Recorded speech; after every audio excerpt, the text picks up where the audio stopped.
I Do just it. watched the preview to make sure we're good. Cool. It says that we are live. All right. All right. Let's see here. I'm pulling up on the computer. All right, cool. We got an ad already rolling. That's great. Cool. Yeah, looks like we're good. Yeah, we are good indeed. All right, you want to start us out? Yeah, hello, everybody. Welcome to our live stream here for Rams Digest. I'm one of your hosts, Joshua Feinhersh, and I'm honored to be joined by my trusted co-host, Joshua Hirone, here on this Thursday night, ready to watch the NFL draft with you. I'll break down every pick, break down the Rams picks. What are you looking forward to for tonight, Josh? I'm excited, man. It's so interesting. Obviously, we can go. Thank you for the introduction, by the way. I'm super excited to be here with you. And honestly, just excited to kind of see. I mean, so many players, right? Could be top of the draft, could fall. We talked about this off camera, right? Could fall to the end of the draft. And so excited to see where certain players go. Of course, the Shador Sanders story is always going to be very intriguing to see where he ends up. Got a feeling it's going to be New Orleans. I'll give my pick out there now already. Just kind of seems like that's what we're hearing a lot of.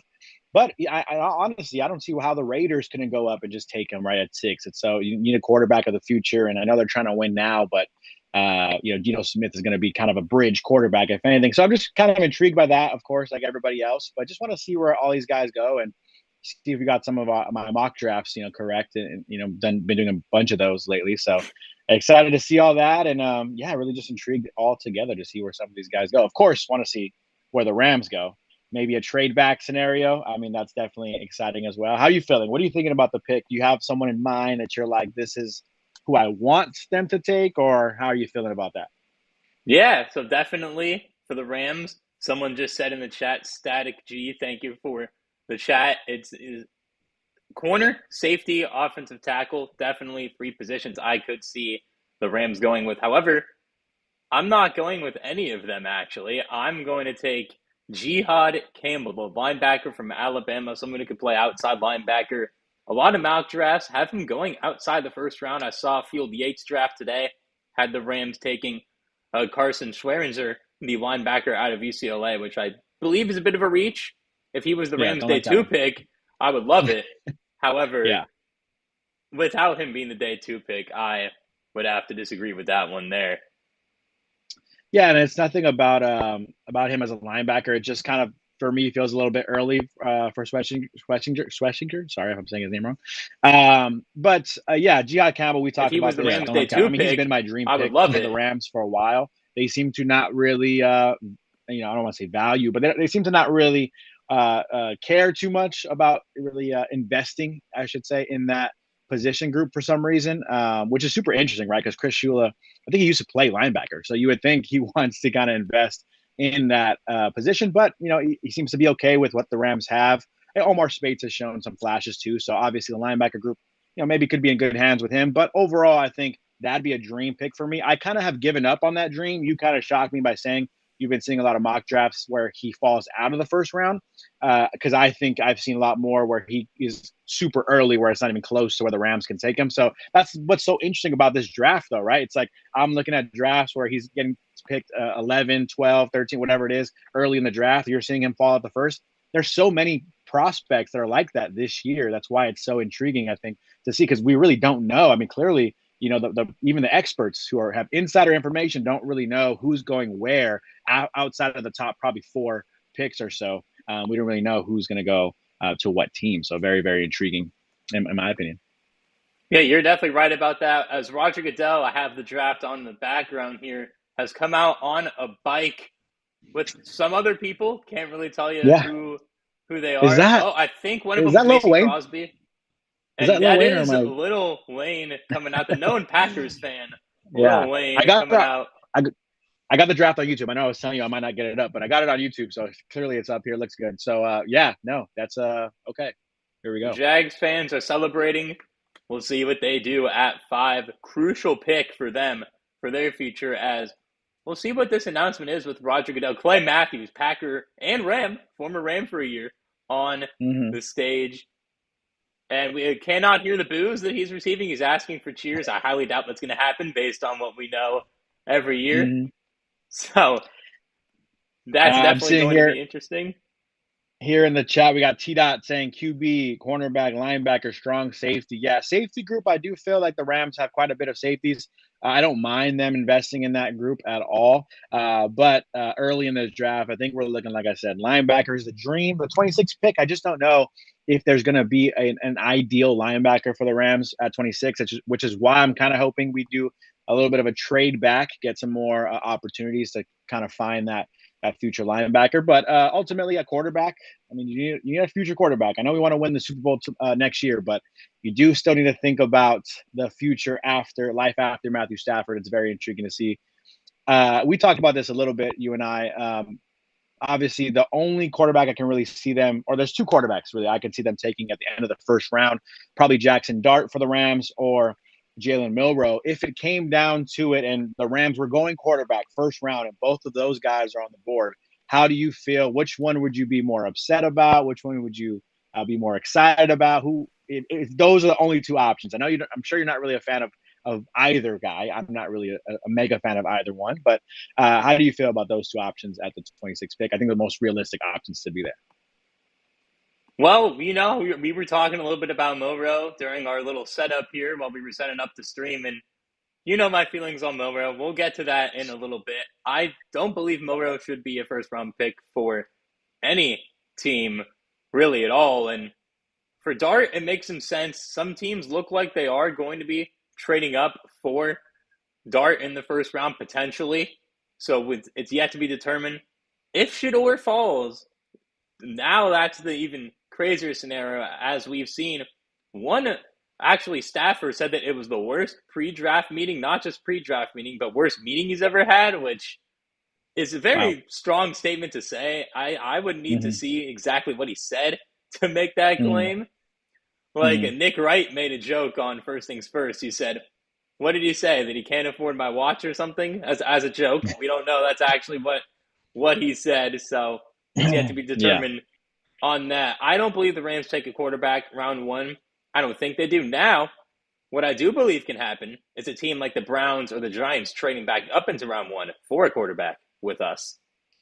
Yeah, I think I talked about that in one of my last videos on the Rams Digest. Then trading back with the Giants, right? Taking the trade back scenario they had, the Rams kind of got fleeced a little bit, in my opinion, right? Only getting the 94th pick, I think, in return.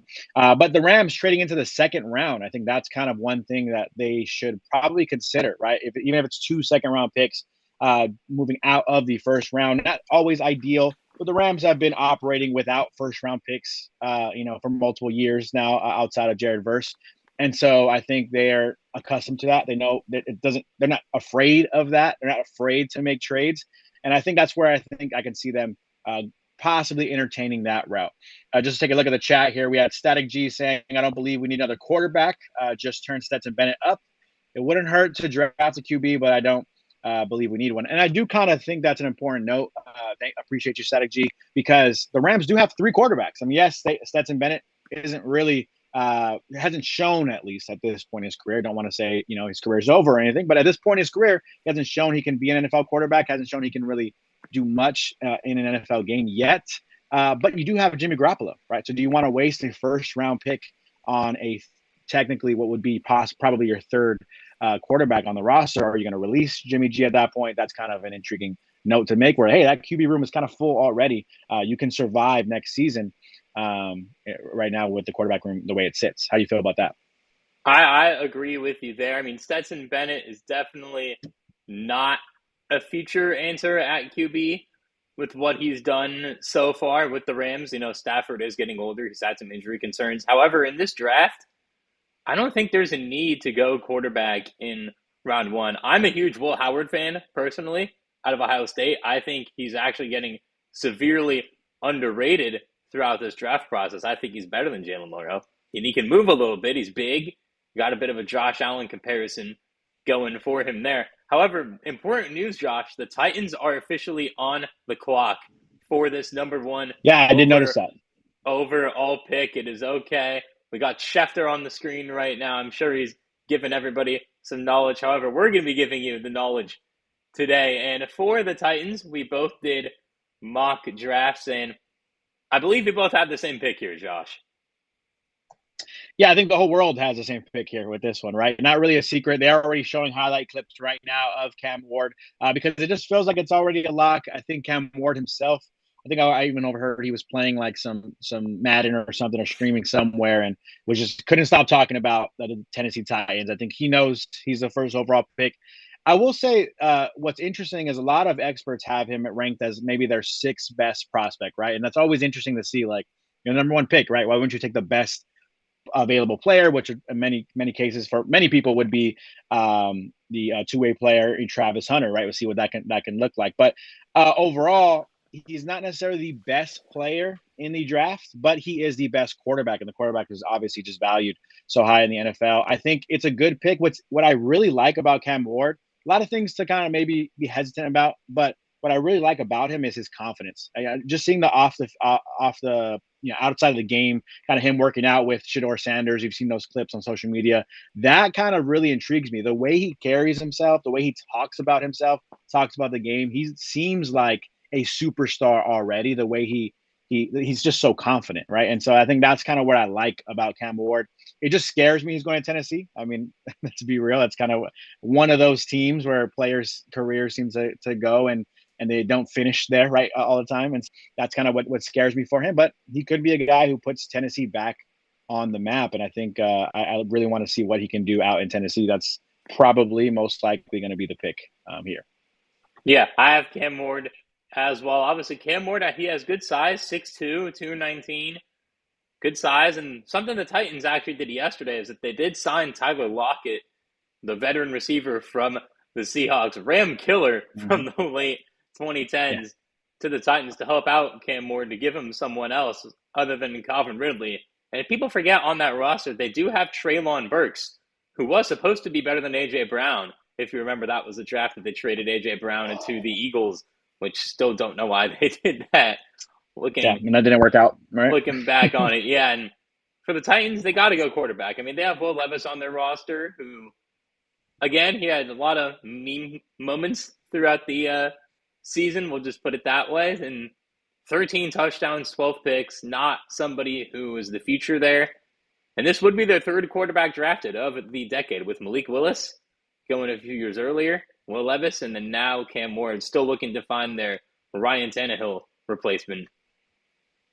Well, it's funny you bring that up with Will Levis. That's not really a popular name, I think, amongst Rams fans, but many people throwing it out there. Hey, go trade for Will Levis. It's very, very intriguing to see what the Titans do end up doing with Will Levis, as he is. I know he's, trust me, meme guy. I've seen the memes. I have some of them saved to my phone. Use them all the time in group chats. Hilarious, some of the moments he had last year, but at the same time, not the worst quarterback we've ever seen, right? And he has some talent. I mean, he's okay. He potentially could be a player, a real quarterback at some point in the NFL, right? And so he's shown some flashes, in my opinion. He can move, he can throw the ball a little bit. So he's very intriguing. Do the Titans trade him? Do they keep him on the roster for a couple of years to back up Cam Ward? How do they view that situation? How does he feel about them drafting Cam Ward? Does he want to just up and ask out of Tennessee? Not that he has that much leverage. But, that's very intriguing to see what they do. Not that the Rams will be in on that. Just kind of throwing it out there that it's a name that was connected to the Rams, right? Going back to the chat real quick, you needed a QB from T-Dot. USA Expat says Dart, no. You need a QB from T-Dot again. Matthew Stafford's old, need a quarterback. Static G says, I really hope we get Will Johnson. That'd be great. I think a little too good, I think, to be the 26th pick for the Rams. If they trade up, that's an interesting name, I think, to look out for. And you need a good I cornerback. would love Will Johnson, by the way. Sorry to interrupt you, but I would love Will Johnson on the Rams. He's got the injury history. The pick should be coming in here pretty soon, as we do have the graphic that the pick is in, and we have a lot of high fives. Yeah, we'll see who this pick is. The Titans did take around half of their 10-minute clock to make this pick, so maybe this was always for suspense. By the way. Yeah, the 10-minute clock is a little long. They need to do the NBA, the 7-minute clock.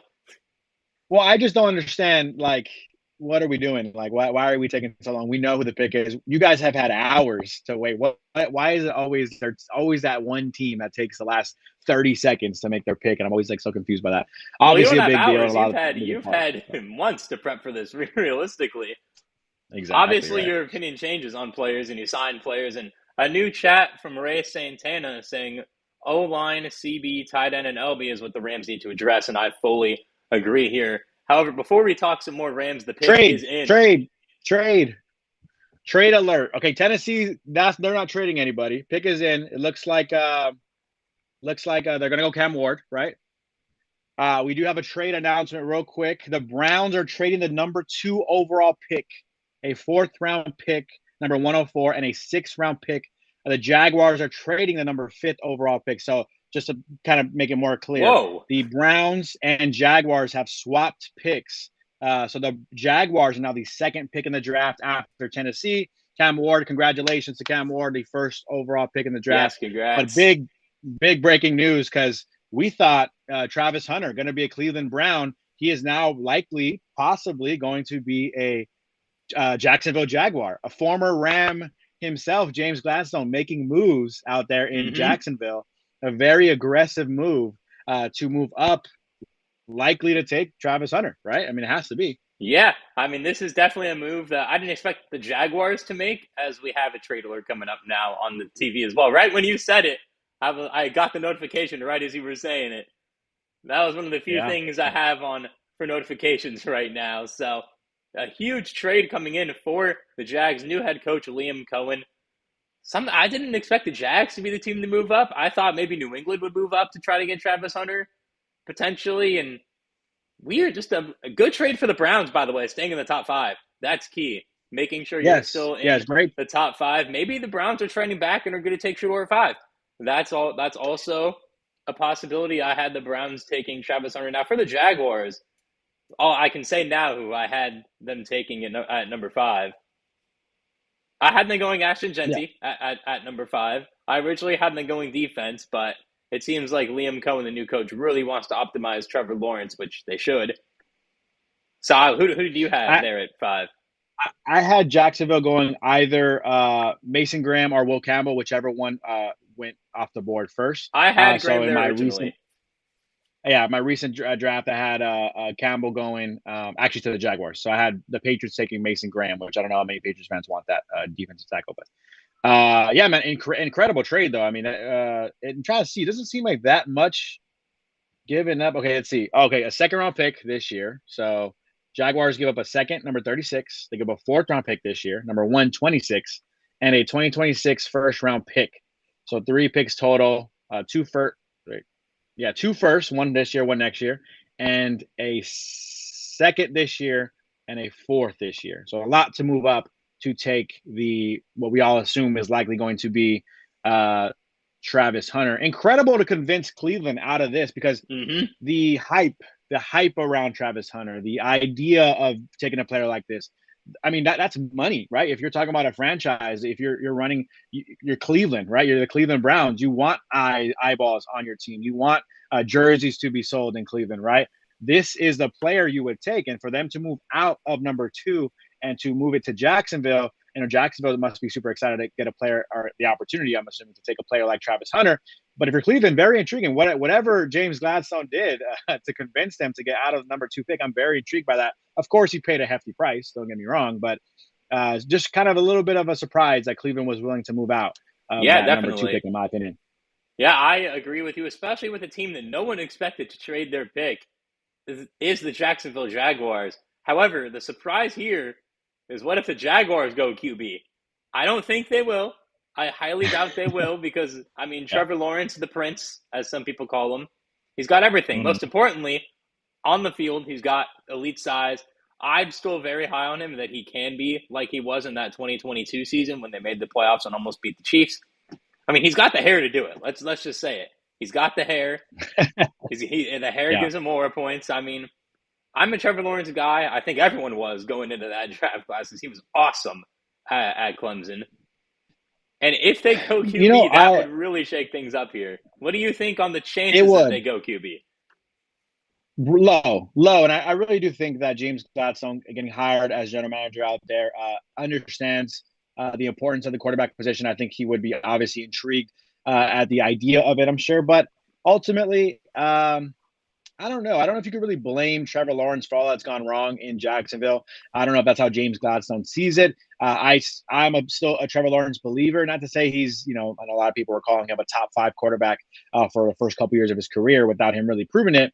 I don't think he's proven to be a top 5, top 10 quarterback yet, but he has a talent, and we know that he has the ability.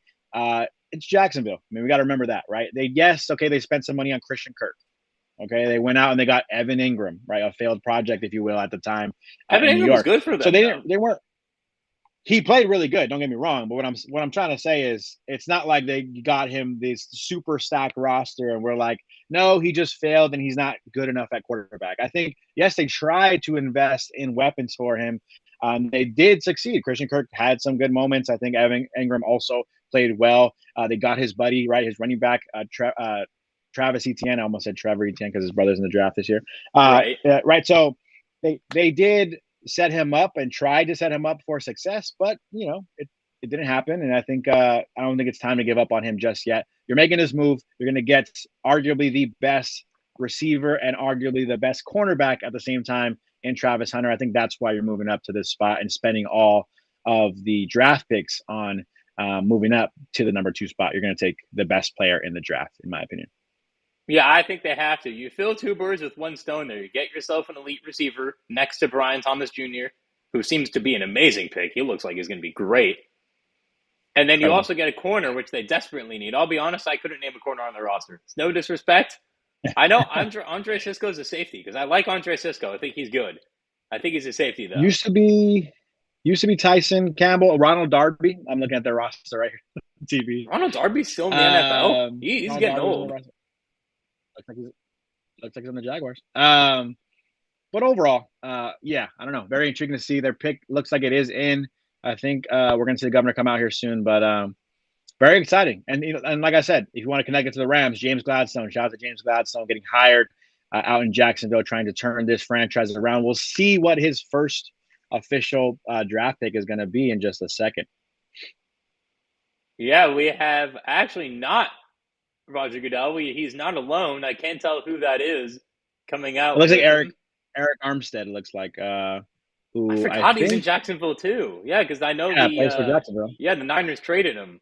Right. Yeah, Niners pick, by the way, will be very interesting once we get to that one. Yes, very, very intriguing to see what they end up doing. Obviously, that roster in general is kind of on the downward spiral. I think getting older, but still got some talent. I think, and we'll have to see where they go. Before this pick is in today, the channel hit 2.9 thousand subscribers. We are less than 10 away from 3K. Mm-hmm. And I've been saying in my videos, our goal was to hit 3K by the draft. We're so close. We have a few more hours. So if you're not already subscribed, hit that subscribe button, hit the bell to make sure you don't miss out on any daily Rams Digest content right here. And future live streams. Future live streams for sure. Post-game live streams possibly. Throughout the season, not so much right now because we are in the off season. And we have a new chat with Ray Santana saying, Davis is okay, but the Rams need an upgrade at tight end, which I definitely wholeheartedly agree with. That is Arik Armstead. He won the Walter Payton Man of the Year award for this past season. He's done a lot of community service work. I remember him doing a lot of stuff up in San Fran, so it's good to see that he's continued with that. 100%. Pick is in. I'm waiting for him to announce this one here, but your prediction, I'm assuming, is going to be agreeing with me, Travis Hunter? Oh, yeah. This should be Travis Hunter. Let's see. Waiting on the tweets here. Jaguars expected to play their first-round draft pick, Travis Hunter, on offense and defense. Yes, it is Travis Hunter. Yes, good. It looks like they are, according to Adam Schefter, they are apparently expecting him to play both sides of the ball on board, giving him a heavy dose of the wide receiver position while still playing him at his more natural position on defense. 2 doses for the number 2 pick. I do think. How do you view him? Do you view him as a corner? Do you view him as you yourself, Josh? Do you view him as a corner? Do you view him as a receiver? What is your perspective on Travis Hunter as he's now going to be in Jacksonville. Yes, as his family just did a little dance. And by the way, a great moment that his dad is able to be here at the draft. I know he was Awesome. granted permission to be able to go see his son get drafted. And there we go. Travis going on the stage, as I fully believe he's both. I am fully in on him being both. I was talking to some friends about this, and, my theory is that you have to let him try to play both. Because it's like, I would think about the Angels with Ohtani. Obviously, Ohtani had the Tommy John surgery early on in his career, so he couldn't pitch. But when he came back, they were limiting him pitching and hitting. And then in 2021, the Angels said, no, you can just do both every day. Well, pitch every 5 days and then hit every day. Look at that. Won an MVP. Mm-hmm. Only didn't win 3 in a row because Aaron Judge had 62. But they didn't limit him after a while. I get limiting him his rookie year. But after that, you got to let him play both. Probably at wide receiver, I would say they'll probably give him around 60 snaps a game. And then defensively, you give him, 25, 30. Because he was playing 120 a game in Colorado, which that's not happening at the pro level. What do you think about him? I do think he's both. I think he's both. It's so hard and difficult. I think that my issue is he can't play every snap on both, obviously, right? And so in that scenario where you're not going to allow him to be fully on both completely, you have to kind of let him commit to one side. Incredible receiver. He arguably is the best receiver in the draft. I think he is also arguably the best corner in the draft. I would play him at corner just like his old coach, Deion Sanders. I would start him at corner, let him play defense more often than not, punt returns, kickoff returns, heavy doses of those, but definitely let him play sometimes on offense. I think that's just easier on the body for him, easier to kind of sneak in, easier to go, oh, shoot, Travis is on the field. We weren't ready for that. Versus on defense, you kind of just want him to be there. You want him to be a captain. You want him to be a leader, right? As being one of arguably, like I said, the best player on this defense. We almost couldn't name a corner right now in Jacksonville. So he's going to be their best cornerback. I think let him play corner. And then when he needs to come in every now and then, you need a spark on offense. That's when you throw him in there on offense in the, 3-4 wide receiver set kind of scenarios. That just makes more sense to me because we've seen it happen before, right? With like a Deion Sanders, like I said. So that's where I just optically in my own mind, it makes sense. I can't imagine how he sometimes plays defense. I can't imagine that being valuable to a team. He's not going to get the opportunity, right, to make plays as much. Versus if he's always on the defense side of the ball, he's always ready to make a pick, make a big play for you, make a big tackle, and then switch on to offense. How do you feel about that? I agree. I think that he's not going to just be, all on one side, as we were saying. I misworded myself when I said he should play more offense than defense. Realized that immediately after. And no worries. Yeah, that's how I was. Yeah, I think everything you said was 100% correct. That I don't know how long he should be on kick returns for, because as the season goes on, I mean, depending on where they are, because their division is weak outside of the Texans, the division is pretty weak. So there's definitely a chance that they're fighting for that division at the end of the year. So we'll see what he does on both sides there. He's going to Florida where he played. I believe Jackson State is in Florida. Could be wrong on that. I think Jackson State is in Florida. I know he's from that area. He's from the Southeast, so he's going back to an area where he is more familiar. However, the Giants pick is already in. The Giants are on the clock. And for my mock draft, I have right here them going with Abdul Carter, the edge rusher out of Penn State. You pair up Carter, Burns, Thibodeau, make one of the best D-lines in the league. What do you think about that? Agreed 100%. I think they were waiting to see what happened with the second pick. Of course, probably crossing their fingers, hoping they can get an opportunity to draft Travis Hunter. But ultimately, you were going to go after a guy who, honestly, maybe it's the number 11, maybe it's the Penn State. He looks just like Micah Parsons at times on the field. And we saw how disruptive Micah Parsons was so early in his NFL career already. And so I think that's where you just are excited at the opportunity to do something like that. You already got your quarterbacks. Yes, they maybe still want to get a quarterback of the future right now, that is not the focus. We're seeing on the screen right now a guy like Brian Dable, for example, their head coach. He is fighting for his job right now. If they do not succeed this year, he is no longer going to be the head coach for the New York Giants. They don't have time to think about the future right now. They need to think about the now, which is why they went after Russell Wilson, which is why they went after Jameis Winston, just in case Russell Wilson doesn't work out or he gets injured, right? Knock on wood. And so they need to obviously win now. This is a win now move. Go after the best pass rusher, arguably one of the best defenders, right? If not the best defender in the draft, as Abdul Carter officially the pick for the New York Giants on the screen. Hugging his family. Incredible to see. I always love those moments, man. Just seeing them hug the family and get super excited about where they're going.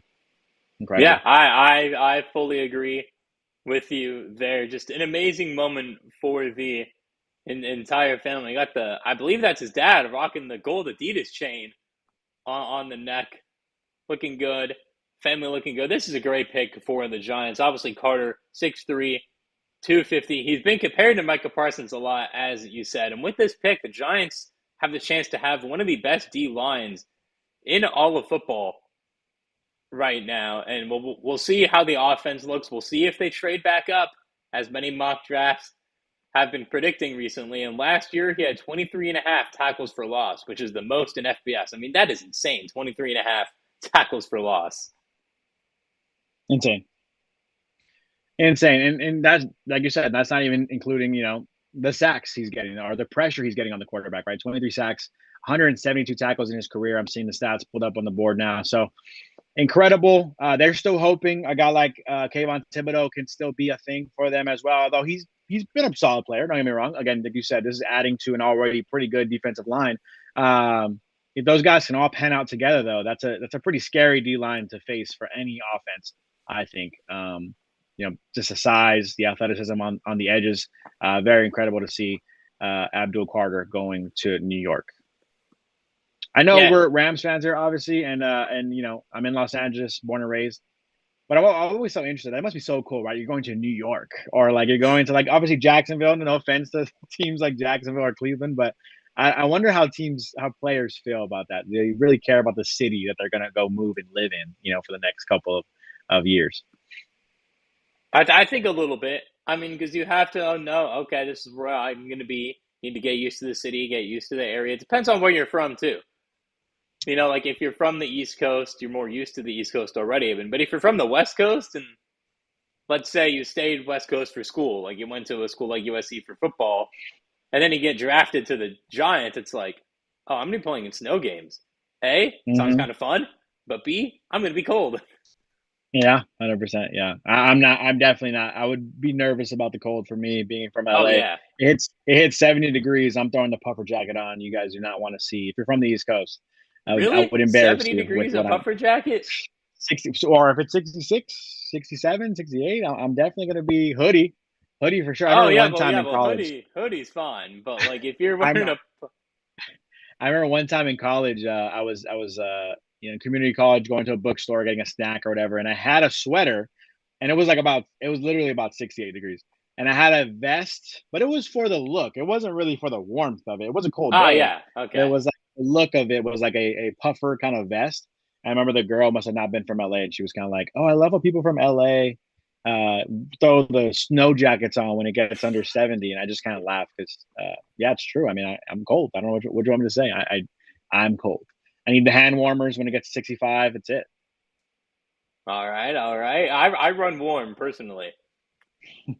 I would probably do a little bit better in the cold. Although if we're talking I feel like anything above 25, I'd be okay. After once it gets to 25 and lower, I'm like, all right,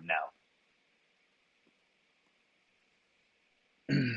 T-Dot, not a fan of the safety room, not a fan of the cornerback room, but other than that, not many more chats we got going on. You guys, if you're watching and you guys want to give us something to talk about, give us an opinion, give us anything you guys want to drop in the chat, go ahead and drop it down, and Josh and I will try to get to it as soon as possible. We got a couple minutes on the draft center I'm watching here. So the Patriots are up.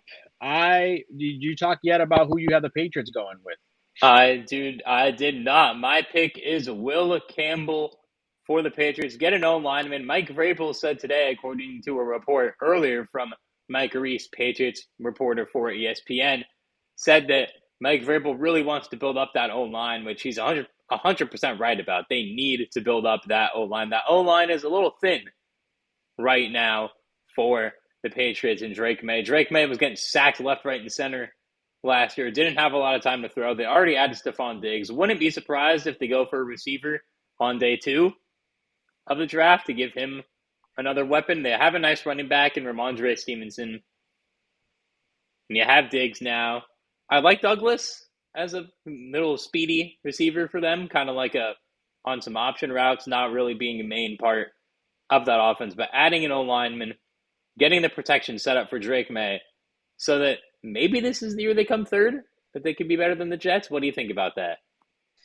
We'll see. They do have some talent there. I know some Patriots fans out here in Los Angeles, and so I know they obviously are hoping. They were originally hoping, the Patriots fans I know were hoping that one of the big names would fall to them somehow, some way. Maybe the Browns make a mistake, or in this case, the Jacksonville Jaguars or the Giants make a mistake and take Shador Sanders. Not that it would be a mistake, but I think the Patriots fans are hoping they can get their hands on Travis Hunter or Abdul Carter. Now, if you want to be smart and quote unquote safe, there's only 2 options for me, I think. Like you said, the offensive tackle, Will Campbell, is probably a solid pick for them. I think offensive line is obviously going to be a point of emphasis for Vrabel. He wants to play a physical game on both sides. So with that being said, it's either going to be the offensive tackle or the defensive tackle, Mason Graham out of Michigan. I think they want to be physical. They want to be strong up front on both sides. And I think either way they go would be a smart and safe pick. Both guys have a really good floor of being really solid NFL players in the trenches, I think. So you can't wrong with either one. They're going to take one of the or the other, and that's kind of going to be the smart move, I think, for New England. They're on the up and up, though. They are on the up and up. I don't know how I felt about them investing a bunch in Stephon Diggs. Not that they did pay too much, but a little bit of an overpay, in my opinion. But either way, they're on the up and up. He's still got some talent left in the tank, I think, too, Stephon Diggs. So I fully agree. Got a couple more chats real quick.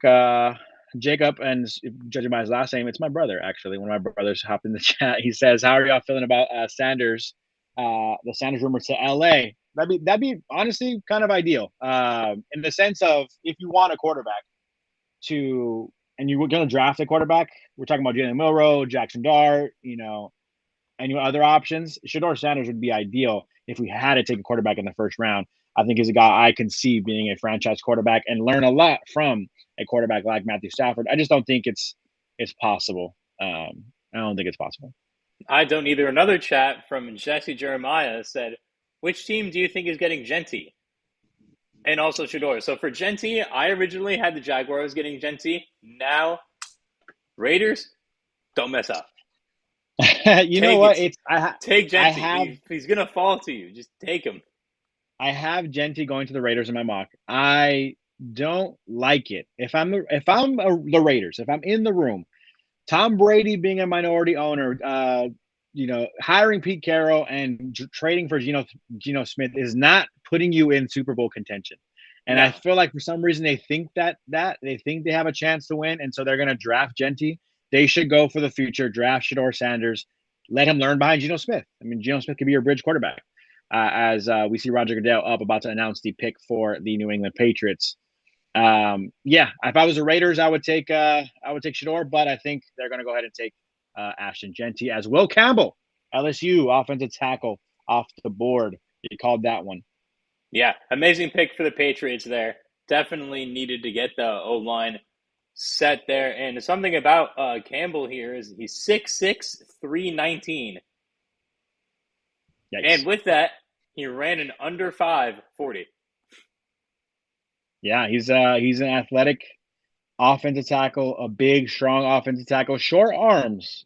And it's kind of funny. He looks like he has short arms right now. He said something yesterday I saw in a TikTok where he said someone ever asking what attribute would he take from any player. And then someone was like Lamar Jackson's shiftiness, and someone was like Trent McDuffie's technique, Justin Jefferson's hands, and then Will Campbell was like anyone who has longer arms than me. Something like that. Yeah, he knows. Although it doesn't seem to really stop him from blocking anybody because No. he's the top-rated tackle in this draft. No, he genuinely looks like he has short arms just walking around. But no, ultimately, I've never been a believer in that being that much of an impact on the offensive tackle. If the guy can block, he can block. And I think Yeah. the Patriots fans are going to be excited to have. And worst case scenario, say he's not succeeding at the tackle position, you probably have an all-pro guard. I mean, that's the worst case scenario if his arm length is that much of an issue, getting out there, trying to get his hands on edges. Throw him inside. He'll be an all-pro guard. I think he is going to be a successful offensive lineman. That is 100% true, whether it's at the tackle position or the guard position. As Randy Acosta, actually a buddy of mine, I'm going to shout you guys out for hitting the comments. He says, Will Campbell on top. He's a Patriots fan, so he's excited. Looks like Patriots fans are happy with that one. Not the sexiest pick. I get it. You want to get the nice new shiny toy. I'm sure there's some Patriots fans who are like, let's just take Genty. Let's make it happen. But this is the smart, responsible pick.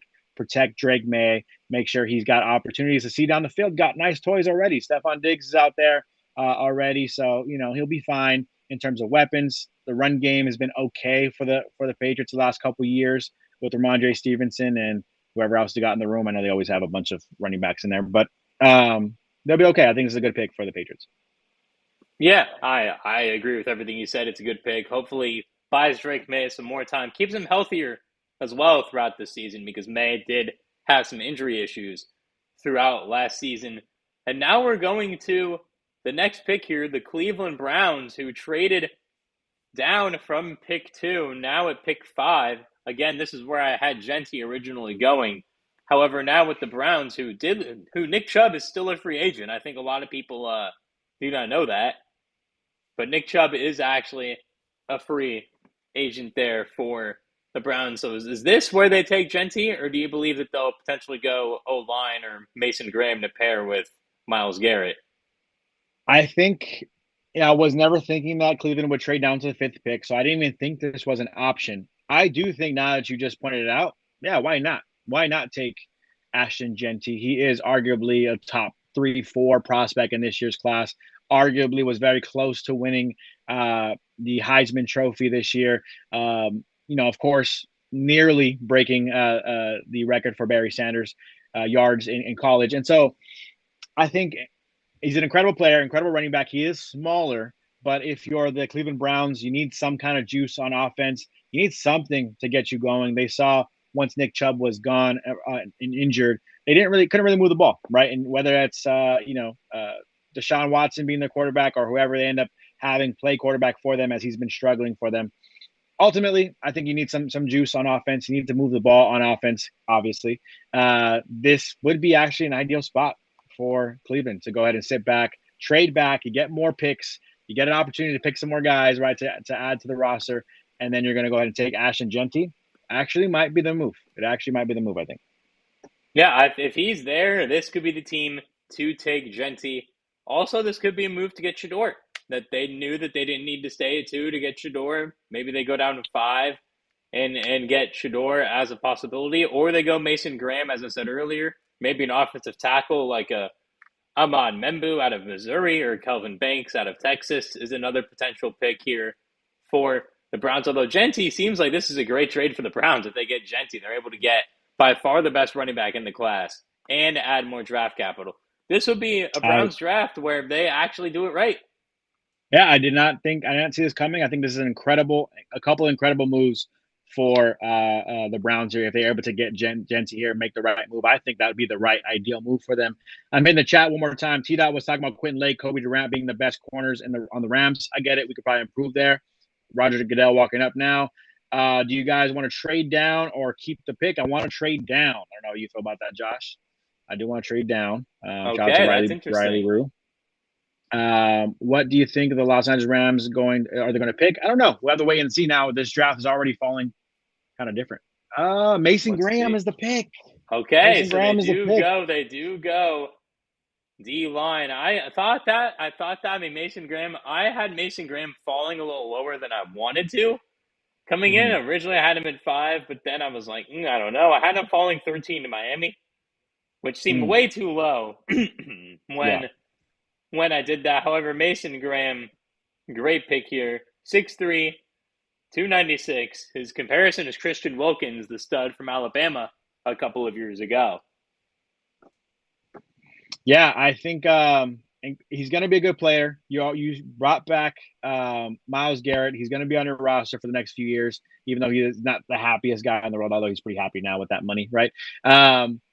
I think you got a better defensive line. The Browns have not had a bad defense. They've actually had a pretty disruptive defense. It's just hard for your defense to keep playing hard and be motivated when you're losing, when your offense is not scoring the ball or not moving the football. So they are going to be even stronger on defense. And when it comes down to offense, there's running backs they can find in the draft later. There's receivers they can find in the draft later. They just picked up a handful of picks. They can still find guys later. We did have Jacob saying Sanders here. It's not. It's Mason Graham. So that was a good guess, though. I like that prediction there. Riley Rue saying Green Bay Packers seriously representing.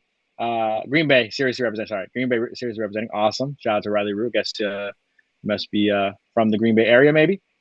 Jesse says should have went Genty. Yeah, I don't know. I'm not saying it's a bad pick. This is kind of a smart, safe pick.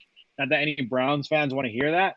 But it's a guy who has a very high floor, very high ceiling, could be a very good disruptive defensive tackle for you to again improve on an already pretty good defense. You got Denzel Ward out there, you got Myles Garrett on the edge. Now you have this interior defensive lineman who's going to be disruptive for you for years to come. The defense is good. Defense is really good. They got to get better on offense, but they have the whole draft to do that.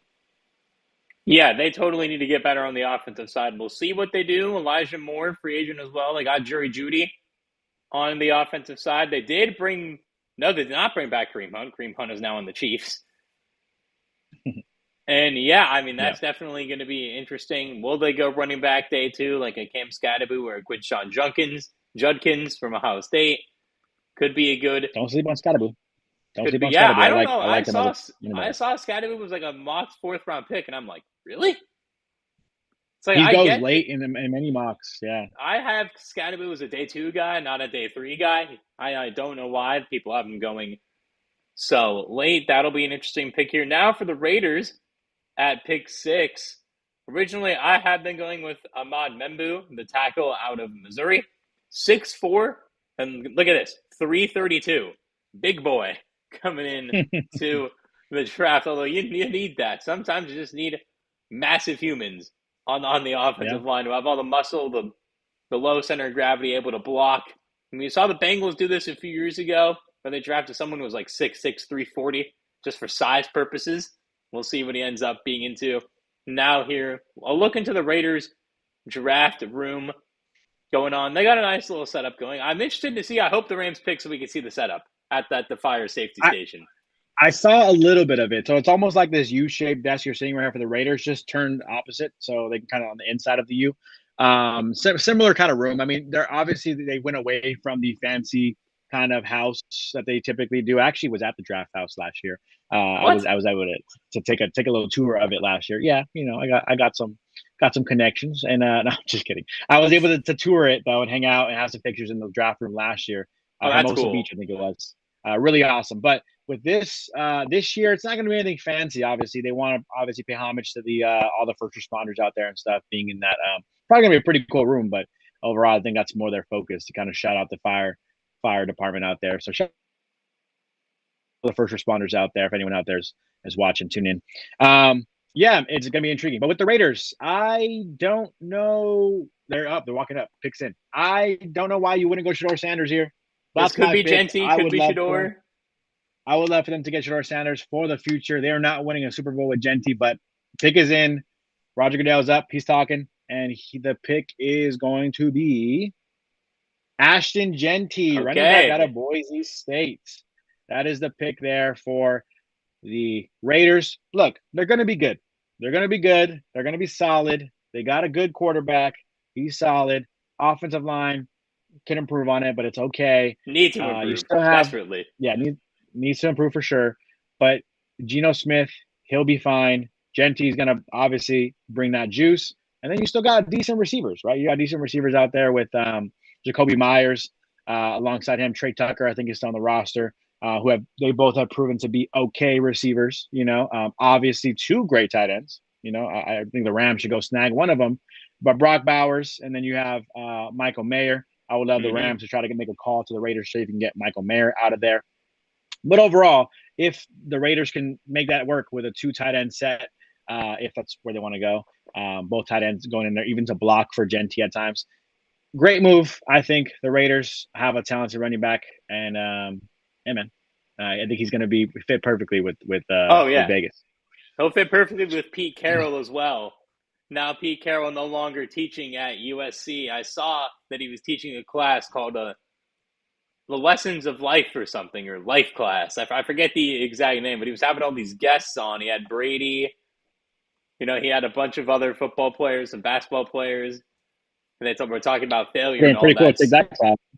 I know. I was like, I need to apply to USC. Just take that class. One class, but not anymore there. Genty, good fit. Obviously, they do have Raheem Mostert on the roster, although Mostert, I do believe, is more of a platoon back. He's not really your top back. He had that one year in Miami where he had almost 20 touchdowns, where he looked really good. But besides that year, and then that first year they were good with Jimmy G in San Fran when he had over 1,000 yards. But besides that, he's had injury issues.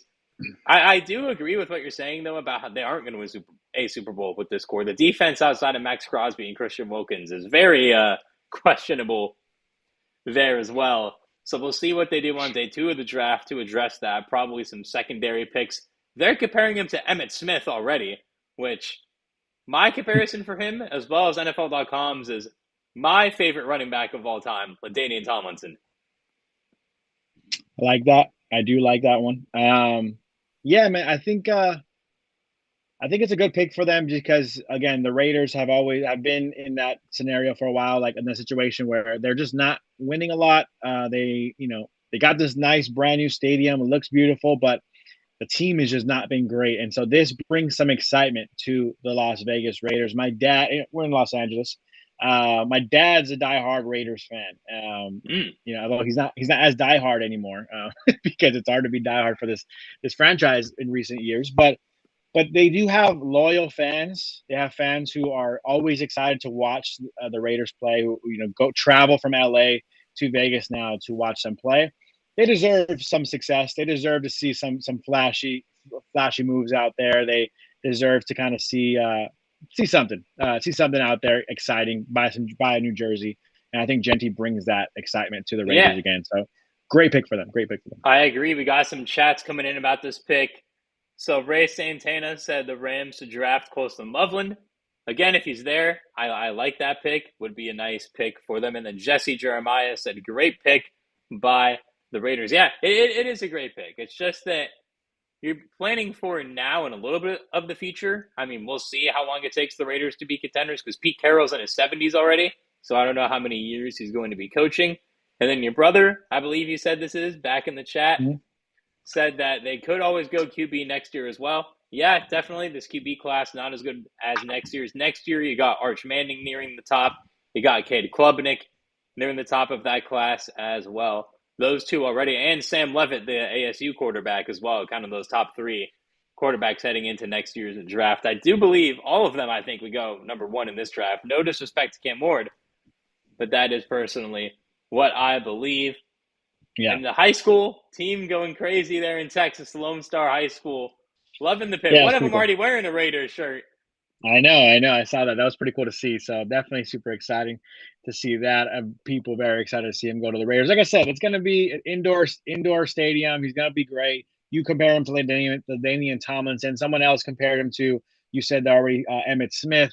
Obviously, he was close to breaking records of Barry Sanders. What does all that mean? He's really good, and he's going to be really good early in his career, and I think that's kind of what we can all expect for the Raiders this upcoming season. Fantasy football. I mean, I'm talking about maybe even first round. Definitely going to take him in a second. That's my dream pick. Sorry, my brother. I actually have 2 brothers. Jesse is actually in here as well. He's my brother as well, and they're in my league, so I got to be careful with how much I talk about. Don't give him anything with my plan. But a guy like Genty, you're gonna want to take early in your fantasy drafts this year because he is going to run the ball a lot, and he's going to succeed at it. I think quite a bit.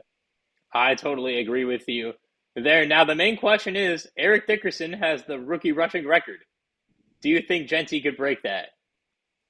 I don't want to get to. I don't want to put that on him. I do want to say that. I think yes, the Barry Sanders stuff was obviously very intriguing to see him. Maybe he probably could have beat it if he didn't sit. Right, or he would have beat it for sure if he didn't sit out multiple fourth quarters, right? And so that's all cool and exciting and great, and he almost won the Heisman. But ultimately, to be fair to Genty, we need to be patient with him. We just talked about it, right? Maybe the Raiders shouldn't have gotten him because they're not that good right now, and they're planning on being this potentially playoff contender at least, and they're not really ready, I think, yet. In my opinion, they have a lot of work to do at least still in this draft, and maybe after the draft, some free agents to sign. But ultimately, I think the team isn't, it hasn't been great lately, and so we can't expect Genty to succeed immediately. If he does, and he succeeds despite the offensive line not being the best, despite the team not being the best overall, then he's just that great. But ultimately, I do want to be patient with him. In the past, we've seen the Raiders not be that good, so let's not go ahead and expect him to be dominating immediately. If he does, then he might be one of the best running backs we've ever seen. New But I chat, think by the way, from your brother. I don't know if you saw it, but he said Genty is gone by first round by me. Well, by me, crying that's emoji. that's hilarious. Yeah, I know. I mean, he's not joking. It's funny in my league. Sometimes guys make jokes and then they do stuff like that. Throws off your whole game plan. It's always funny. I love fantasy. By the way, I don't know if you're a fantasy football player, but Oh yeah, I can't wait for fantasy football season for us to do our mocks and for us to talk fantasy all day, every day. Maybe we should run a digest media league too. We should see if hey, the bosses want to get in I'm on into that. that. We'll see. Potentially, stay tuned for that. But I do have some news for you about the Giants. Minutes Okay. after drafting edge rusher Abdul Carter, this is from Adam Schefter, the Giants GM Joe Shane announces that Kayvon Thibodeau's fifth-year option is being picked up. So they Okay. want to keep the three-star pass rushers together for right now. And then Ray My, Satan in the chat just said, who cares about the Raiders? They deserve to remain losers. All right. You're right. You're right. You're right. My But dad's I a Raider fan. mean, I always have they have yeah, a soft spot in my heart, but the Jets right now, real quick, are already on the board on my screen. So I yeah, see their official pick is Ahmad Membu, the yeah. offensive tackle. That was the pick. I actually had them in my mock draft taking as well. So great pick for them. I think you need an offensive lineman and go get the Yeah, next best offensive lineman on the board. agree. I had them going Kelvin Banks because originally I had Genty going to Jacksonville, Membu going to the Raiders, and then Kelvin Banks going to the Jets here, which definitely a great pick for the Jets. Need O-line, need to protect Justin Fields again. 6'4", 332 pounds, just an absolutely massive human. And then I wrote in here that the Raiders could take, Judkins or Trayvon Henderson. Not anymore. They definitely need to be looking offensive line on day two. And for the Jets, potentially, you look into some secondary help there on day two. Really important pick for the Jets. Can help the run game with Breece Hall, get that back going as well. And now we have the Panthers pick already in here. So we're going to swiftly move on to the Panthers. Who do you have for the Panthers? Yeah, so I have the Panthers going ahead and grabbing Tet McMillan. I think a guy that would actually be incredible for Bryce Young and his development. You need a guy who's just going to catch the ball anywhere that's thrown around his area, and that is what Tet McMillan does. I know there's some concerns about him. I've heard some issues actually with some maybe his interviews weren't the best and things like that. So very intriguing stuff there. I think I told you about it. I think it was Todd McShay reported that it was some GM said it was one of the worst interviews they've ever had or something like that. So very intriguing with Ted McMillan in that sense, but talent wise, because we're not in the room, so we don't know. Talent wise, Ted McMillan is arguably the best receiver in this class, aside from Travis Hunter, probably. And I think a guy who can go up, catch the ball, he'll be that kind of true number one, at least what you hope to be a true number one receiver. That is where I see the Carolina Panthers going. Who was your pick? You know how I said my pick would shock some people? Yes, you did actually. I forgot about that. It's not very shocking because it's the same as yours. I really thought because a lot of people aren't going receiver in their mock drafts. This is where a lot of people have Jaylen Walker, the linebacker, going, which does make sense because he's more of an inside linebacker pass rusher, which the Panthers definitely need help with after the Brian Burns trade. I know that they signed some defensive help this offseason. However, I think Tate McMillan's a great pick for the same reasons you said. 6'4", 219. His pro comparison is Drake London. I love the comparison. They even kind of look Yep. alike as well. So Yeah. it makes perfect sense there. And for Bryce Young ending the season on such a high note, I think they really have to capitalize on that. See what he can do this year. And again, a weak division, outside of the Bucks, who we know are a proven division winner. I mean, the Falcons, you'd expect to, under a full year of Penix, have him get more developed. And you have the Saints, which are a football team in the NFC South. And we're going to leave it really at that. So we'll see what the Panthers can do. 5 wins last year. Try to improve that. Could be a sneaky team to potentially go from worst to first here.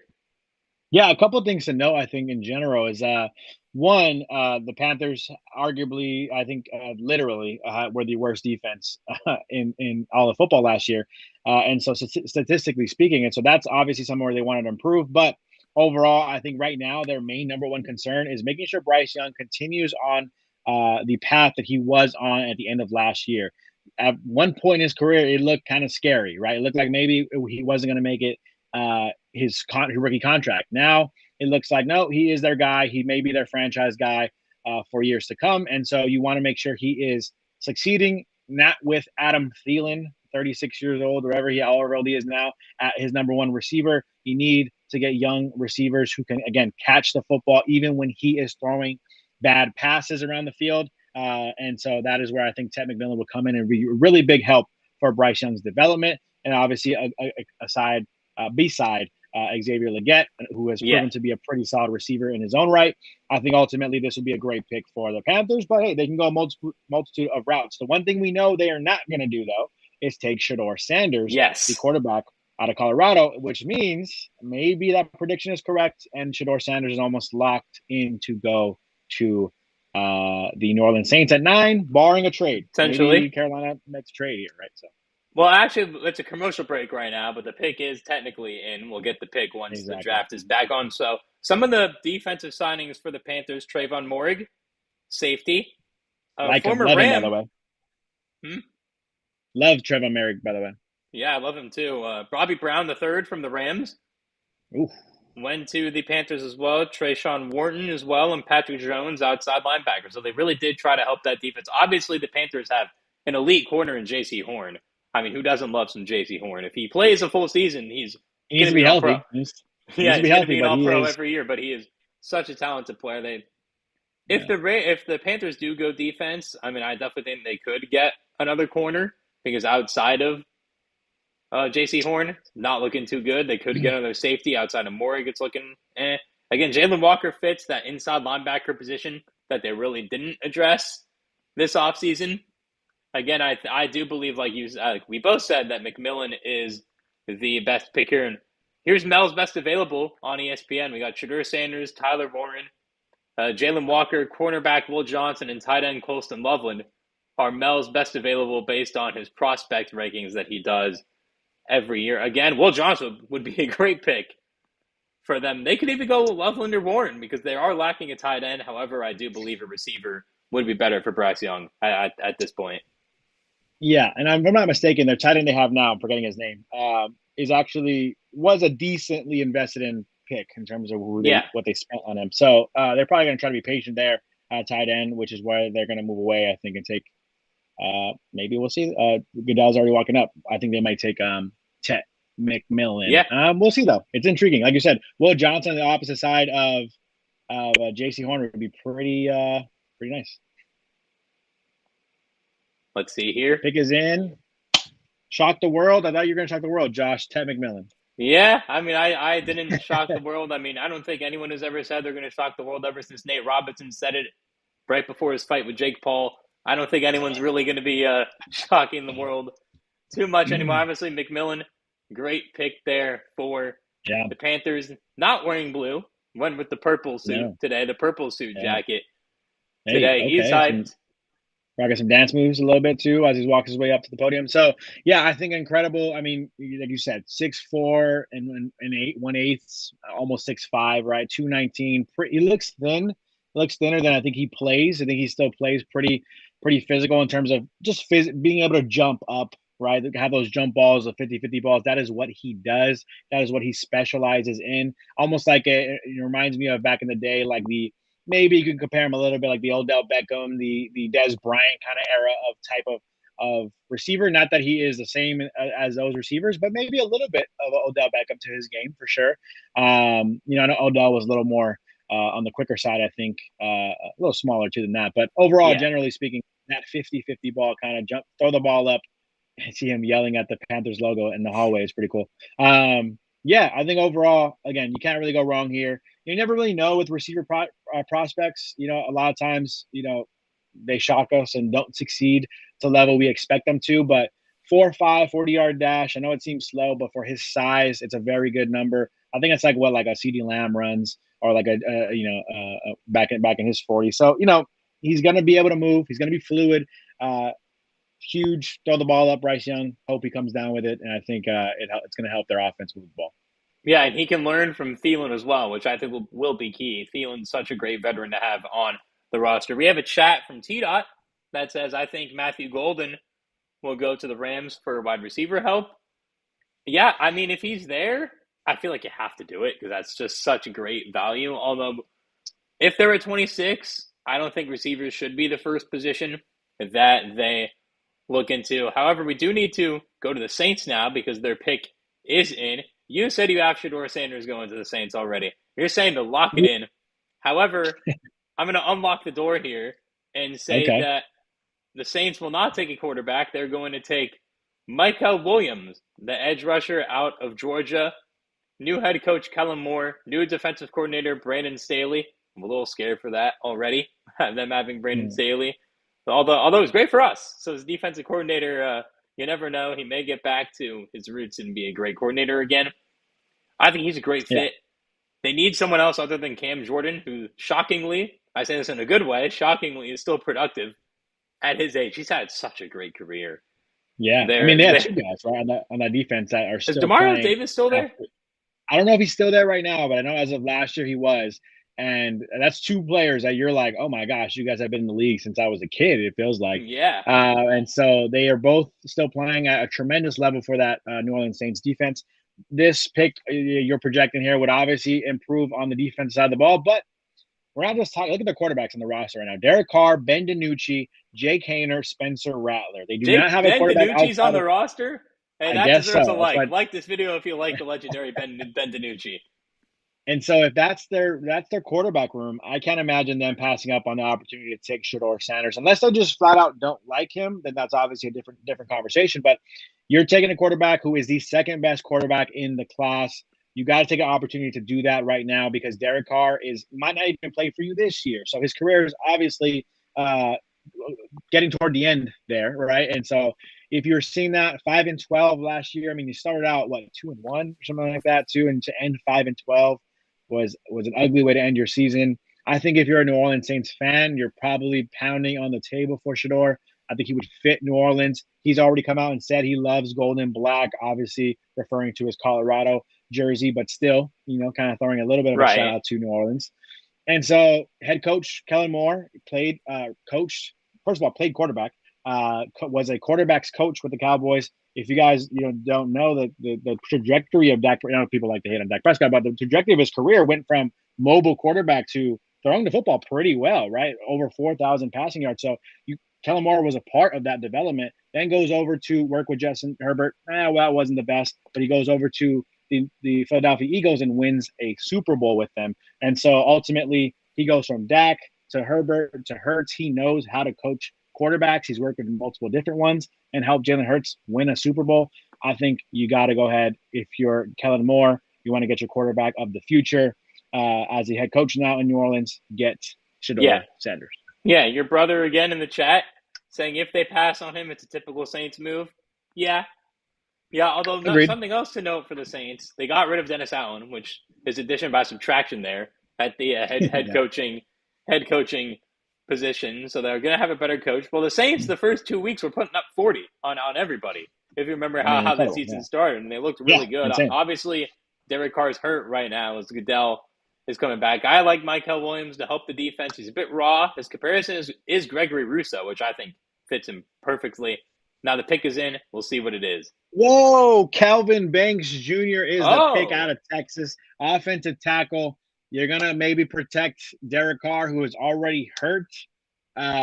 Sure. Do your thing, Saints. Do your thing. I mean, I Maybe, don't and hate the pick though. I don't. He's a great player, and I don't want to act like I'm saying anything bad about Kelvin Banks. He's an incredible player, incredible talent. All left tackle was his position in Texas. All his snaps were left tackle. It looks like so. Incredible player, 6'5", 315. To say he's a great pick to add to the offensive line. They've been adding to the offensive line in recent years. It's what they like to do. They want to make sure that offensive line is sturdy. But again, I think you're passing up on an opportunity to find your future quarterback. It also does kind of raise your eyebrow, I think, about Shador. I think at first we talked about there's no way he falls out of top 5. Then it was, maybe number 9. I heard rumors number 21. We talked about maybe the Rams take him at 26. So maybe the insiders are they were starting to be right in here. Hey, you know what? People don't love him as much as you think they may, whether it's his interviews, whether it's the fact that he's only been coached by his dad his whole life, whatever it is, maybe it's definitely affected his draft stock as he's now about to be the 10th or later pick in the draft. I didn't think there's any way he falls out of the top 10. He's not going number 10 to the Bears unless they make a trade here. So intriguing to see the fall of Shador Sanders right now. Yeah, I mean, I'm a bit surprised they went O-line this early, but they've went O-line kind of earlier on in other drafts with Trevor Penning recently as well. I like he fits the team. I like the pick. By the way, I just loved the way the baby's looking. The baby just looked shook the entire time.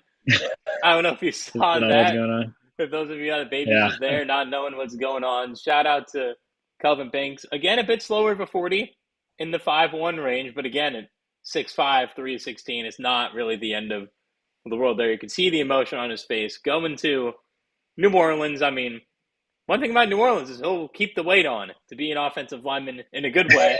He'll keep the weight on in a good way. Yeah. He'll need it. It's good food out there, yeah. Mm-hmm. Yeah, the great food out there from what I have heard. And it fits them what they want to do, but Derek Carr is not going to lead you to any wins. I mean, again, that division is weak outside the Bucks, but it's like you're not really going to make the playoffs either. I'm very surprised they didn't go high upside with a guy like Michael or Shador Sanders. Although the point you made about being coached by his dad, I don't think really matters because I don't think so either. I think teams aren't really looking to say, Shador is going to all of a sudden be our head coach. Not Shador. Deion's obviously going to need to be an advisor. Yeah. I don't think that was ever a concern for them.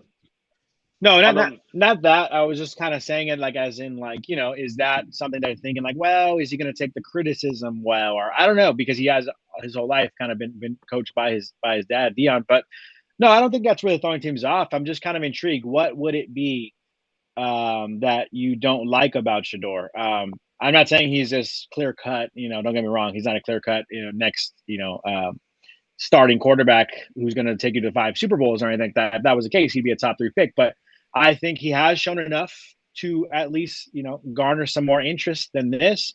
There are teams that need a quarterback, right? You look at the Vegas Raiders, right? Of course, you have Geno Smith, but I think they could have taken him. The New York Jets, is Justin Fields really holding you back from drafting the next quarterback, right? And so that's interesting. They don't go quarterback there. Again, I get it. Offensive line is almost at times just as important as quarterback. If you don't have a good offensive line, no matter how good the quarterback is, he's going to struggle. So that is obviously important. Again, but like you noted, with New Orleans specifically, the reason why I thought it was clear-cut they're taking him is really because Derek Carr is not going to be there forever. He's a good quarterback. I like Derek Carr, but he's more of the 15 to 20 range of quarterbacks, right? And it's going to be tough to win anything of importance with a quarterback who's at the end of his career, more in the 15 to 20 range in terms of top 20 quarterbacks in the NFL. And so why wouldn't you take a chance? That's the biggest thing. Even if you don't really believe, you're not going to take a quarterback if you don't believe in him, but you got to take a chance at some point on a quarterback because you're not going to be in the top 10, hopefully, every single year. The second best quarterback falls in your lap at number 9. Why wouldn't you go ahead and take a chance? But again, they don't like him. They don't like him enough. They like the offensive tackle better, and maybe that works for them. Yeah, and then in the chat, we have Jesse Jeremiah saying, crazy, Sanders falling this hard. Yeah, I mean, my mock draft, I do have Shador to a place where I think he fits really really well. But now we do need to get to the Bears pick, as their pick is in and about to be Mm-hmm. announced. I have Tyler Warren. Who do you have right before it's announced? Kelvin Banks. So he's already off. Oh, So I had Shador going 9, Banks going 10. Figured they could use any offensive lineman at this point for the Bears. Looking at maybe Matthew Golden here. ooh, that's interesting. As we have a tribute to Steve McMichael, who obviously sadly passed away yesterday. Bears legend Steve McMichael. Mm-hmm. You got a prediction real quick before they announce the pick? Who you think they might take here? I got Tyler Warren, the tight end. I think Ben Johnson, new head coach, wants to go 2 tight end sets. I like for that. a lot of the offense, and I think he fits in really well there. I like that. I think that'd be Kokomet, no disrespect. He's been solid, but not consistent enough for you to be holding off from drafting a tight end here, especially if we're talking about the tight end of the level that we are expecting Tyler Warren to be. I mean, people are talking about him like he's going to be the next great one. And if you believe that, then you could happily take him over even in Kokomet. By the way, Caleb Williams, I think he's solid. Just kind of throwing it out there. I know a lot of people don't like him. No, I do too. I do too. I mean, he didn't have it. I mean, his head coach didn't know how to call timeouts. Now they have a head coach. The best part about Ben Johnson's introductory press conference is when he went like this. That was the best part. Here we go. Selection is in. Tight end Coulson Lovelin. Whoa. Oh. And we talked about this with very heavily talking about Coulson Lovelin with the Rams, possibly taking him at 26. I'm assuming they haven't called Coulson Lovelin that because his family did not even react to the draft. So that was interesting to see his family just sitting there like no reaction at all. Coulson Lovelin, a lot of people love this guy. I loved hearing him in interviews. I love hearing him talk, the way he carries himself. I really think this guy could be a good tight end. I just thought it seemed like the experts, the scouts, they love Tyler Warren more. So I was projecting Coulson Lovelin to fall more towards the end of the first round or mid 20th pick, around that Chargers pick, right? I thought he might be able to fall to the Chargers. He did get injured last year as well, so I thought that would hurt his stock. But apparently, maybe the interview, because I fell in love with his interviews as well. So maybe they fell in love with his interviews. They got a Tyler Eifert as an NFL comparison. Don't be afraid of that if you're a Bears fan, that he's a solid tight end when he was at his peak. Tyler Eifert was nice for those couple years with AJ Green. He was nice. But this is a solid tight end, man. Solid tight end who is honestly fluid enough to sometimes be on the outside at times. Can kind of find those sweet spots for the quarterback. I think when especially in the zones, right, he can kind of find the spot to get open, knows how to get open down the field. Good option. I'm just a little bit surprised. I am too. I had Coulson Lovelin going to the Chargers at 22 for some obvious reasons there. They needed tight end, and plus the Harbaugh connection. 6'6", 248, definitely a great receiver out of the tight end. He is a better blocker than Warren as well, which I think should be noted. So that could be why he goes number 10. Great pick for the Bears. Definitely not a miss. I mean, Lovelin was clearly the tight end too in everybody's eyes. And I honestly think receiving yards-wise, they'll be about the same, depending on where they go here. And now for the 49ers, one of the most interesting rosters in all of the NFL right here. And then some chats right here says T-Dot wanted Lovelin to the Rams. I agree. And then now it says needed for, someone else said, Jesse Jeremiah said needed for SEC guys in the top 10. And then T-Dot said no. And then Jesse Jeremiah said, selfish people ruined my draft play on Prize Picks. Yeah, that's how it be sometimes, man. That's how definitely talking Prize Picks there. Yeah, that's how it be sometimes when you're just – and now we have Loveland's family reacting. Now on to the Niners picks, though. For the Niners, we talked about this a bit earlier. I have the Niners going Will Johnson, the cornerback out of Michigan. They lost a lot of people. They lost Ward, mainly at the cornerback position, Javarius Ward to the Colts. So they desperately need to fill the corner position. What are you going with? Yeah, I had them going corner as well, but this time I decided to go because of how we see the Niners, how versatile they like their defense to be. I went Jahdae Barron out of Texas, just because I think he's a little more versatile at the cornerback position. He's not just an outside guy. I thought Will Johnson's probably the best corner in the draft. I think he could be locked down on the outside. But I do think that the Niners specifically value the flexibility of him being able to move around on the defense side of the ball a little bit more, which is why I went with Jahdae Barron for the Niners. But either way, I mean, either pick they go, if they do go corner, I think either guy is going to be a great pick for them. Not that we're fans of that. I get everybody in the comments wants to hate on the Niners. Don't get me wrong. Not a fan of the Niners at all. But if we are just evaluating where they can go, they do have a couple good options, and there's a lot of good players on the board still. So we'll have to wait and see where they end up going. I know they could even go edge at this point. You know. Yeah, again, Michael Williams could be a pick for them here. And then your brother just said Sanders here would be hilarious. It would be. I personally, so Niners fans can get pissed off, I would kind of want to see it, and said they are definitely, and then their brother said definitely going Johnson here. Yeah, I agree. They need a corner. Could go O-line as well. Could go interior O-line. They need someone next to Trent Williams. That O-line's a little weak, especially because it seems like they are going to pay Purdy $50 million. Takes a couple times. And that's why. Takes a couple times for that sentence to even sound real. Yeah, that's why I think, Jake's kind of joking, saying it would be hilarious if the Niners went with Sanders, but it also wouldn't be that dumb. I mean, to be honest with you, obviously at this point, it looks like they love Brock Purdy. I think Brock Purdy has shown to be more than just the system quarterback they like to kind of label him as. He's a solid quarterback.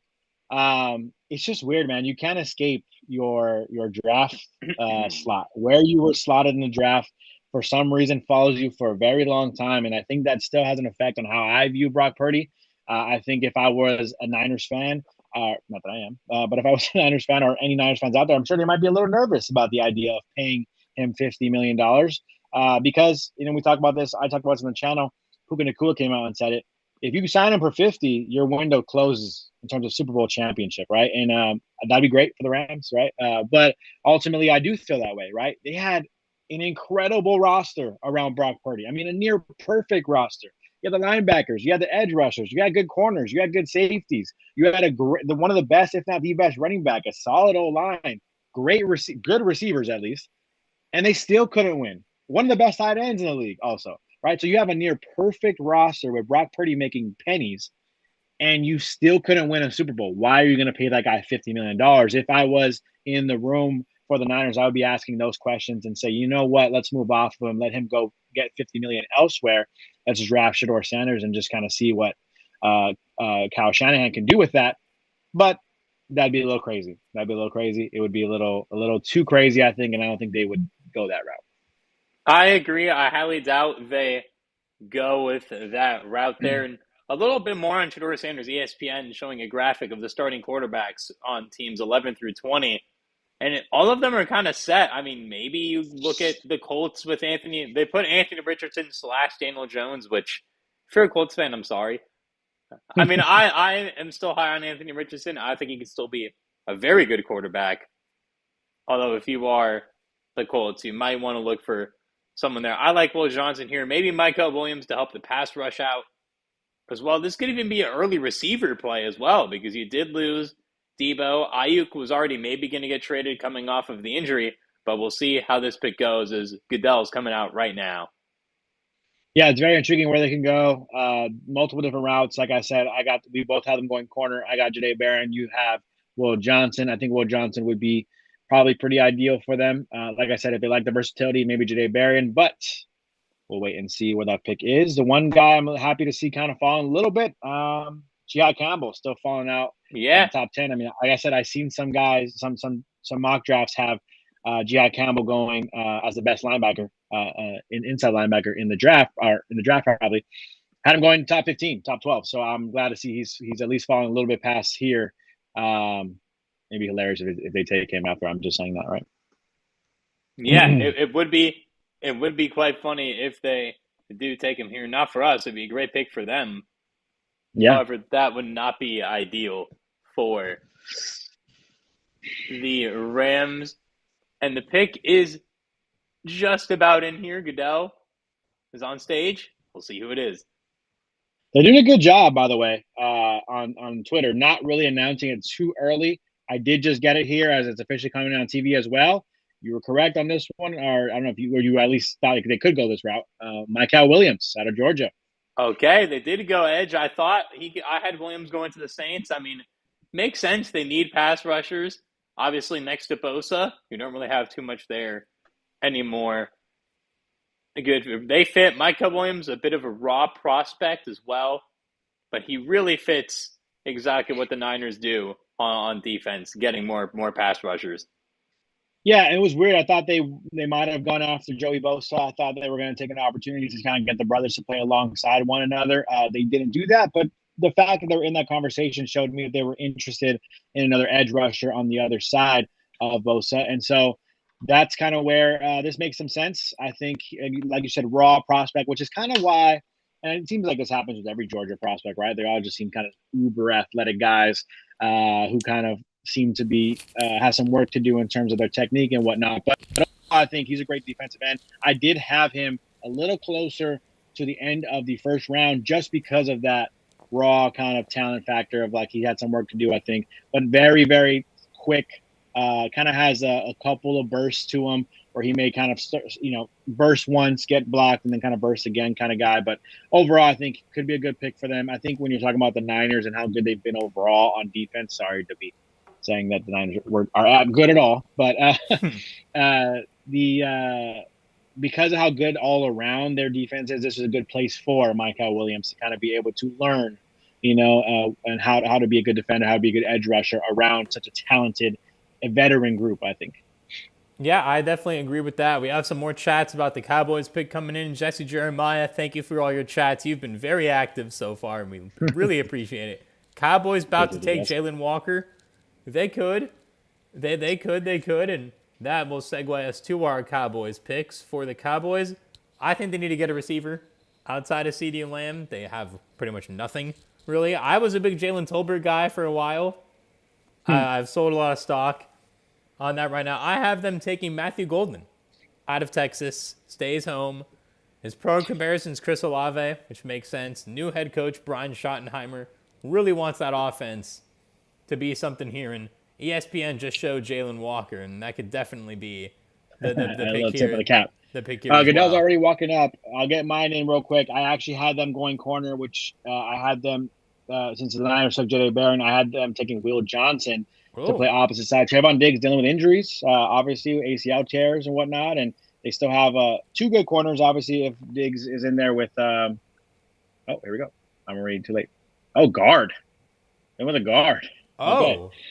Tyler Booker, Alabama guard. So I can stop talking about the corners here. I thought it would have made sense for them to add to that cornerback room. You said maybe a receiver. I think that made sense too. They just lost Hall of Famer Zach Martin at the right guard position to retirement. He's been in the Cowboys for quite a long time, and so he's very excited. Tyler Booker, very, very excited to go from Alabama and to the Dallas Cowboys. He's basically playing for two of the best, one of the best programs in all college football to now one of the biggest, I don't want to say best, one of the biggest franchises in all of football. So I think he's probably excited to do that. But ultimately it makes sense when we're talking about the Zach Martin route. The Cowboys tend to do this too. They tend to go with the need that they never really addressed, So they had a hole at guard. They never addressed it in free agency, and so they addressed it here in the draft for their first pick. Yeah, I mean, it makes sense. They needed a guard. I had Tyler Booker going to the Colts at 14. The Colts also desperately needing a guard there. So we'll see what they do at 14. We'll see where Matthew Golden goes. Very interesting that they went guard, though. I feel like there's a lot of better guards available later. That guard is kind of one of those positions that you can take in any round. Agreed. I will say this, if history means anything, Cowboys have always done a really good job of drafting offensive linemen. You got to give them credit for that. From recently retired Hall of Famer Tyron Smith. They, back in the day, drafted, I think, formerly All-Pro center Travis Frederick.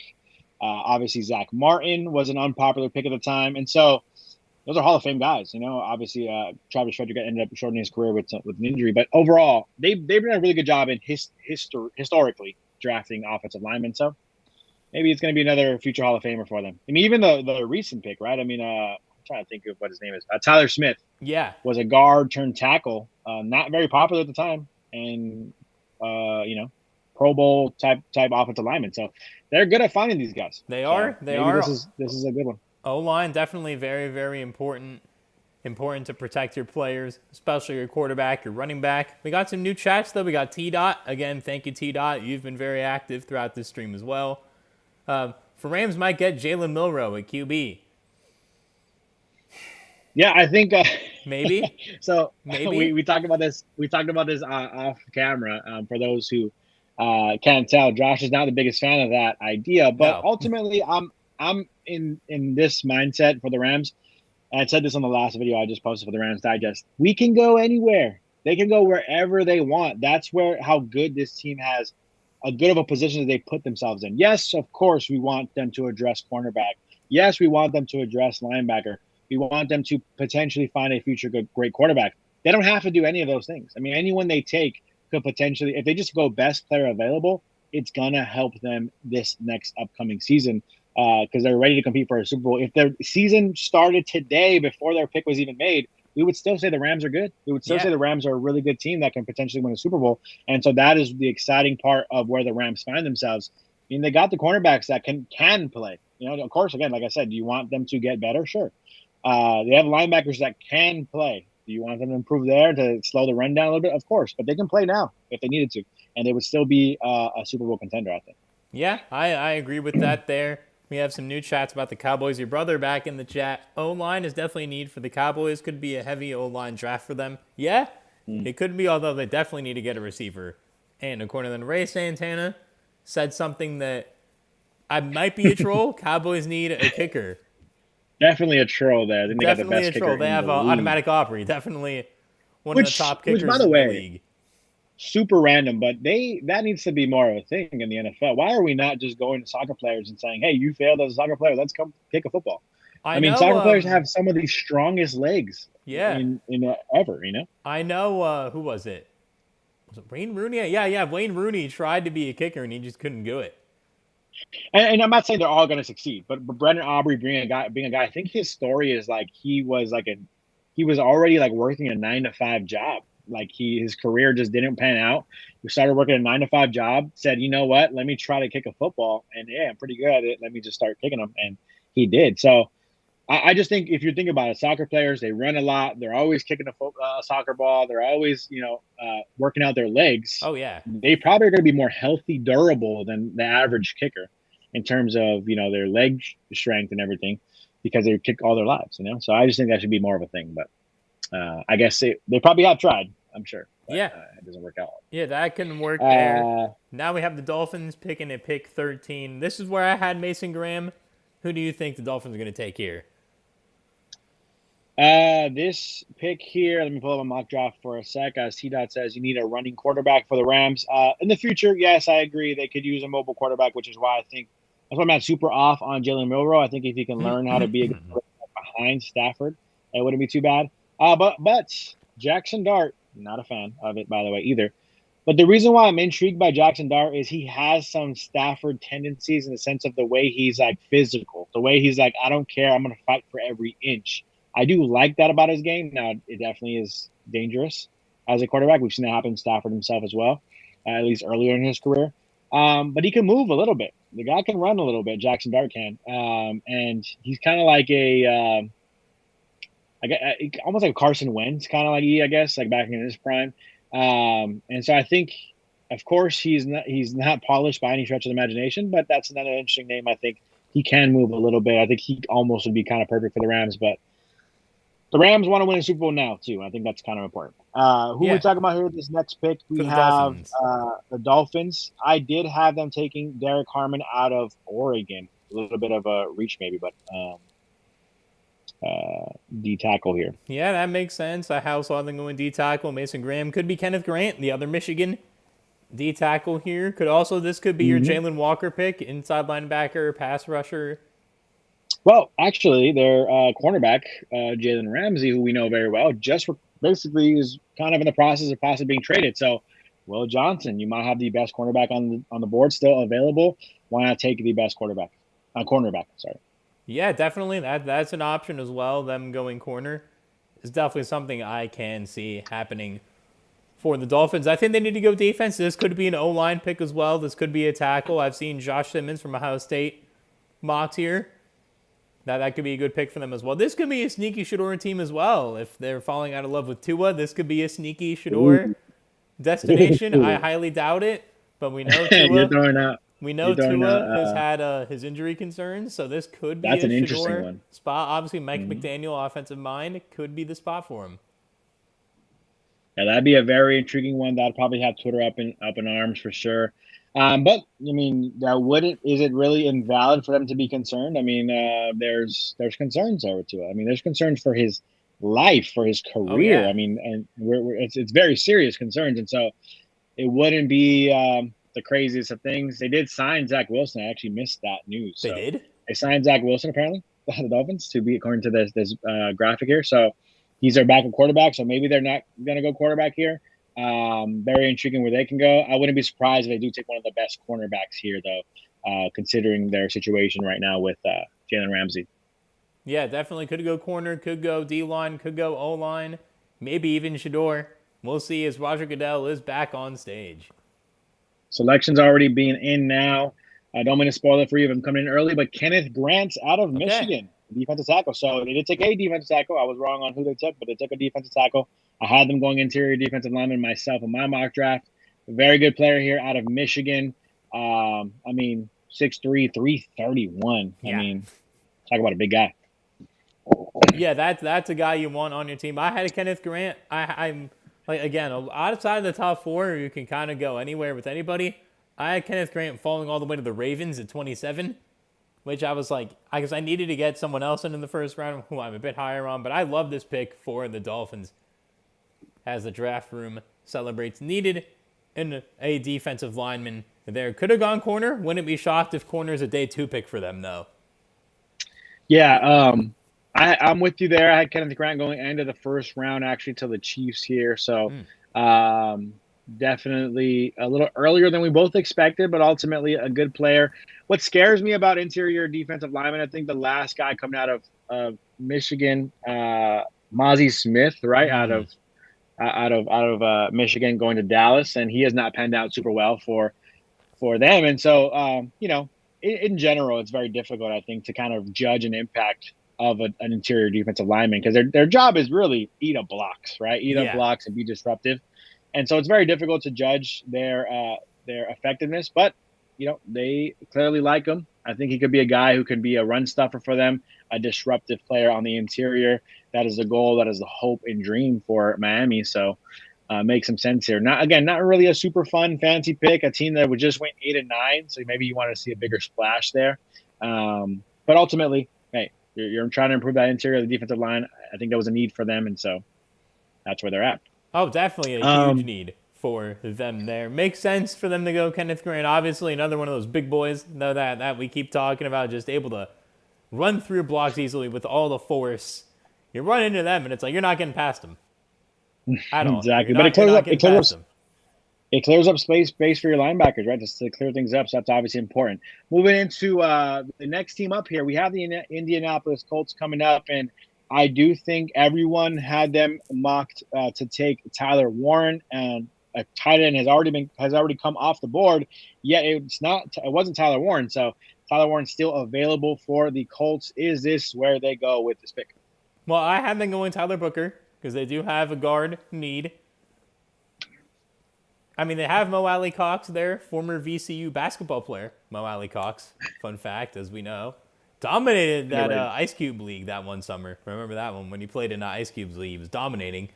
But yeah, Tyler Booker. You got to be ready to move on. Yeah, Tyler Booker is my pick here. Although they could go tight end, Tyler Warren makes sense. They could go Gray Zable out of North Dakota State if they still want to go interior O-line. Picks in on my end. It is Tyler Warren out of Penn State. He's on the phone now. People locked in quiet, trying to be quiet in this house. So he's on the phone with the coaching staff, I'm sure. Great pick. I think this guy could be the best pick, the best tight end in this draft class. A little bit surprised, like you said, with Coulson Lovelin, but ultimately both guys potentially being very good starting tight ends in the NFL. Very versatile. I mean, they just showed a highlight of him in the backfield as like a fullback, flying over the line. We've seen him throwing the football now versus USC. So versatile guy. He can run, he can pass, he can catch the ball one-handed. My goodness, what a highlight that was. He is incredible, and that is just kind of why I thought he was going to be the first tight end off the board. Not that I was, not a fan of Coulson Lovelin. I thought he was fine as a tight end option, but I mean, Tyler Warner was doing things that I just thought were phenomenal. I mean, as a blocker, they just showed one-handed catches. I mean, he just looked like a different beast at the tight end position. Some of the experts had him ranked as like a top 6 to 8 prospect in the class, and so that's why I was a little surprised to see him fall all the way to 14 past Coulson Lovelin. But hey, I think the Colts got themselves a good one. Another fantasy football guy I'm gonna keep my eye on for sure in the fantasy league. Yeah, fantasy football, my tight end drafting strategy, I always wait. I got Njoku late last year, which was kind of a steal for me. There you go. I got Njoku.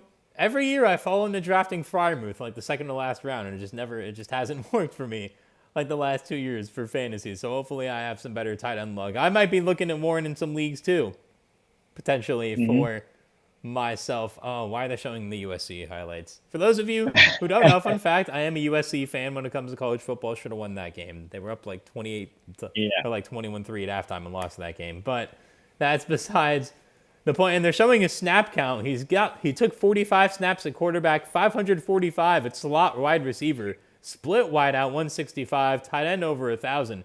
He took a snap at center even, and then obviously over 100 in the backfield. Just such a versatile player here. What a nice graphic shown by ESPN for their draft. Yeah, coverage appreciate that here. for sure. And that's what I'm telling you. That's kind of why I'm a little shocked that Coulson Lovelin went above him. It just feels like Tyler Warren's a better all-around tight end. I mean, I think he can have a similar impact to what Brock Bowers had last year for the Raiders. I mean, he just came in and was arguably the best tight end statistically in the league last year, and that's what I think Tyler Warren can do this year.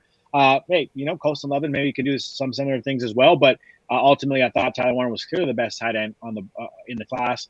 He goes 14 to Indy, maybe going to help out with their quarterback situation, as they obviously are up in the air about that situation out there in Indy. But hey, they got themselves a good option who can be a very versatile receiver for them all around. Next up in the draft, we are waiting on the Atlanta Falcons, as they have a couple of good options, I think. Who'd you have the Atlanta Falcons, your mock draft? Who'd you have them taken? So this is where I have the first linebacker going. I have Jaylen Walker, the inside linebacker / edge rusher from Georgia, going to the Falcons. They need anything they can on that pass rush outside of Matt Judon. It's, again, couldn't tell you. So they definitely need people on that side. Jaylen Walker, really versatile, coming from Georgia.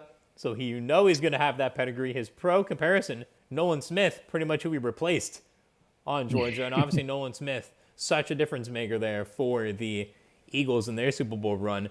Just something that they need. They need linebacker help. They lost Nate Landman to the Rams, which we covered on Rams Digest when that signing happened. And they just need anything they can get on that pass rushing front. 100% agree. And that is the guy that I have them going in my mock draft, Jaylen Walker out of Georgia. Atlanta just kind of fits hand in hand. Great player for them. Arguably one of the best players available on the board, I think. Still some really talented players that I'm surprised to see falling. But overall, I think Jaylen Walker, one of the better options for the Falcons here. I think, kind of let him stay home where at least he went to college and stay in Georgia, play for the Atlanta Falcons. I can see them going Jaylen Walker. That was my mock draft where I have them going. So very intriguing stuff here. A lot of good names for the Rams, by the way. Let's focus back on the Rams. I know a lot of you Rams fans here are waiting on the Rams picking. We haven't been talking much Rams talk yet, but there are a lot of very intriguing names still available for the Rams. The Will Johnsons of the world, the Jahdae Barons of the world are still out there. I mean, even if Jaylen Walker falls to you, why not? But one name that I still am keeping a very close eye on that I really want the Rams to take, Jihad Campbell, is still available in this draft. And so I'm very intrigued to see if he's there. He's available. Arguably the best linebacker, inside linebacker in the draft. If he's there for the Rams at 26, or even if he goes to 21, 22, 23, and the Rams aren't calling up to trade up, it's going to be very intriguing to see. If they just pass up on him, I think I'll be a little frustrated at them not going for the interior linebacker. Yeah, I agree with you there. Your brother in the chat said go Boo, go Bruins. Go Trojans, He's fight on. He's currently at UCLA, about to graduate, I think, UCLA. So Oh, shout out to my nice. brother. Congratulations there. I, T-Dot. I, I will I will say this real quick on my brother going to UCLA. I did tell him to go to UCLA. I said, because it was his dream, got accepted out transferring. And I said, Oh, yeah. if you go and you take one class, I'll change my line. I was always a USC fan growing up, and I said I'll change. I'll be a UCLA fan. I haven't actually internally become a UCLA fan. I'm trying my best for him, so go Bruins, I guess. But I've always been a Trojans fan on the inside. It's hard to jump ship, even though I don't really care for it because I didn't go to that school. But it's kind of, I just want to throw it out there. Shout out to my brother for saying go Bruins. You said T-Dot was going to say. T-Dot says, I think the Los Angeles Rams will draft a linebacker. Yeah, I agree. And then Oscar Huertas says linebacker or corner. I agree. And you know what you should do if you want the Rams to draft a linebacker? You should like the stream. It's exactly what you should do. Make sure to like the stream right now. I think they are tapped into our stream right now. Somewhere on one of their many screens, I think Sean McVay and Les Snead are watching Rams Digest. And they're waiting. They're going to see how many likes we get. Yeah. And that'll dictate whether or not they go ahead and take a linebacker here. I'm reading a tweet here from Cam DeSilva. We talk about some of his stories here on the channel. Quite a few of them, actually. Shout out to Cam DeSilva. Post notification on Twitter. He says the Rams reportedly tried to trade up in the first round, and teams believed they were trying to get Tet McMillan, receiver out of Arizona. So the Rams have their eyes on yet another receiver, which is very, very intriguing. Now, I don't think they were obviously that aggressive about it because I don't think they could trade up that high.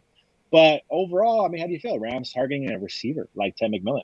Yeah, that's very, very interesting right there. Yeah, I just saw that right here as well. And then Cam DeSilva also tweeted that the Tyler Warren dream is now dead. I saw that, yeah. So, yeah, and then Cameron DeSilva before that said the Rams passing on Tyler Warren and no 10 would be big, pushes Lovelin down the board. Well, they took Lovelin. They didn't pass on either of them. And then he said, well, the Lovelin dream is over. So definitely you know what's interesting play there. Yeah, what's interesting about that real quick, I wanted to know is that running back last year, right, it was like a weird talk. Not weird, but it was an interesting talk, right, of like you don't draft running backs early. And so you saw guys like Jahmyr Gibbs fall a little bit, right? Right. You don't draft tight ends early. That was kind of a very big thing, a very big topic of conversation last year in last year's draft. GMs threw that out the window this year, 100%. I mean, you have 2 tight ends taken in the top 15 of picks. You have a running back as well taken. And so they do not care about positional value this year. I think something must have changed in terms of the NFL and how they view those positions because 2 tight ends and a running back in the first 15 picks, a little bit surprising. I mean, not really that with the running back because Ashton Genty is that who we're talking about, but intriguing. Yeah, I think that last year that was a topic of conversation of drafts, right? No tight ends. No, almost no linebackers too, right? No linebackers in the first round. No running backs in the first round. And nope, they switched that this year. So Sal in the chat just said the Rams don't value linebacker. They will go after another offensive weapon. Yeah, looks like that might be the case based on the Cam DeSilva tweet. And then T-Dot again said, Sal in all caps, the Los Angeles Rams need a linebacker. Yes, they do. We do. They do, but he's not wrong, T-Dot, in terms of what the Rams typically do. And we could pound on the table for as much as we want for a linebacker. They do not typically go after those linebackers. And so they may be happy with the way the room is right now, even though we need a linebacker. The pick is in. The pick is in.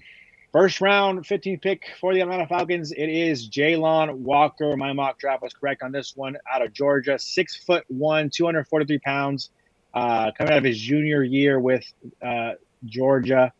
Very good pick, I think. Very good pick for Atlanta. You need some speed on deep. They always love the speed. They always love the explosiveness on defense. They've done that for decades, it feels like, back in the Vic Beasley days, from what I remember. And they have a speedy linebacker who could probably be a bit of an edge rusher more likely than not for them. Kind of that Micah Parsons type of linebacker where he's mostly going to be on the outside, probably as an edge rusher, even though he is smaller as a linebacker. Yeah, I agree. Great pick. I had him going here as well. And then first off, real quick chat, Sal responded and he said, T-Dot, I wish they would go after an LB, but they won't. LOL. Yeah, they may not, or they may try to trade back up into round 2 and take Schwerzinger out of UCLA, a guy that we've been talking about potentially as well, if they want to get a linebacker here in in this draft. But going back to Walker, great pick for the Falcons. Again, someone who I was hoping the Rams could potentially steal as well, but he's been rated higher than Campbell. For those who don't know, Campbell has had some shoulder injury issues, and that is the reason for him falling lately here in this draft. So that definitely interesting to see if Campbell's available at 26, or if the Rams trade up to take a receiver. We'll see about that. But now we have the Cardinals up here on the clock, another rival, if you will, of the Rams here in the NFC West. Who do you have them going with at pick 16? Yeah, with the Cardinals, I had them going in terms of how my draft fell originally. I had them going with the next best edge rusher, and that was Shamar Stewart out of Texas A&M. I think they could use some defense there in Arizona. Of course, they can go either side. I know I'm not really a Cardinals fan, and I don't like what they have on either side. They could have really gone. They can really go either way. I think they need to kind of move closer towards a rebuild sooner rather than later. I don't know if their quarterback's the right guy. Are we talking about Shador Sanders here? No. I don't know if they'd be that bold, but I think they can honestly move towards more of a rebuild. I don't really like what they have on either side of the ball, but if they are going to continue to try to build on what they have there, another edge rusher would be nice for them, I think, for the future of the Cardinals.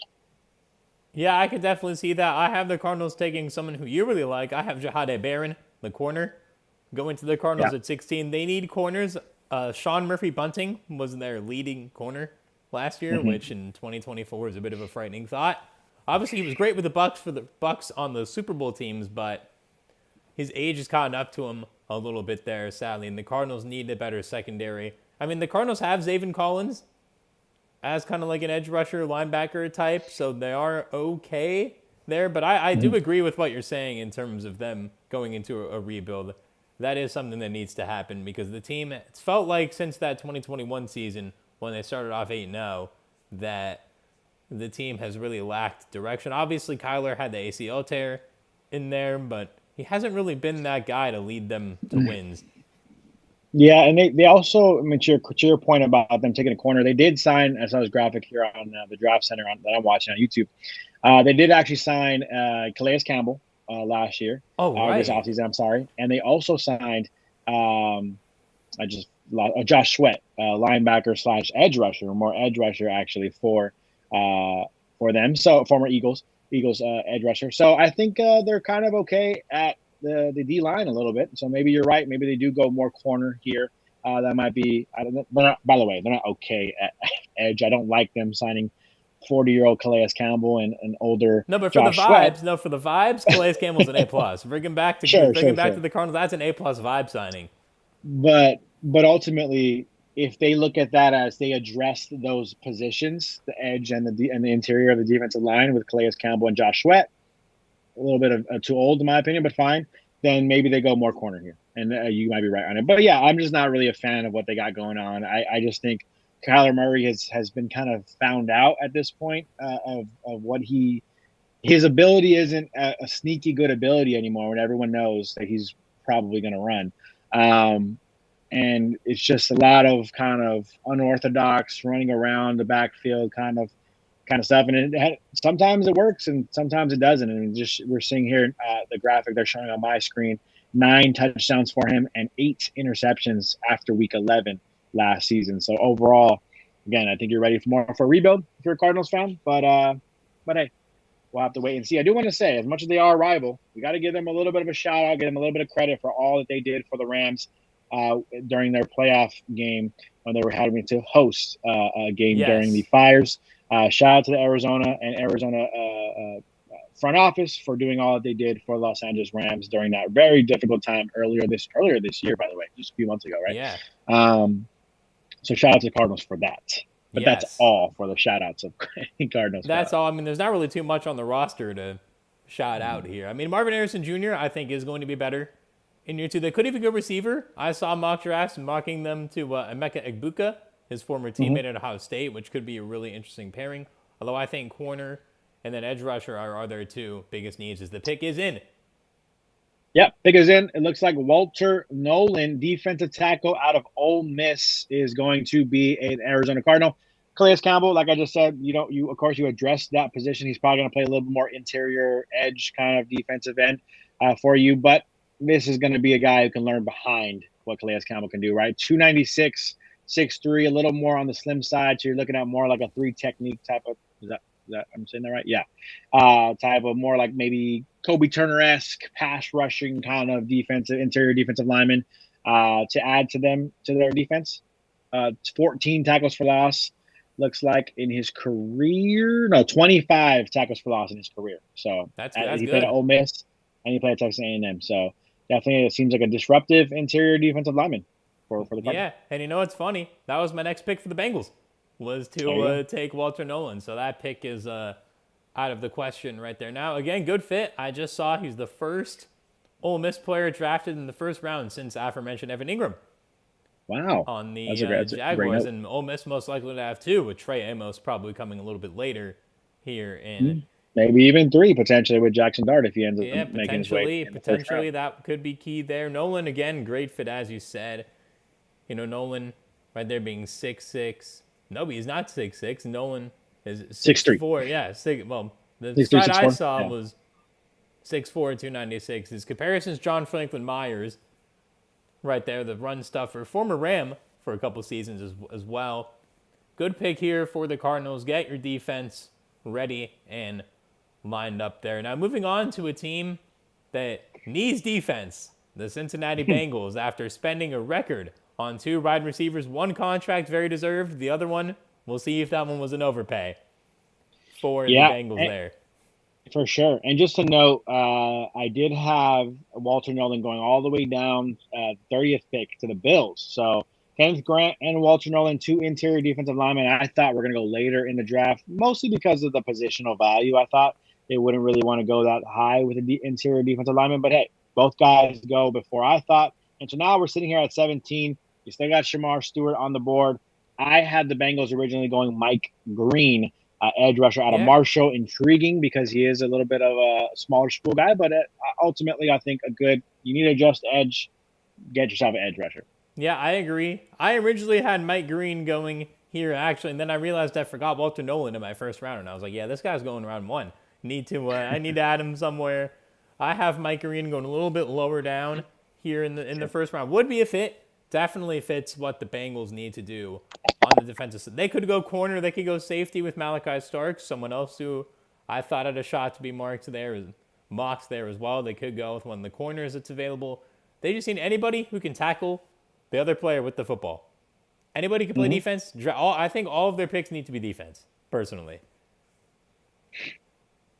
Yeah, I agree. I think this is a team that you already spent a lot of money to say it's Joe Burrow, it's Jamar Chase, and it's I'm forgetting the other receiver's name. Higgins. T. Higgins. You got those 3 that are going to carry your offense. I love Mike Gesicki, by the way. I know he's up and down this year, and he's a little bit getting older as a tight end, but I've always loved what Mike Gesicki can do on the field. So I think they do have the offense. Chase Brown at the running back position. The offense is set. You need to address that defense and fix it, and that is hopefully what they can do here with this pick. Yeah, definitely. I mean, Mike Gesicki as well, but whenever he hits the gritty after a touchdown, too. Just one of the funniest. Yeah. One of the funniest stop doing that. gritties. Yeah, it needs to put that one there. Let's see. Sal or work on it. Sal still believes the Rams taking a wide receiver. I mean, again, they definitely could. It's a possibility. It's something in the first round I do think is a little bit of a reach, although we do still have Matthew Golden and Emeka Egbuka and Luther Burden all still on the board here at this A lot point of good names, man. draft. A lot of good names. Lots of good names there. The Bengals won't be taking, at least hopefully not for their sake, taking one of those wide receivers. The Bengals, obviously not a Shador team. You have, in my opinion, the second best quarterback in the league behind Mahomes and Joe Burrow. So love me some Joe Burrow. I agree. I just don't think they should even touch the offensive side of the ball unless you're going to offensive linemen here, which I don't really mind. You can never have too many offensive linemen, but ultimately address the defense, fix it up. Let's see what they can do here with this pick. Yeah, interesting, man. Interesting. Trey Hendrickson, he's the one that he's still on the roster, right? So Trey's on the roster, and then who retired? Their other edge rusher, right? Yes. Sam Hubbard retired after he got hurt wanting to catch a touchdown, which, again, I get why wanting to catch a touchdown. Unfortunately, you play the risk of getting injured with any play, but on that play, he got injured and decided to retire. Sam Hubbard, someone who took a little bit longer to develop, but those last 4 years, he was really good for the Bengals. Yeah, him alongside Trey Hendrickson. Yeah, I think they had a pretty good duo going there. So the Bengals, we'll see. Trey Hendrickson and the Bengals, I know both sides want to get an extension done, just in case if they don't or he ends up getting traded. It's going to be very, very important that they address the pass rushing side of the ball. Are you following along with available players? I think it would have been cool to have still, because I want to see it. I mean, we still got – I mean, we talk about this. What was one of the more intriguing things this draft? Where's Shador Sanders going? And he's still on the board. And this is where it goes. Hey, you start talking about the Rams, maybe try to swoop up and get him. I'm not super hell-bent on the Rams taking a quarterback. I want to emphasize that. That's not what I want the Rams to do. I think they're trying to win now. But – again, you're still thinking about the future. I mean, Matthew Stafford consider retirement this offseason. There's no telling what he's going to do next year, especially if you win a Super Bowl. So he up and retires. All of a sudden you have Devontae Adams, Puka Nacua, and no one throwing him the ball. So, that's very scary. So that's why I'm intrigued by a Shador Sanders, Jackson Dart type of quarterbacks. So what do the Rams do? I mean, you're sitting here at 17. Like you said, about 11 to 20. Everyone's kind of set at quarterback. So, it looks like the Steelers might get their guy unless someone jumps up to grab him. Steelers might get Shador Sanders. Seems like that's almost going to be a for sure, pick right there. The Bengals pick is in. Goodell is on the stage. Let's see what defensive player they take. Yep. It looks like they're going Texas A&M edge rusher Shamar Stewart. I had him going one pick before. He ends up going to the Bengals here. 6'5", 267 pounds. Very, very good player here out of Texas A&M. You needed to address the defense. We just said it multiple times. Disruptive edge rusher. They're saying here big time burst. Comparing him to Rashawn Gary, it looks like. More disruption than production. So a very disruptive player, but didn't produce in terms of sacks, tackles for loss. It looks like 31 tackles in 2024, which was his career high. A little bit on the lower side. I mean, he's an edge rusher. 4.5 sacks, 11 tackles in his career. Tackles for loss, I'm sorry. Yeah. His career. So definitely not the most productive of edge rushers, but ultimately a disruptive guy who you would hope can become, a stud edge rusher for you. Yeah, definitely. I had Shamar Stewart as the final pick of the first round, going to the Eagles at 32, a place where he can learn a little bit. I'm a bit lower on Shamar Stewart than I think a lot of other people are here coming into the draft. I think he's a bit more of, the intangible pick, the potential pick, which could work out, and hopefully it does work out. Obviously, wish nothing but the best for every single pick here of the draft. However, at 17, I think the Bengals needed someone a bit more proven, like a Walter Nolan, a Mike Green, somebody like that, or a James Pierce Jr. out of Tennessee. Definitely players that fit that mold. Although Shamar Stewart, again, he got the right position. Hopefully you can get the most out of him, because something I want to make a note of about the production as well is how often was he double teamed? Because we look at someone like Aaron Donald. Aaron Donald was getting double teamed like every snap. Yeah. So that could definitely be a factor for sure. And ultimately, the interesting point for me from the Bengals perspective would be, hey, you want a guy who produced because you want him to produce sooner rather than later. They may end up having to be patient with him ultimately because he hasn't produced yet in his college career, or wasn't producing that much yet in his college career. But ultimately, again, a guy who looks the part, definitely has the disruptiveness going for him. Maybe they see something that they can just, hey, we're going to tweak this, tweak that, and we think he can be that guy, the next guy for us.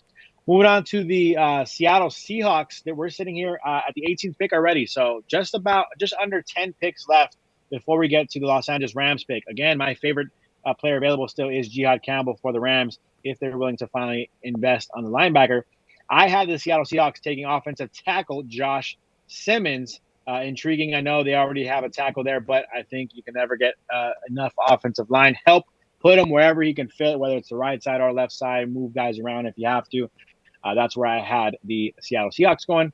Who do you have Seattle going with? I also have O-line, not Josh Simmons. I have Gray Zable, the center and / guard out of North Dakota State. They need an interior offensive lineman. This guy plays interior offensive line, 6'6", 312, good size. Now, again, they have Sam Darnold back there at quarterback, and Nick Wright calls Sam Darnold, pedestrian quarterback, meaning that they don't move. And yeah, that was the case in the playoff game against the Rams, if you remember that one, where he was sacked a bunch of times. I believe it was 9 sacks in total, like 7 already by halftime. That the Seahawks, and by investing a lot of money, at least for this year, in Sam Darnold, that they need to have that O-line ready, because the Seahawks as a roster have some good players. You have Cooper Kupp, you got JSN. Kenneth Walker burned me in fantasy because of the injuries, but when he was healthy, was pretty good. Yeah. Got him in the 9th round. I thought that was a steal, but unfortunately did not have the best season when it comes to health. You have good players on the defense. Obviously, Reek Woolen and Witherspoon as the corner duo. Could go safety. Could go Malachi Starks. Although I do believe we just signed DeMarcus Lawrence also, edge rusher out of Dallas. Yes, so that's another help, I think, in the run stopping department. So they kind of can go a multitude of routes. So I did just get an update here real quick. Didn't mean to interrupt you, but Ian Rappaport, he says that Seahawks are open to moving back, and so are the Bucks. So they look like they are on the phone, possibly calling teams, unless their pick is in already. They may be calling. Okay, so if not Seattle, then maybe the Bucks calling teams to see if they can get out of this pick, which is very intriguing from both teams' perspective, but makes some sense, right? Especially at this point, Shador Sanders, other guys still available. I think obviously you want to make a call to see if you can get the most out of this pick. But if you have to sit and you have to pick, I think the Seahawks will go best available at a position of need, whether that's O lineman, whether that's D lineman. We'll have to wait and see what it is. Maybe linebacker, which would make me sad.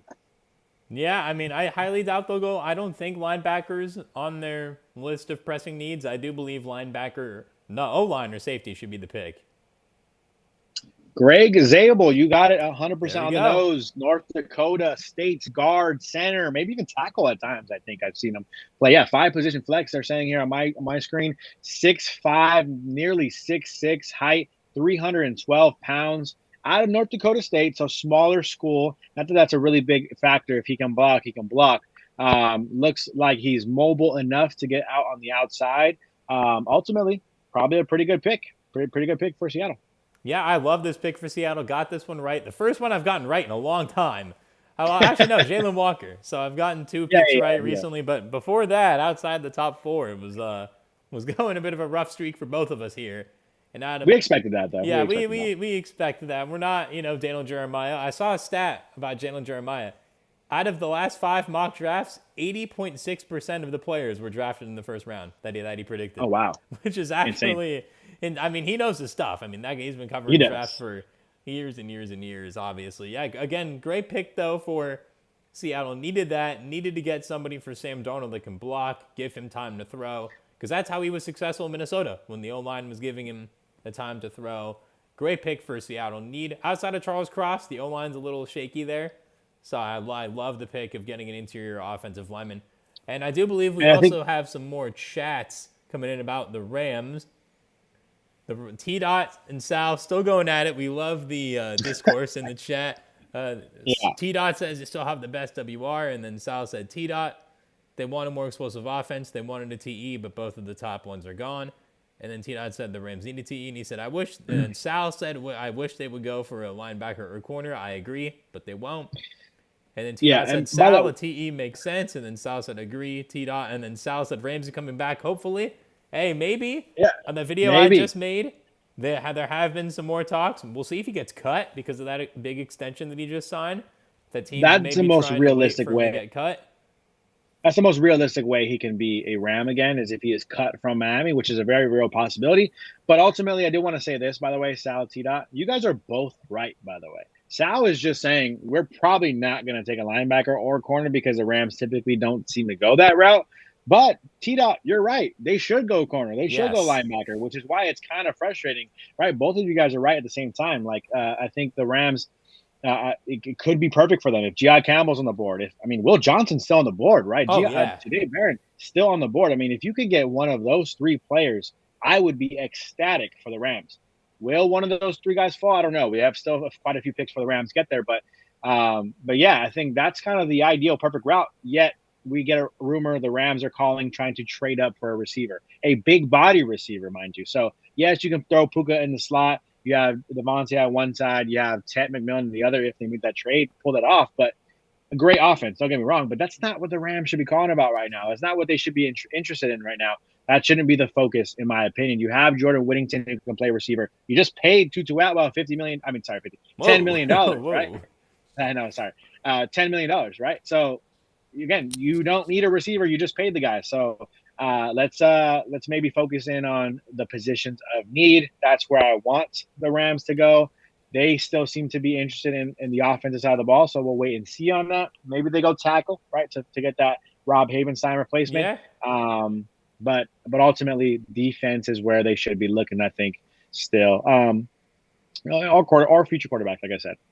But Shador is probably going to be off the board for Pittsburgh. Next up in the draft, we do have the Tampa Bay Buccaneers, who could potentially be trading back here. Don't expect it, though. There's not really a need, I think. If you're Pittsburgh, why trade up, right? Unless you're hearing that, the who would be trading up? I mean, no one else for a quarterback, right? I mean, I hope the Rams don't trade up for a quarterback. No, that's right. The Rams probably aren't. So if you're Pittsburgh, you're standing pat, right? The Vikings, they have J.J. McCarthy. They're probably not going quarterback. Green Bay is fine. Chargers are fine. Broncos aren't. Tampa Bay is not. So if you're the Pittsburgh, you're not calling to trade up. There's no need for that. So Pittsburgh's probably going to stand pat and take Shador there. So if you're Tampa, I think you go best player available here, and you take a safety off the board. Malachi Starks was my pick for them. I like that. I went with Donovan Ezekuru, edge rusher from Boston College. The Bucs don't have the best D-line. Yaya Diaby, I think, is someone to keep an eye on. Obviously, Vita Vea, again, another massive human, just there on the defensive line, just able to eat up blocks and really be that run stopper. He's been great for them, but that defensive line from the Super Bowl team, not there anymore. It's not what it used to be. So they definitely need to get that going. And then linebackers are pressing need for them as well. This could be a Jihad Campbell pick, which we hope it's not. This is the variable. It could be a Jihad Campbell pick. Starks makes. I almost went corner as well. This could be a Will Johnson or Barron as well. There because Jamel Dean has had injury history. And for Ezekiel, his pro comparison is Yannick Ngakoue, who in his prime was really good. Yeah, no, agreed. I think Tampa Bay, having a defensive-minded coach still, I think they definitely could go either of those routes. And they're probably very excited at the idea of taking one of these guys, which is really why they were trying to trade back. Because they said, hey, there's 4 or 5 guys we like. Let's trade back a few picks, get some more picks, and just take one of the guys who's false to us. We do have some more chats coming in. We have I Am Den saying Shador falls to Pittsburgh. I think so. I think Pittsburgh Steelers are going to be the team that gets Shador, which, by the way, I said earlier in the draft, Shador said he likes black and gold. We mentioned that with New Orleans. Well, black and gold for Pittsburgh, right? I mean, a little bit yellow, but, maybe that's kind of where he's hoping for. Morgan says, if Will Johnson is there, we take him. We have to take Will Johnson if he's there. He's arguably the best corner in this class. T-Dot says he gets injured every season. Not sure who you're referring to. Let me know, T-Dot. And then Will Johnson or Jahdae Barron. Agreed. Yeah. I think the Rams should be happy with either one of those guys.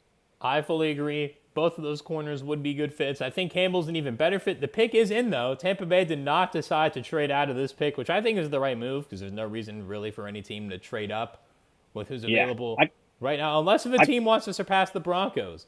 Because I do think the Broncos have an eye on a specific player, which we will get to soon. I can spoil this for you if you want, but it's already up on my screen, actually. Emeka Egbuka out of Ohio State, the receiver, national champ, right? They won the national championship. 6 foot, almost 6'1", 202 pounds, instinctive, strong through contact. Guess what his NFL comparison is on my screen here? Jackson Smith and Jigba. Not really much surprises there, right? Yeah. Makes sense. Former Ohio State Buckeye himself. Yeah, I had Egbuka going to the Packers at 23. So I had him going a few picks later than this. Again, this is a good pick for Tampa. They do need a Mike Evans replacement, Chris Godwin. Again, got him in the 10th round actually in fantasy. First 8 weeks, amazing. Obviously, sadly, had that injury. There, Egbuka, such a crisp route runner. Stayed all 4 years. Feel like he was kind of like JSN, where they were just there forever. Like they were just there and being productive for all 4 years. And makes sense. Both of them first-round picks. And Jigba had the breakout last year. Wish I took him in fantasy. Had a chance to, passed on him. But that's besides the point there. I think Ibuka is going to be a good fit in Tampa. He'll pair up with Jalen McMillan because they did take a receiver in the third round last year out of Washington who was good when Godwin got hurt. So they're building that receiving core to be even deeper. It's a good pick. However, I don't think it was their most pressing need. No, it wasn't the most pressing need, but they are planning for the future, right? Mike Evans is going to be there forever. Chris Godwin dealing with the injuries already. So ultimately, I think it's smart for them to already start thinking about receiver. I think they wanted to trade back. I think, like I said, they had a defensive mindset. They thought maybe Ibuka probably could have even fell even past them. So maybe they wanted to trade back and hopefully still take him. Ultimately, he's there for them now. Take him now. You have your new future, hopefully, receiver duo, right? That's their mindset. They have those guys replace Mike Evans and Chris Godwin at some point. And ultimately, I thought it was weird, right? The conversations around Ibuka, right? I thought he did look like one of the best receivers in the class. It was interesting to see the conversations about him maybe getting drafted after the Matthew Goldens of the world, right? And Matthew Golden still being on the board out of Texas. I thought might have been better than him, right? And a lot of people had him falling out of the first round. In my mock, I had him falling out the first round because of that. Like everyone was saying he's going to fall out the first round. So I figured why not go with what everyone else is saying. But ultimately, I did agree he may have been underrated at some point in this draft process. And so I'm happy to see that he is going to Tampa in the first round. Good spot for him. I think Baker Mayfield has plenty of weapons to continue to succeed out there in Tampa. Moving on to Denver. They're going to take a running back, I think. Yes. What do you think? Am I crazy? I think they're going to take Amari in Hampton. That was my mock. Yep. Same with me. This is an easy pick for me. I do believe Denver has a real shot to make the AFC title game this year because that defense of Pat Surtain, they signed Greenlaw from the 49ers, who I wanted the Rams to sign. They signed Greenlaw. They signed Hufanga from the 49ers. Like, they really went all in on that defense, and the run game was not good. Javonte Williams has not been the same since that injury. Julian McLaughlin. And guess what? He's a Dallas Cowboy now, by the way. That's true. Wait, who'd you say? He is a Dallas Cowboy. Nah, I forgot about that. Yes, he is. They decided to let their guys walk. I mean, a running back. So I think that is why I was like, Martin Hampton. He is, yes, the second best running back, but it doesn't mean he is not a really, really good running back. I think he actually has a lot of talent, a lot of speed, a lot of juice to him. I think he's actually going to surprise a lot of people and really be an incredible running back option for Bo Nix, which, by the way, Bo Nix succeeded without any help from his run game, really. Right? So that's kind of an important note to make, too. He's now going to have a pretty good running back if we're correct and they take Amari and Hampton here. An important thing to know, too, is Sean Payton, all those teams in New Orleans with Kamara as well, having that versatile running back made those teams just so much better and so much harder to stop offensively. Hampton, a bit taller for a running back. He's 6 foot, 221. The pro comp I have is Ramondre Stevenson. I like that. He's kind of built like that. Going back to the chat here, we had some people saying went back when T-Dot said he gets injured all the time. He was talking about Tyler Higbee gets injured every season. Agree. We do need to address tight end. But if he's healthy, and you can't just assume he's going to be hurt. If he somehow is healthy, he's still a solid option for the Rams at tight end. Sanders over Rodgers for Matthew G. He said LOL, so I don't know if you agree or disagree.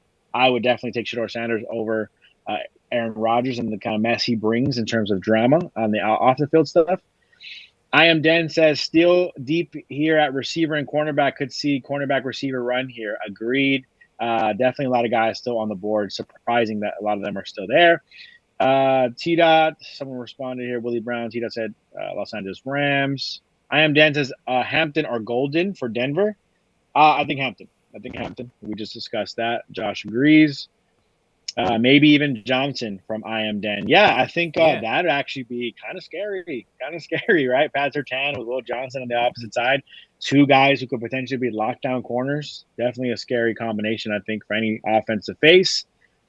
T-Dots was responding to Willie Brown saying Los Angeles Rams all day. I Am Den says, love Barron. Hope he falls to us. I agree. I kind of do like Barron as well.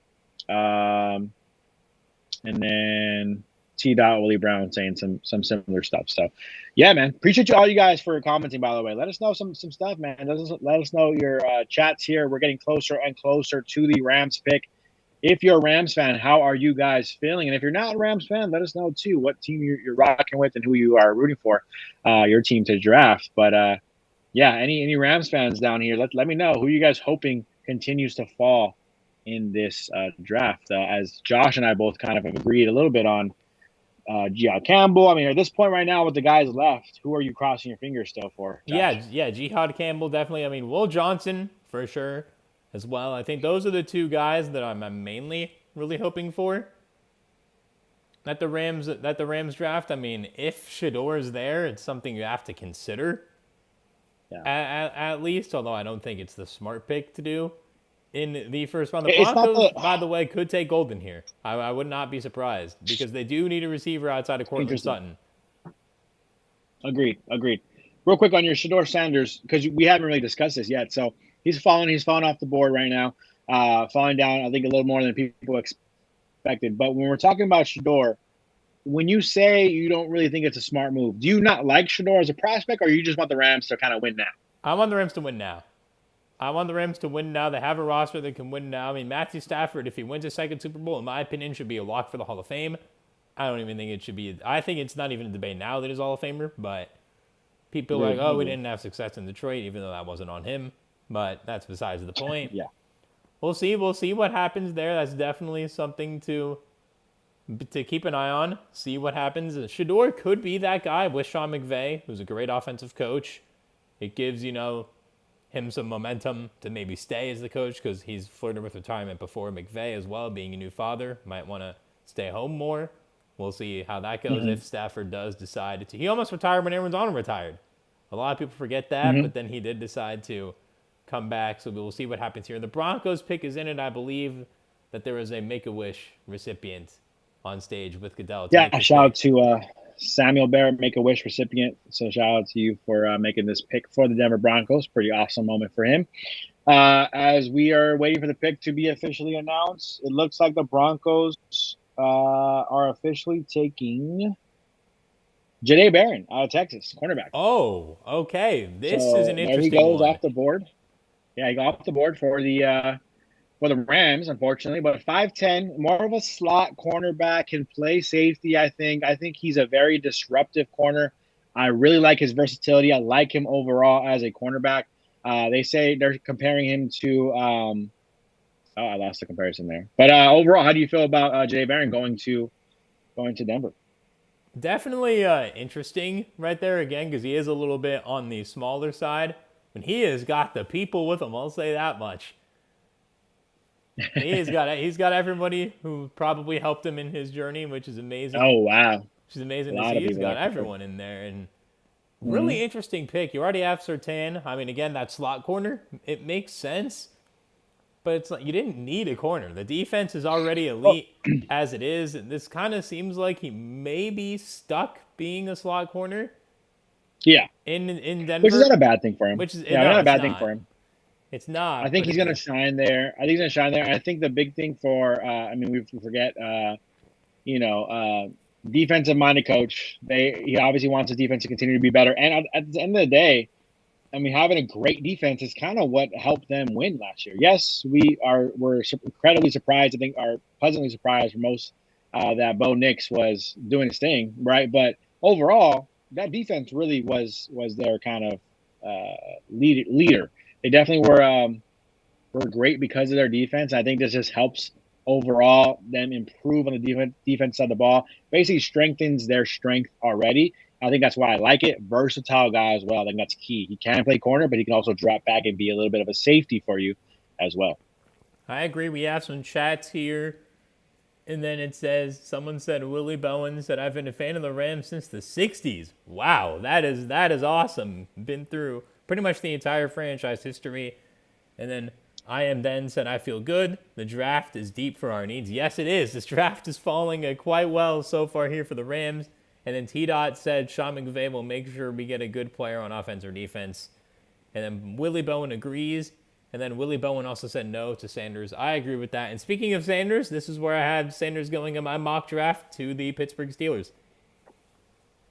I had him going 9th to the Saints, so I'm really wrong on that. But ultimately, I did have the Steelers taking a quarterback. I didn't think they can sit and just risk assuming and hoping that Aaron Rodgers will be their starter. So even if he was going to be your starter, Jackson Dart could back him up. So I had them taking Jackson Dart out of Ole Miss. But they are most likely going to take Shador Sanders here. I don't see them passing up the opportunity.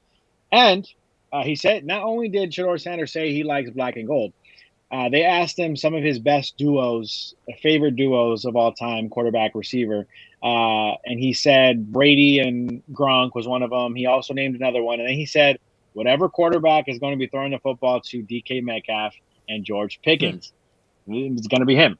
It's going to be him, right? So I think he knew that. I think he was hoping this was going to be the case. I think he must have had a good meeting out there in Pittsburgh. I think he's expecting to go to Pittsburgh. And I think that's the pick is going to be here. Yeah, I agree. The pick's already in. They need a quarterback. Kenny Pickett didn't work. Russell Wilson was actually better than expected, in my opinion, last year.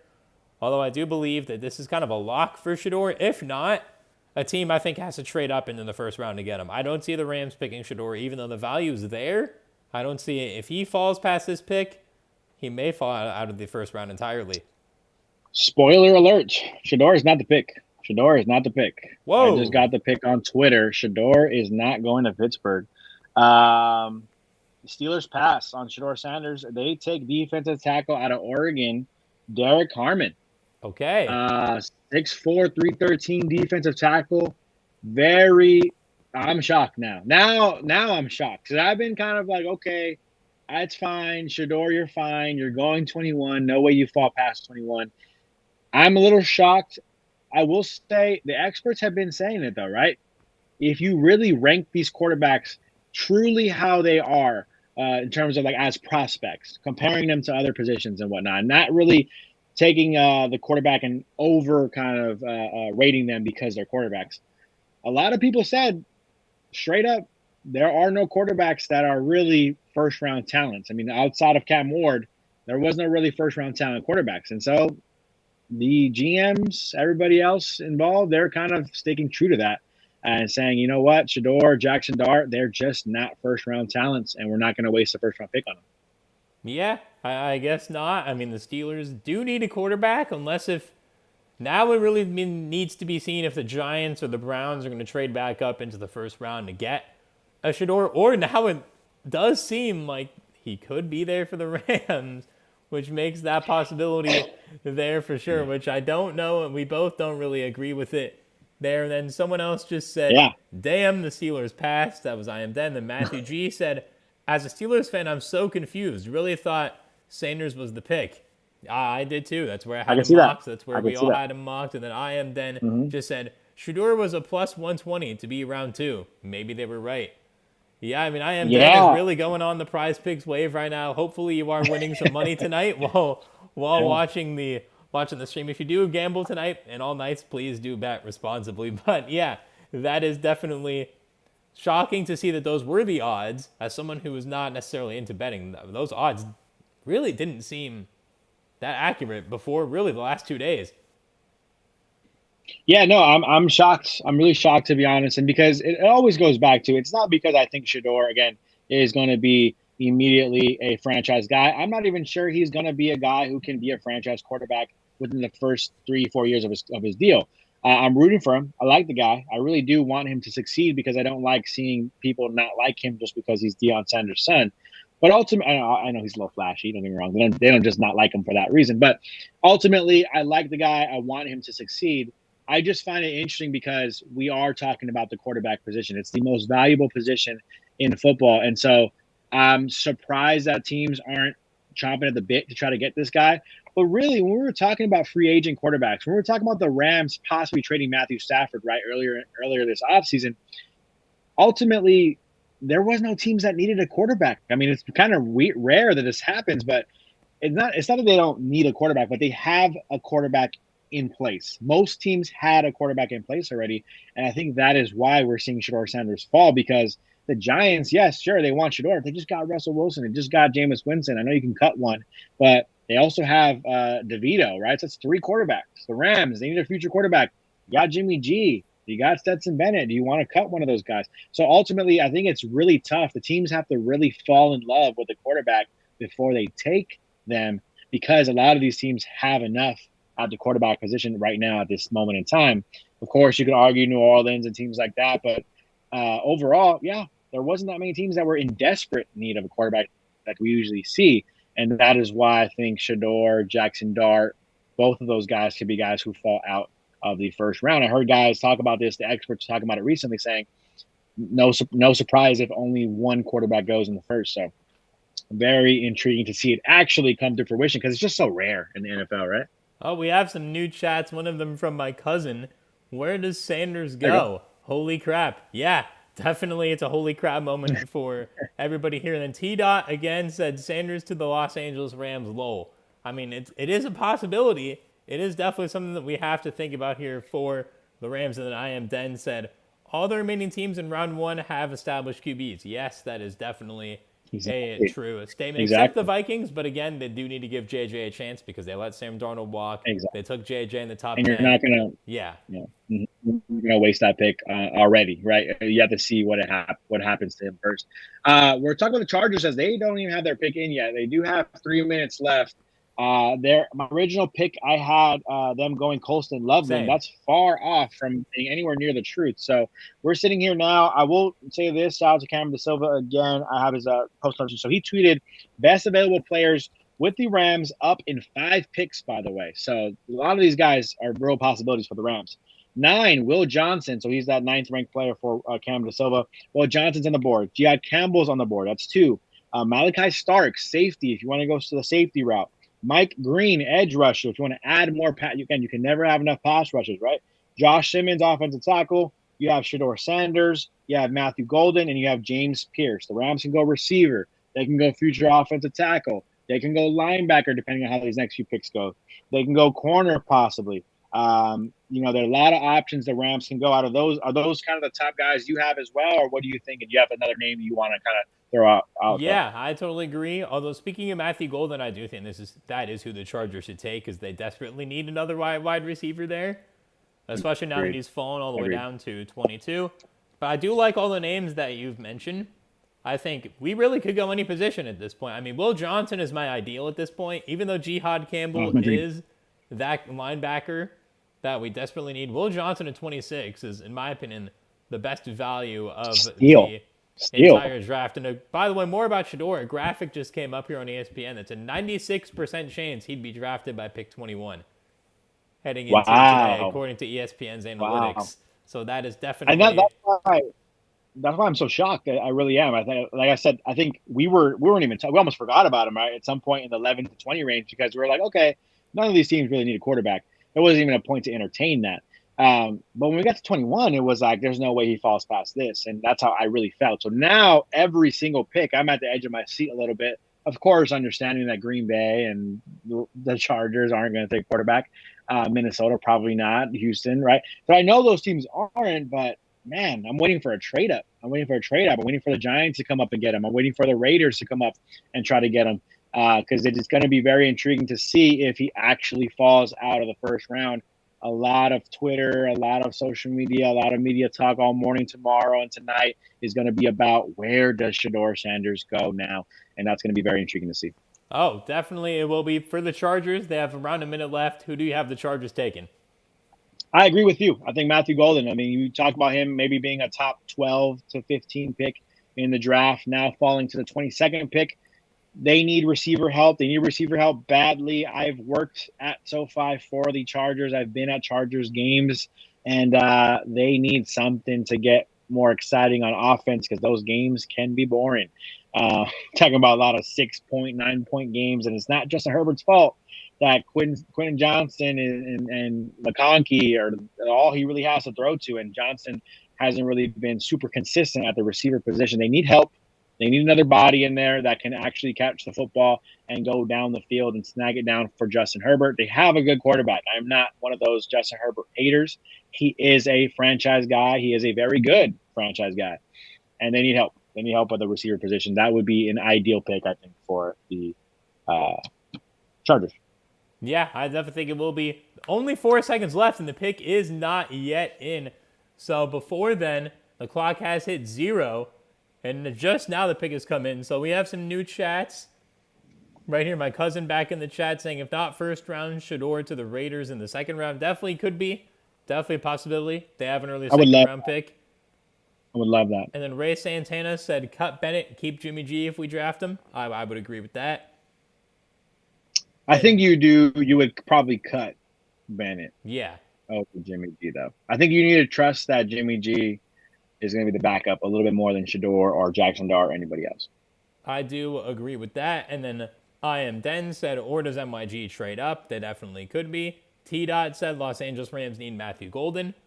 I don't know about need, but if he's there, again, the value would be great. And then I Am Den also said round 1 gets 1 more year of control, or maybe someone trades up for Shador. Yeah, someone definitely could trade up. And at this point, I feel like they kind of should. Because I don't think... For sure. For sure, yeah. Yeah, I agree with you. Because at this point, like you said, that 5th round control is very important. For 5th year control is very important, right? You need to make sure you get that 5th year option. For those who don't know, the first round picks get a 5th year option to stay on. You basically have control of that player for 5 years without having to extend them for a crazy amount of money. My bad. Ray, you were saying cut Bennett and keep Jimmy G. I agree with that. I don't know why I thought you said the other way around. And then also, T-Dot, what happened? You said the Rams need Matthew Golden. Weren't you saying linebacker? What happened, T-Dot? How did you change your mind? He switched up. He's not standing on business. He needs to stand on business. Not that I disagree, T-Dot. I don't mind the Rams going receiver because you already have the scary receiver duo right now. Why not add a 3rd, 4th receiving option to kind of really be an ultimately super dynamic offense? Coming up here, Roger Goodell. You better announce it here. The Chargers, by the way, took every last second of this clock, so they better make a good pick here. They do. They do. I have the tweet here. I don't want to say anything unless you want me to spoil it for you.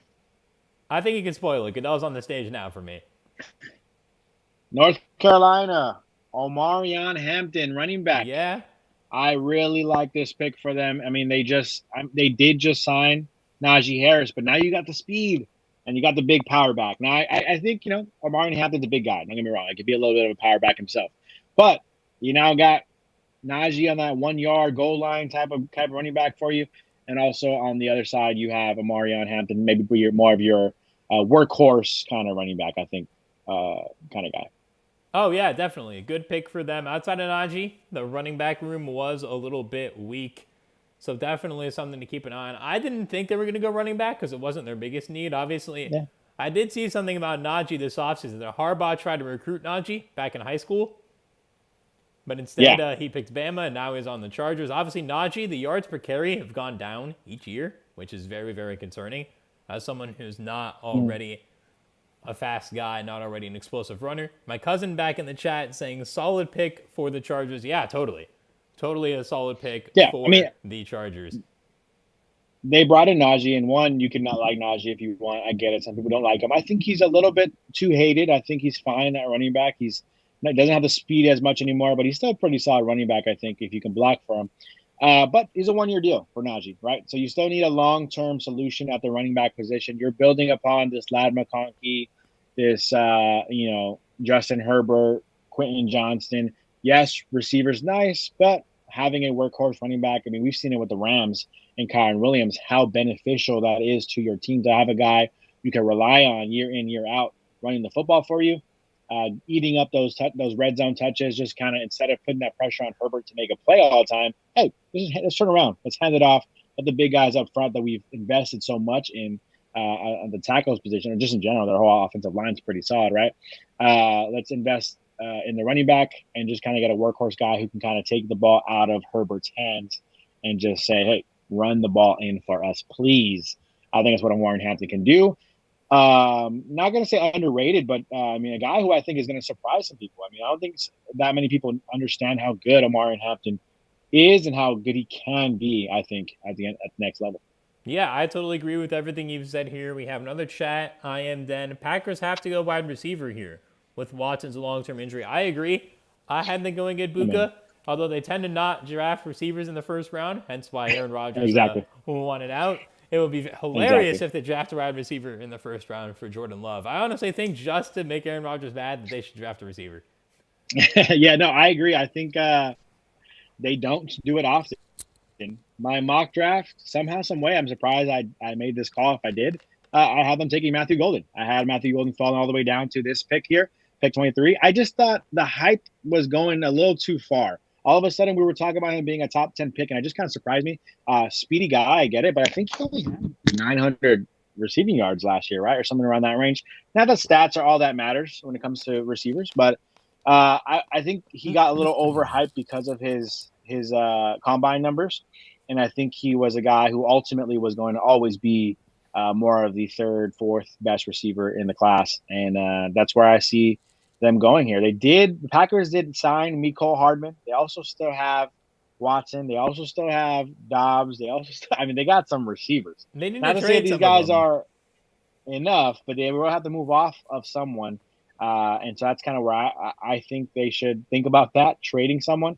But Matthew Golden, I can see that being the pick here. Mike Green, Yeah. out of Marshall, he's still on the board as well as one of the top options. Offensive line could be a move they make as well here. Josh Simmons is still on the board, if I'm not mistaken. So they got a lot of options. Yeah, they do. Receivers should be the way to go. Romeo Dobbs kind of quit on the team a little bit. Yeah, that's one guy who should be traded off the roster past year, already. there right? were rumors the Rams were going to try to trade for Dobbs, which I was actually a fan of as well, heading into the. I believe it was like a 5th round pick or something for Dobbs, which, by the way, would have been the same as what Deebo Samuel went for, which would have been something there. Receiver, the most important position for them. O-line never hurts. Edge rusher never hurts. But receiver is, for sure, the most important position. And then T-Dot said Matthew Golden is fast, and he has good ball skills. Yes, he does. Agreed. I have a quick question for you. Just got an update here. Adam Schefter, he says Michigan cornerback Will Johnson has a knee issue that has concerned some NFL teams, and it helps explain why he has not yet been selected. Does that scare you now, hearing that? And if he's there at 26, does it scare you off of Will Johnson? Okay, now that's big to know. Obviously, Ian Rappaport, Adam Schefter. Who got it up first is what we need to know out of those two, because it's always a war with those two to see who gets the news out first. I see it as Adam Schefter. I don't see Ian's tweet about it. So okay, so Schefter won this one. So Schefter gets this, and that is concerning. I did see in some research that he did suffer a hamstring injury at the combine, and he already had that turf toe injury where he reportedly tore ligaments in his toe as part of that, where he couldn't run for months. And the hamstring injury at the combine prevented him from working out at the pro day even, and he held the private workout on the 14th, just about 2 weeks ago. And maybe the knee injury happened at that workout, and that's why the teams are concerned. That is a bit concerning because he's had a lot of injuries lately. If he didn't have the knee injury, I would be less concerned, but that is definitely something to note, him having this knee injury and to why he's still available. Well, 100%. I want to hear details on it. I want to hear what it is. Why is it, slight tear in the ACL or something like that? That's obviously scary. Is it a meniscus or what is it? I want to know because it's obviously super important. But ultimately, I still think he's good enough for the Rams to be able to take a chance on him this late in the draft. We're sitting at a 23rd pick. There's many options for the Rams. I'm very excited about it. I'm hoping actually this is Matthew Golden. So another name that the Rams will kind of have to move off of in terms of receiver options for them. I know they're interested in the offensive side of the ball, so hopefully it forces them to truly consider their actual needs here if they have the multitude of linebacker, corner kind of guys we've been talking about available to them. But yeah, Will Johnson, J.I. Campbell. I mean, those two guys, I need them both to stay on the board at least to 25 so I can feel good about one of them possibly being a Ram. The more Matthew Golden and Shador are on the board, it just makes me like, oh, are they going to go? Are they going to go that way? Like, right now, the board is good in terms of there's a lot of players that we both like, and I'm sure the Rams front office likes, but that also makes it more difficult to make your pick, as in you want almost all these players to be on the roster. We'll see here. Packers should go receiver. The pick is in. Obviously, the home team getting their pick in for this NFL draft. Huge crowd outside of Lambeau Field. Looking like over 100,000 easily. I mean, they are packed in there. Yeah. Did you see Cam Ward throwing a little shade at Green Bay already as he's walking into the draft? He said, nothing to do in Green Bay except for get drafted. I mean, I don't know if he's wrong on that. I know. I've never been myself. I'd probably go to Lambeau. Just go to a Packers game. Yeah, 100%. 100%. Only in I September. mean, there We'll got to be avoid some. it in winter because we would be freezing. There's got to be some kind of that 70 show tribute stuff going on out there. Maybe I'll go check a little museum out like that. Maybe. Something about that 70 show, I'm sure. Is that show good? I never watched it. I've always watched like random episodes. I think it's good. I think it's funny, but I've never sat and watched it from like beginning to end. Yeah. Okay, yeah, I haven't seen any of it. Put in the chat if it's good. Maybe I'll watch an episode. Are you guys fans of that 70 show? Let us know. Let us know your favorite TV show. Might as well put that in the chat. Hit us in the chat if you guys are watching and you're kind of waiting on this Rams pick. I know you guys are probably waiting on that. So if you're bored hearing all these other draft picks, let us know your favorite TV show of all time. And we will say ours after this pick. Oh, there we go. That's good. I like that. I am Den says, I know Edge is not a priority, but I love Pierce. Yeah, that fits. Yeah. Like I said, you can never have enough pass rushers. Pick is in. Mark Murphy, Packers president and CEO here, making the pick here. About to announce it. Let's check Twitter, see if I think it is probably going to be Matthew Golden, but I haven't seen a spoiler for it yet. Haven't seen it yet here either. Let's see. Cam De Silva says Matthew Golden would be awesome for that Rams, but Texans at 25 would spoil that, and I think he said never mind because that's probably the pick for the Packers. That's all I've seen, though, in terms of spoilers. Let's see. Mark Murphy is still talking. Mark Murphy, I don't know what he's saying, so he could be saying something super profound and deep, but right now, I need you to just make this pick, please, sir. Yes, let's get this Rams pick going. Here we go. For the first time since 2002, when they drafted Jaylen Walker, the Green Bay Packers have used a first-round pick on a receiver. For the first time since 2002, they take Texas receiver Matthew Golden. There we go. The guy that I predicted in the mock draft. That was my mock draft pick, and I'm happy to be right on that. Something we kind of expected once they got here to this point. They need to trade somebody, but ultimately they find possibly officially their new number one wide receiver. I mean, that's their hope. That's what they're looking for. Yes. I mean, they got a bunch of number 2s and number 3s. They need number 1. Possibly. T-Dot with the triple nose in the chat. Matthew Golden crying emoji. So T-Dot, you did the full 180. You were going at Sal earlier. You were going at Sal earlier, and then now you wanted Golden. I understand it. Both positions were correct there. Let's see chats from the favorite TV show. T-Dot said SpongeBob. Great pick, SpongeBob. Great pick. I still have the SpongeBob movie DVD. Might need to watch that later. Classic movie. Dude, that movie healed me once. I was like throwing up and I was sick and I just decided to watch it and I got healed. I was literally felt better after watching it. SpongeBob has healing powers. Laughter. Exactly. Yeah, laughter was a medicine for me. So Ray Santana said favorite TV show of all time is All in the Family. I've never seen that. I've heard of it. When I was in college, I did take a history TV class, saw some episodes. It is good. It's not my favorite of all time. Definitely a good pick, historical pick. Like it. Give credit to the older TV shows there.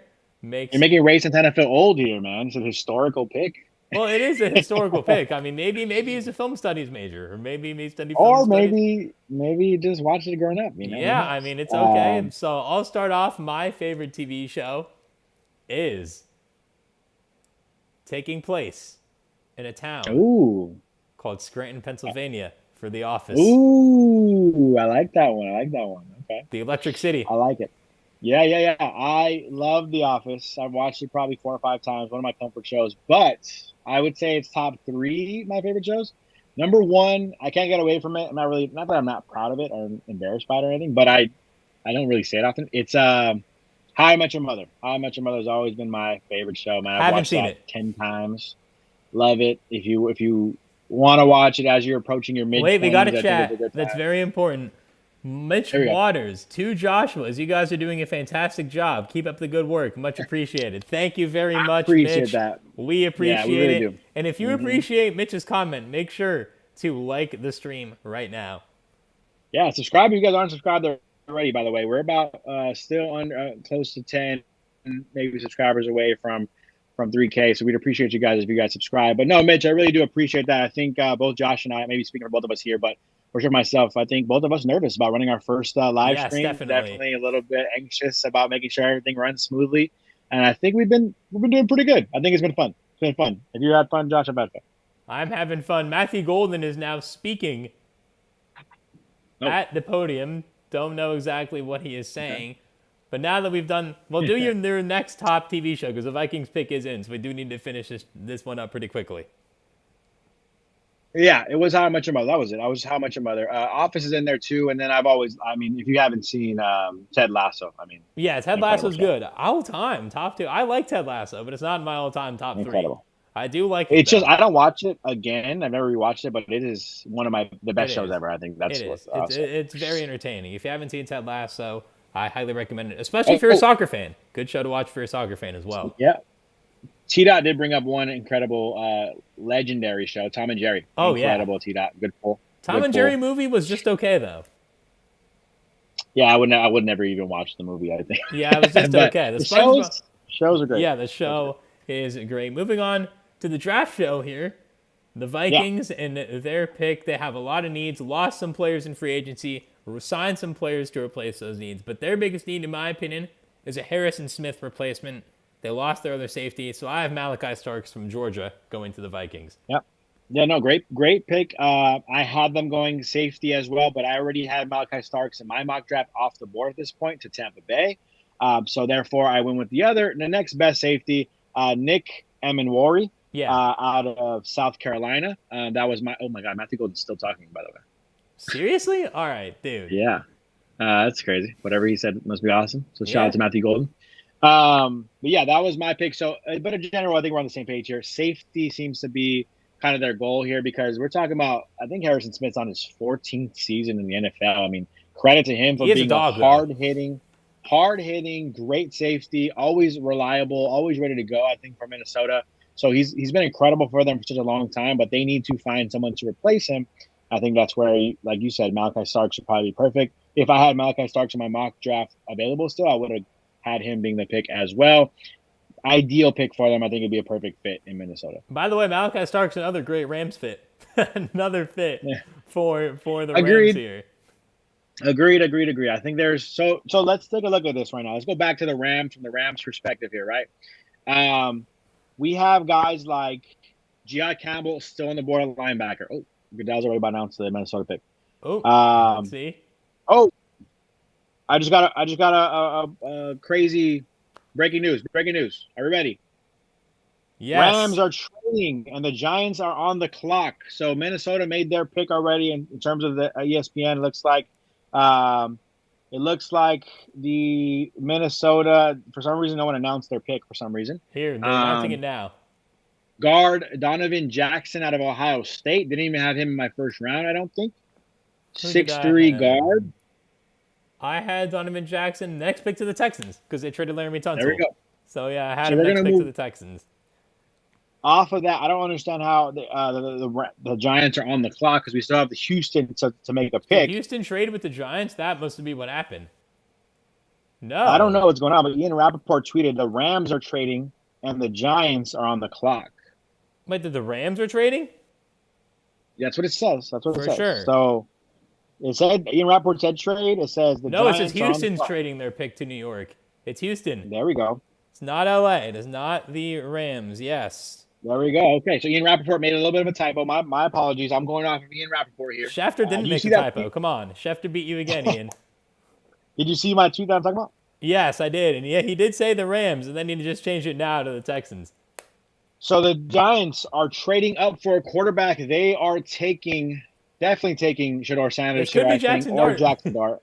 Could be Jackson Dart. If it is Jackson Dart, it'll be a bad look for Shador Sanders, I think.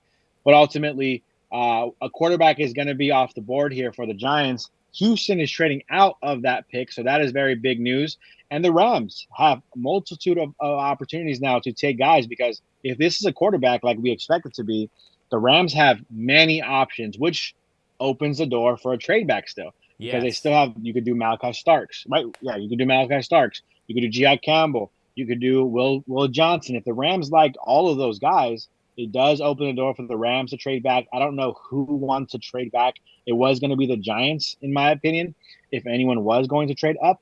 So I don't know who would want to trade up at this point, but ultimately it makes me really excited about what the Rams have at 26, the option. Yes, the full trade has just been released by Schefter. Giants get pick 25, Texans get pick 34, 99, and a 2026 third.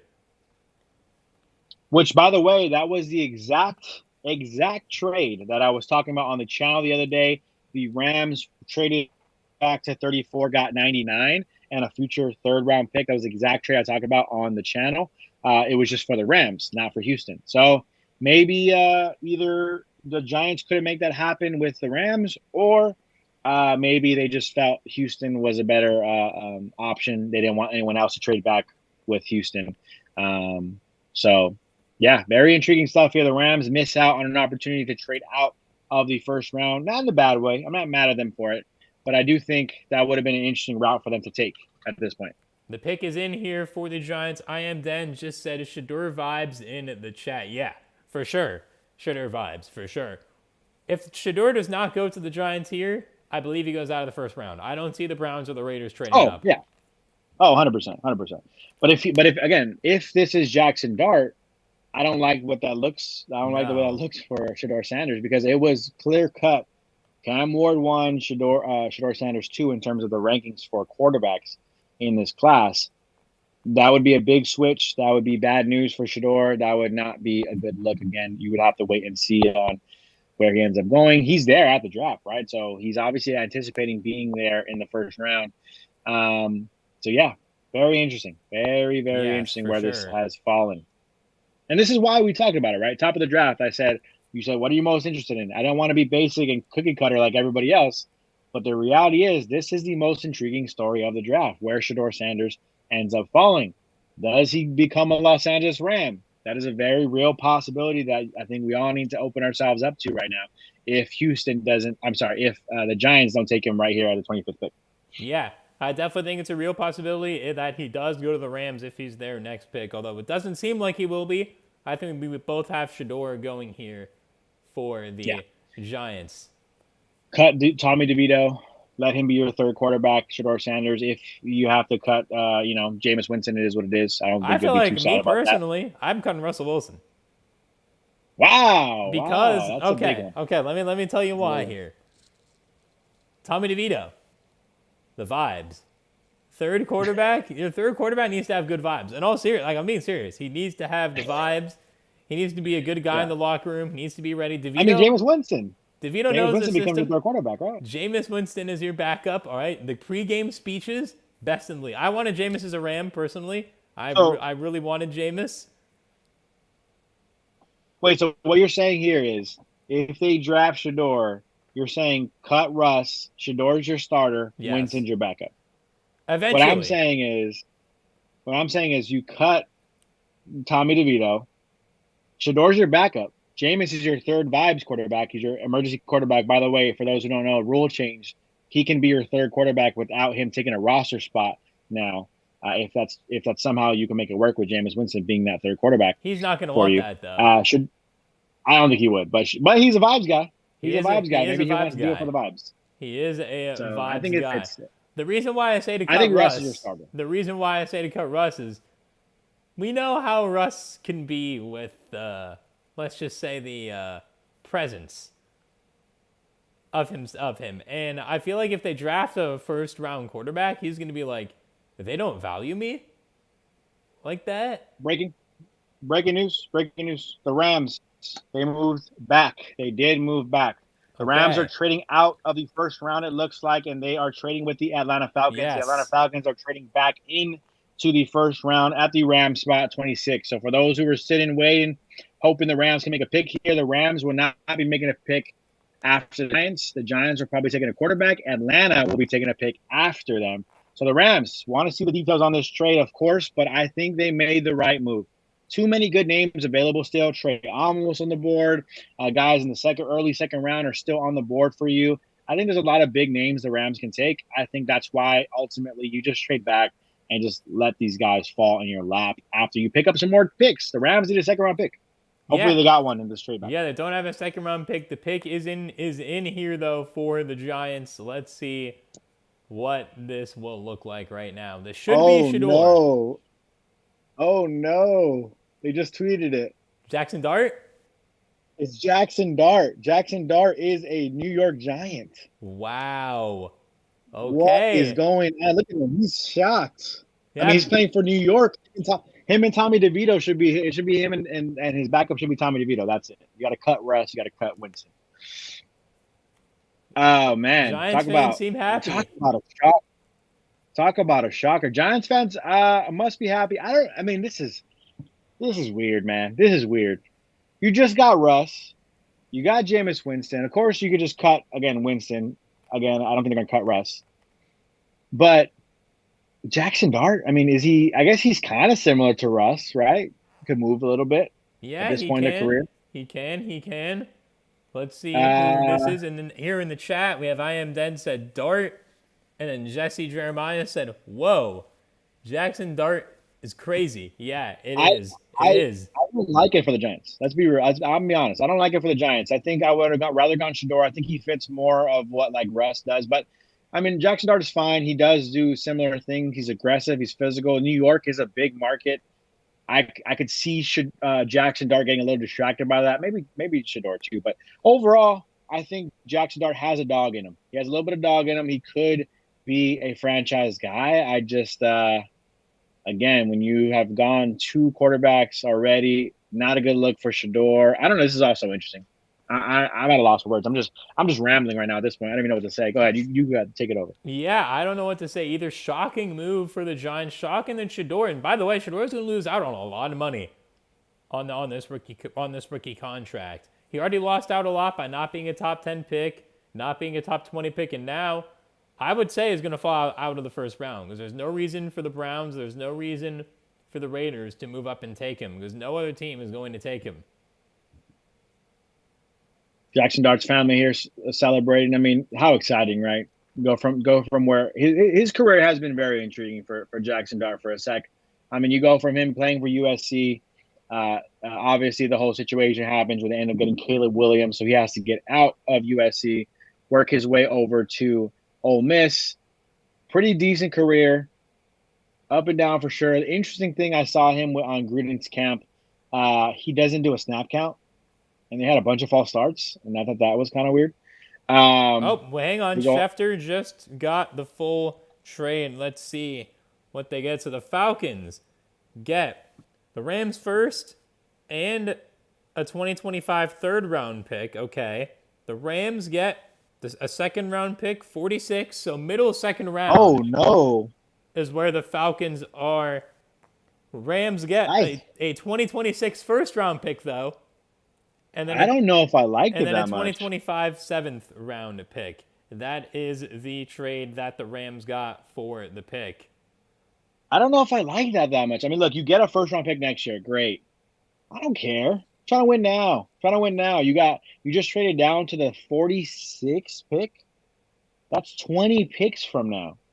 So you're not going to get any of the guys we're interested in. You're not going to get Will Johnson. You're probably not going to get Jaylen Campbell.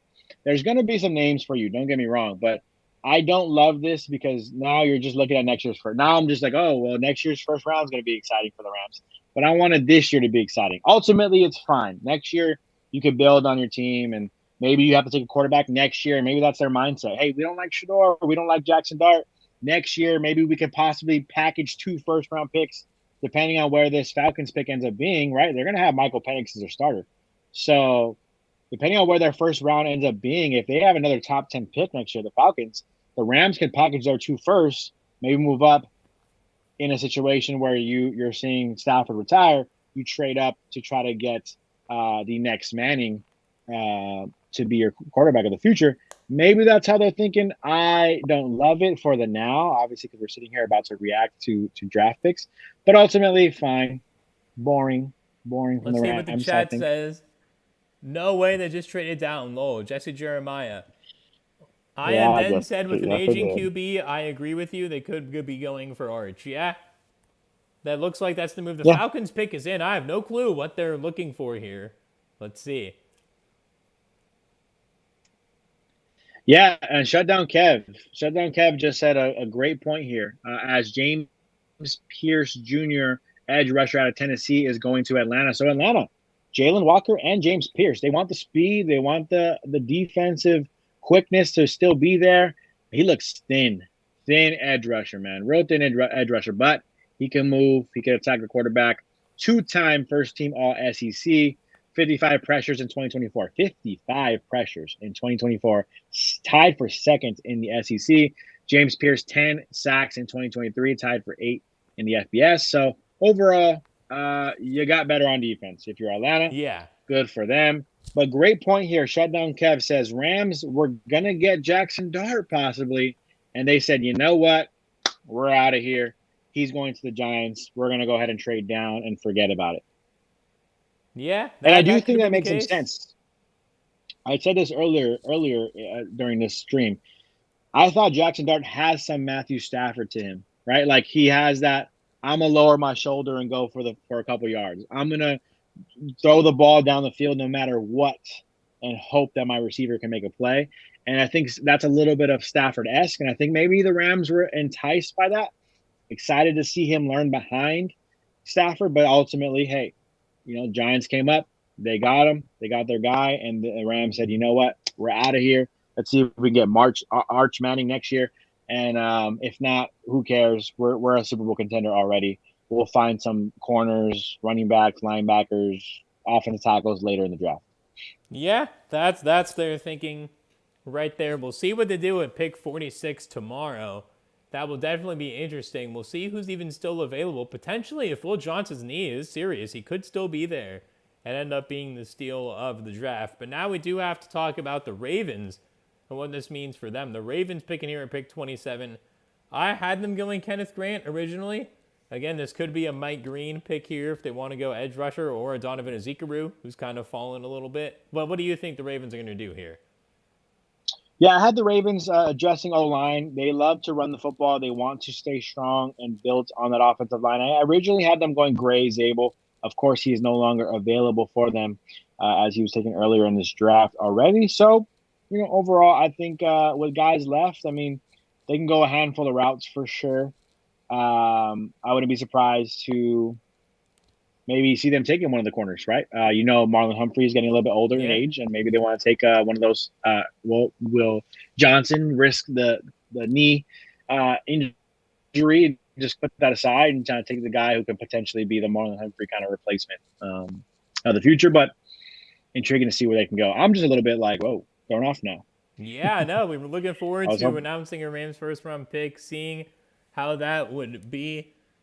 And then T-Dot said 2026 first-round picks for the Rams. And then I Am Den said all good if Tyler Show was available later, which I don't think they were trading down to take a quarterback. If they traded down just to take a quarterback, that is going to look even worse in my opinion. Well, in some of my Rams Digest videos, I did discuss the potential of them taking a quarterback later. We talked about you're a fan of Will Howard out of Ohio State, and that could be definitely a realistic option, I think, for the Rams now in the second round even. Maybe a little early for some, but overall, if you want that guy to be your quarterback, maybe the Rams feel he is their next best option. I still want them to look at linebacker. I still want them to look at cornerback. But again, we keep talking about this over and over again. They may not just ultimately go that route. They may be okay with what they have right now in both of those rooms. And if that's the case, again, the Rams could not make a pick, and they can still be a Super Bowl contender. So all of these picks that they're going to be making this year which, by the way, they have quite a few on day 2 and day 3. Ultimately, they're going to be depth pieces, potentially hitting on 1 or 2. We talk about how they've hit on Puka Nacua in the 5th. They hit on Kyren Williams in the 5th. They hit on Byron Young in the 3rd. So trust the process. Trust that they know what they're doing. They're looking at the guys. I've been saying all draft season long, the Rams should trade back because ultimately the range that they're in 26, there just wasn't anyone really worth taking and then waiting 60 picks for your next pick, right? And I'm a little shocked that they traded for next year's draft, but ultimately you're still looking at the future. You want a quarterback. Maybe you're going to take Arch Manning next year, and that's the hope, at least. Yeah, that is the hope. That's really the way the trade looks good. I mean, now that just doesn't make a lot of sense going all the way down to 46, though. I mean, we were both hoping that's an early first, maybe early second rather, 38, 39. However, with that being middle of the second round, you go down 20 picks, and there's a good chance that, Jihad Campbell gets taken here by now. Mm-hmm. Will Johnson gets taken. A lot of players who you had your eye on that are going to be gone by the time you pick again. Yeah, and I think one note to make. I mean, we had our eye on them, but the Rams don't like linebackers, so they might even be thinking about G.I. Campbell. The Rams may know something about Will Campbell's knee and say, you know what, Will Johnson's knee, and hey, we're off of him too. So the guys that we want the Rams to take, they may be completely off of, and that's why they traded to the 46 pick. 46 is a little bit far down for my liking again, like I said. You're getting a first-round pick next year. I get it. Atlanta maybe not that good this year. I get it. But still, it's a little bit really far down for my liking for considering all the players that are available. Hey, they know more than us. They're the GMs. They've been doing a pretty good job. I'm not going to question them too hard. I think they might have been intrigued by Jackson Dart. That didn't happen. They had to trade out of that pick because that was the only guy they wanted left. Some interesting names left. Mike Green still available. Josh Simmons. I mean, that's a thing too, right? You want to see them take possibly a right tackle of the future. There's still some pretty good offensive tackles available. Siobhan Revel as well. Someone commented 46 USA expat says 46 equals Revel. You never know. Yeah, that could be another corner that they're interested in for sure. And then I am then said a Rams front office pretty good in the mid rounds though. Yeah, they are. Yep. They know what they're doing. It's just a little bit, shocking knowing that the players we think they need, the players a lot of the fan base think they need, are on the board, but the Rams decide not to go with any of them here tonight as the Ravens pick is about to be announced with Goodell coming back onto the stage. I forgot Malachi Starks is available, and they love safeties. Oh, yeah. Although they already have Kyle Hamilton, so we'll see. That's a pick. Malachi Starks, okay. Georgia. Yeah, I forgot he was still available. 6'1", 197. More of a free safety type, anyways, right? Kyle Hamilton kind of play that box safety for them. Good pick. Originally, I think last year they had Ardarius Washington out of TCU playing a lot of football for them at the free safety spot. A really good player, but tiny. He's like 5'9". So this brings them a little more size to the safety room. Ardarius Washington can drop back, maybe be more of a backup free safety for them.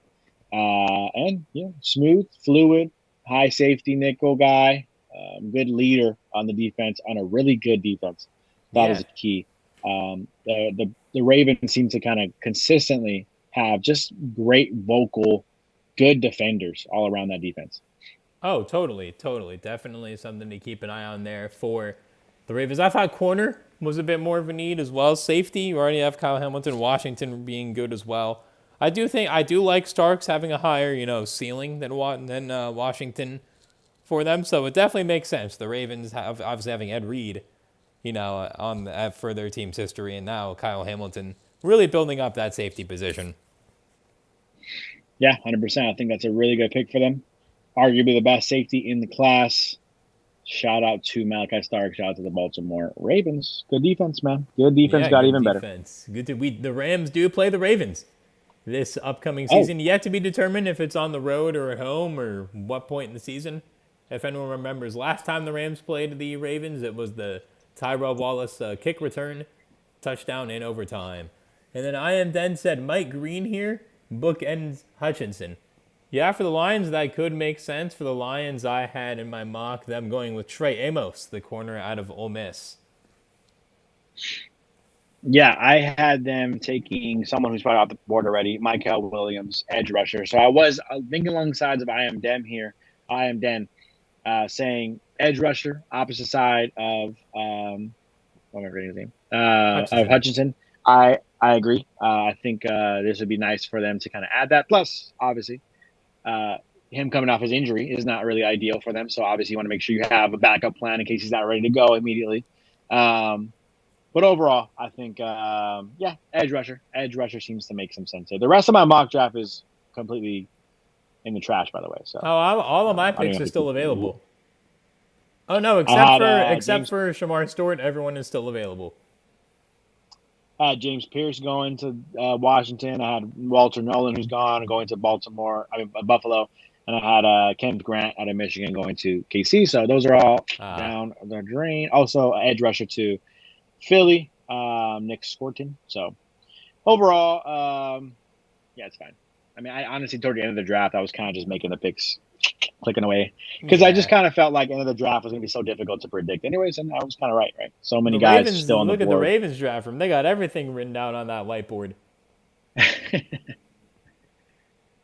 Jared Goff, Detroit. Yeah, I can't really see them going to the offense side of the ball, right? Got to take a defensive player here. Oh, T-Dot just said good night. See you guys tomorrow. Good night, T-Dot. I have a feeling you're probably not you're probably on a bit of a East Coast time zone, so good night. Hope you enjoyed the stream. Yeah, good night. Yeah, I hope you enjoyed it as well. We're probably not going live for day 2, unfortunately. It's just too much time for me to be sitting here live. Unless you want to go live, Josh, it's up to you. We'll see. We'll see. Yeah, if you're chilling watching the draft, I don't see why not. But I don't think I can't. What's well, I got my videos tomorrow, so you'll be seeing my face tomorrow. There you go. Also, there's a certain game 3 tomorrow night, so that is true. I will be working. I'll actually be at. I'll be working a little busy tomorrow night, but I'll be watching the game where I'm at. So. All right. We're talking about the Laker game, by the way. Yes, we are talking about the Laker game. Leave your predictions in the chat for the Lakers T-Wolves series right now. 1-1 right now. We'd love to hear your predictions. Ooh, T-Dot, 11:14 p.m. Get some sleep. Yes, time to go to bed there. West Coast Pacific time. We're still on 8 p.m. I'm going out after this. Oh, really? Where are you going? Movies. Got to go watch the Star Wars 20th anniversary. Got to go watch that. Oh, okay. Episode 3. Got to watch it. We got arguably the best. I'm gonna say the second best lightsaber battle. Okay, I'd really have to sit and think about every battle to really rank them. No, I think there's only 2. And I don't think it's a question. There's only 2 that are in the conversation for best. Is the other one Obi versus Anakin, like really early on? No. Okay, not that one. I'm talking because episode 3 is if I'm not wrong, right? My dog's about to jump up right now, right? All right, no kissing on my face, please, not on the camera. This is the where he becomes Darth Vader, where he's fighting in lava. Yeah. I am Dan. Lakers in 7. I see you. I think Lakers in 6. Well, you know what I have to say? Lakers in 5. I don't know if we can say that anymore. Got Unk getting canceled. Yeah, I don't know about if we can say that. We are not condoning Shannon Sharp's allegations. Yeah, we are not affiliated. Yeah. Pick is in for Detroit. We'll stick to football before I keep talking about the Star Wars stuff. Tyreek Williams out of Ohio State, defensive tackle, 6'2", 6'3", 330 pounds. Okay, big body defensive tackle.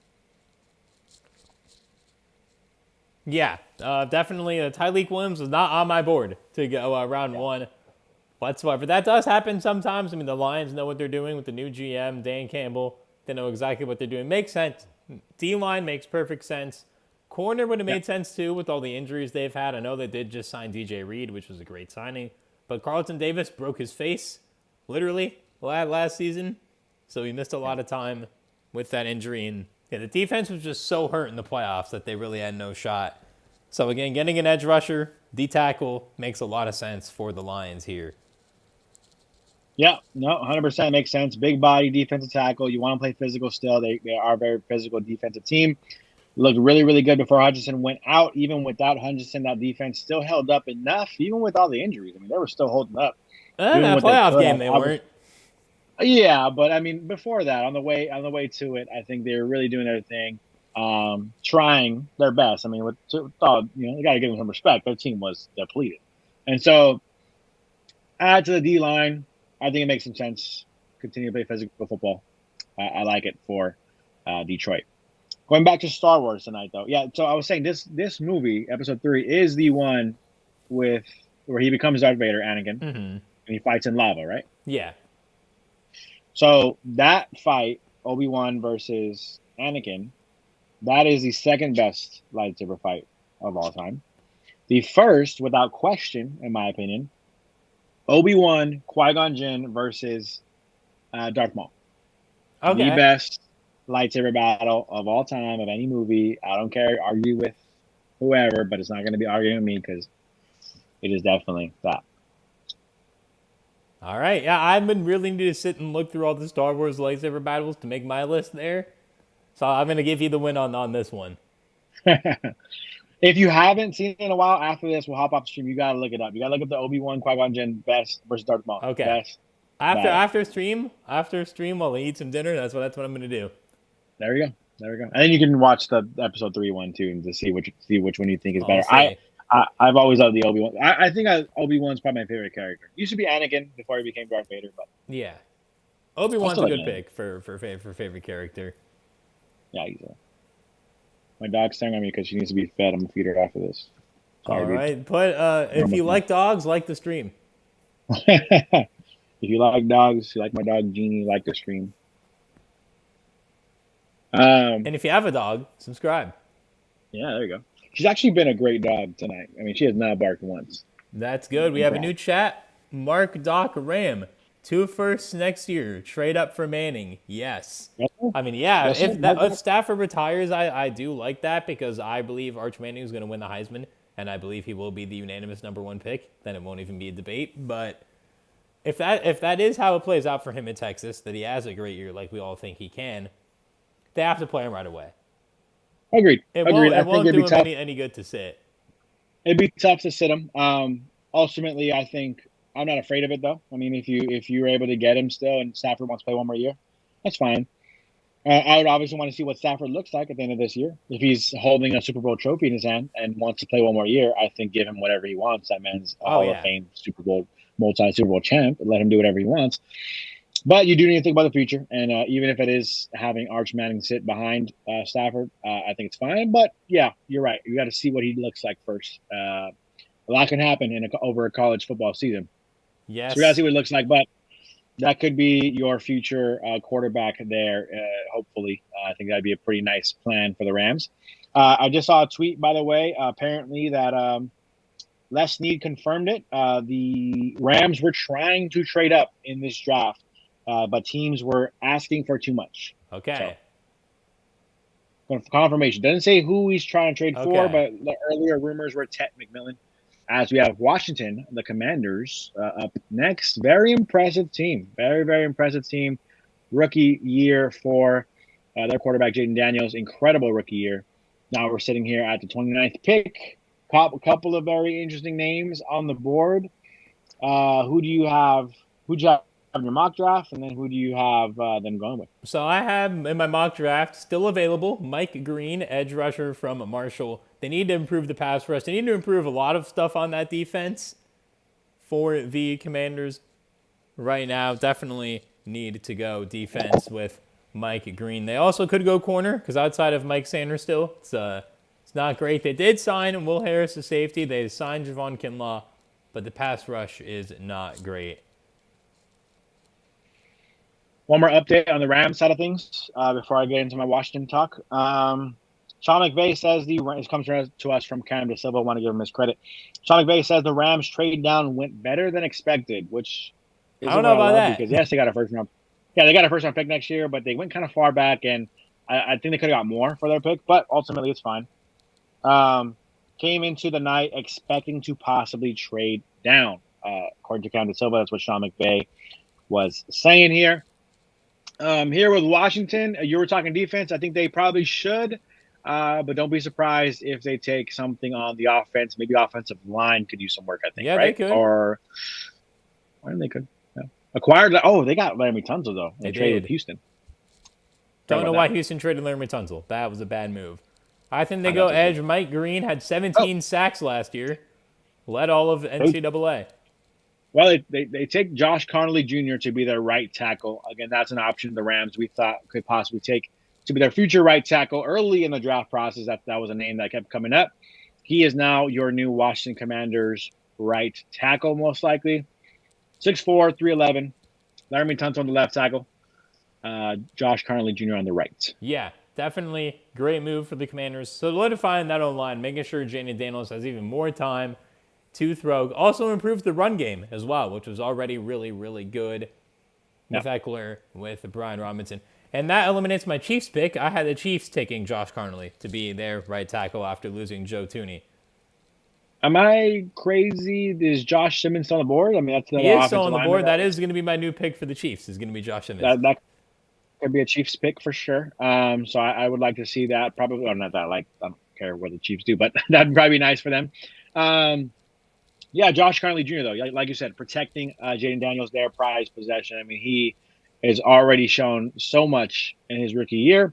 But we did see that with C.J. Stroud as well, right? We saw C.J. Stroud have a great rookie year, and then second year kind of okay. So not going to say he's going to taper off for sure, but we can expect a little bit of a more cool-down period, I think, for Jayden Daniels this year. And hopefully for the Rams, right? You're talking about a potential playoff matchup for you. I'm hoping he does have a little bit of a sophomore slump, if I'm being honest. But this offensive tackle help for them, they hope, is going to be the guy that helps them continue to be successful. As I'm seeing some Josh Carnley Jr. tight end highlights, it looks like. Oh, okay. I like that. He was catching some touchdowns over here, so pretty cool to see that. But yeah, ultimately, good pick. I think smart, safe pick. You can never go wrong taking a big body offensive lineman. Exactly. I fully agree with you there. Now on to the Bills. Obviously, the Bills came up short to the Chiefs once again this past season. In my opinion, the Bills desperately need a corner. With Trey Amos on the board, I think that is who they will go with. But my mock draft, I had the speedster, Maxwell Harrison, the 4.28 40, going into the Bills. The Bills did just get their boy back, formerly Ram Trey White. So I don't know if they paid him quite a bit of money, by the way. So I don't know if they're anticipating him to still be a starter for them. I agree with you. They could use some corner help. They do still have Will Johnson on the board. Who, of course, aside from his knee injury, could potentially still be the best corner. Could be a steal for any team if he's healthy, right? Although with him falling this far, he clearly has a very serious issue, or at least a serious enough issue to scare some teams off. I originally had them going interior defensive lineman. At this point, they can go anywhere. They got a lot of needs. I think they're still looking for their future receiver. Obviously, since Amari Cooper didn't really pan out for them last year, in a trade with the Browns. They also lost Stephon Diggs, let him walk, and have not really found that replacement. You know, Shakir has been good. Keon Coleman has shown some potential, but I think they need a true number one receiver. I don't really see one available right now, but I mean, maybe that's Luther an option. Burden? I can see them going. Yeah, that's what I'm saying. Luther Burden maybe they could look be at a receiver. I don't know if he's a number one X receiver for you, but ultimately, we'll see where they go here. We will see. Corner, I think, is the pick here. Could go O-line as well. Never hurts to have O-lineman right there. Maybe you go safety. They got Josh Palmer. Oh, yeah, they did sign Josh Palmer. Yeah, they did. I'm a Josh Palmer guy. I love Keon Coleman, vibes guy, again. Love Keon Coleman. His pre-draft interview where he said he was Tiger Wish He Could made me want the Rams to draft him. If you haven't seen that clip, that he talked about himself golfing and he said, "I'm Tiger Wish He Could, not Tiger Woods," which great quote, that. One of the quotes of the year. And then also right when he walked into his press conference, he asked if he can eat the snacks. So again, another. I love the vibes guys. You need guys, and especially when they're good. I'm high on Keon Coleman for them coming into this year. 100% agree. You need to have the good vibes guys in the locker room. I mean, at this point, too, you're the Bills. You got to figure something out, man. You got to win. You got to win soon. I will Can't have this Patrick Mahomes wall forever. Yes, I will say, congratulations. They did not trade with the Chiefs. Yeah, they traded the Chiefs. They were the team that let the Chiefs get Mahomes, and they let them get Xavier Worthy. So they did not do it. Again, the pick is in. It looks like Goodell is walking on the stage. This should be a corner. Or potentially wouldn't be surprised a corner. A receiver. Wouldn't be surprised a receiver. Wouldn't be surprised that maybe even edge rusher. I know they got Joey Bosa, but hey, he's not going to be there forever. He's at the end of his career at this point, it feels like, right?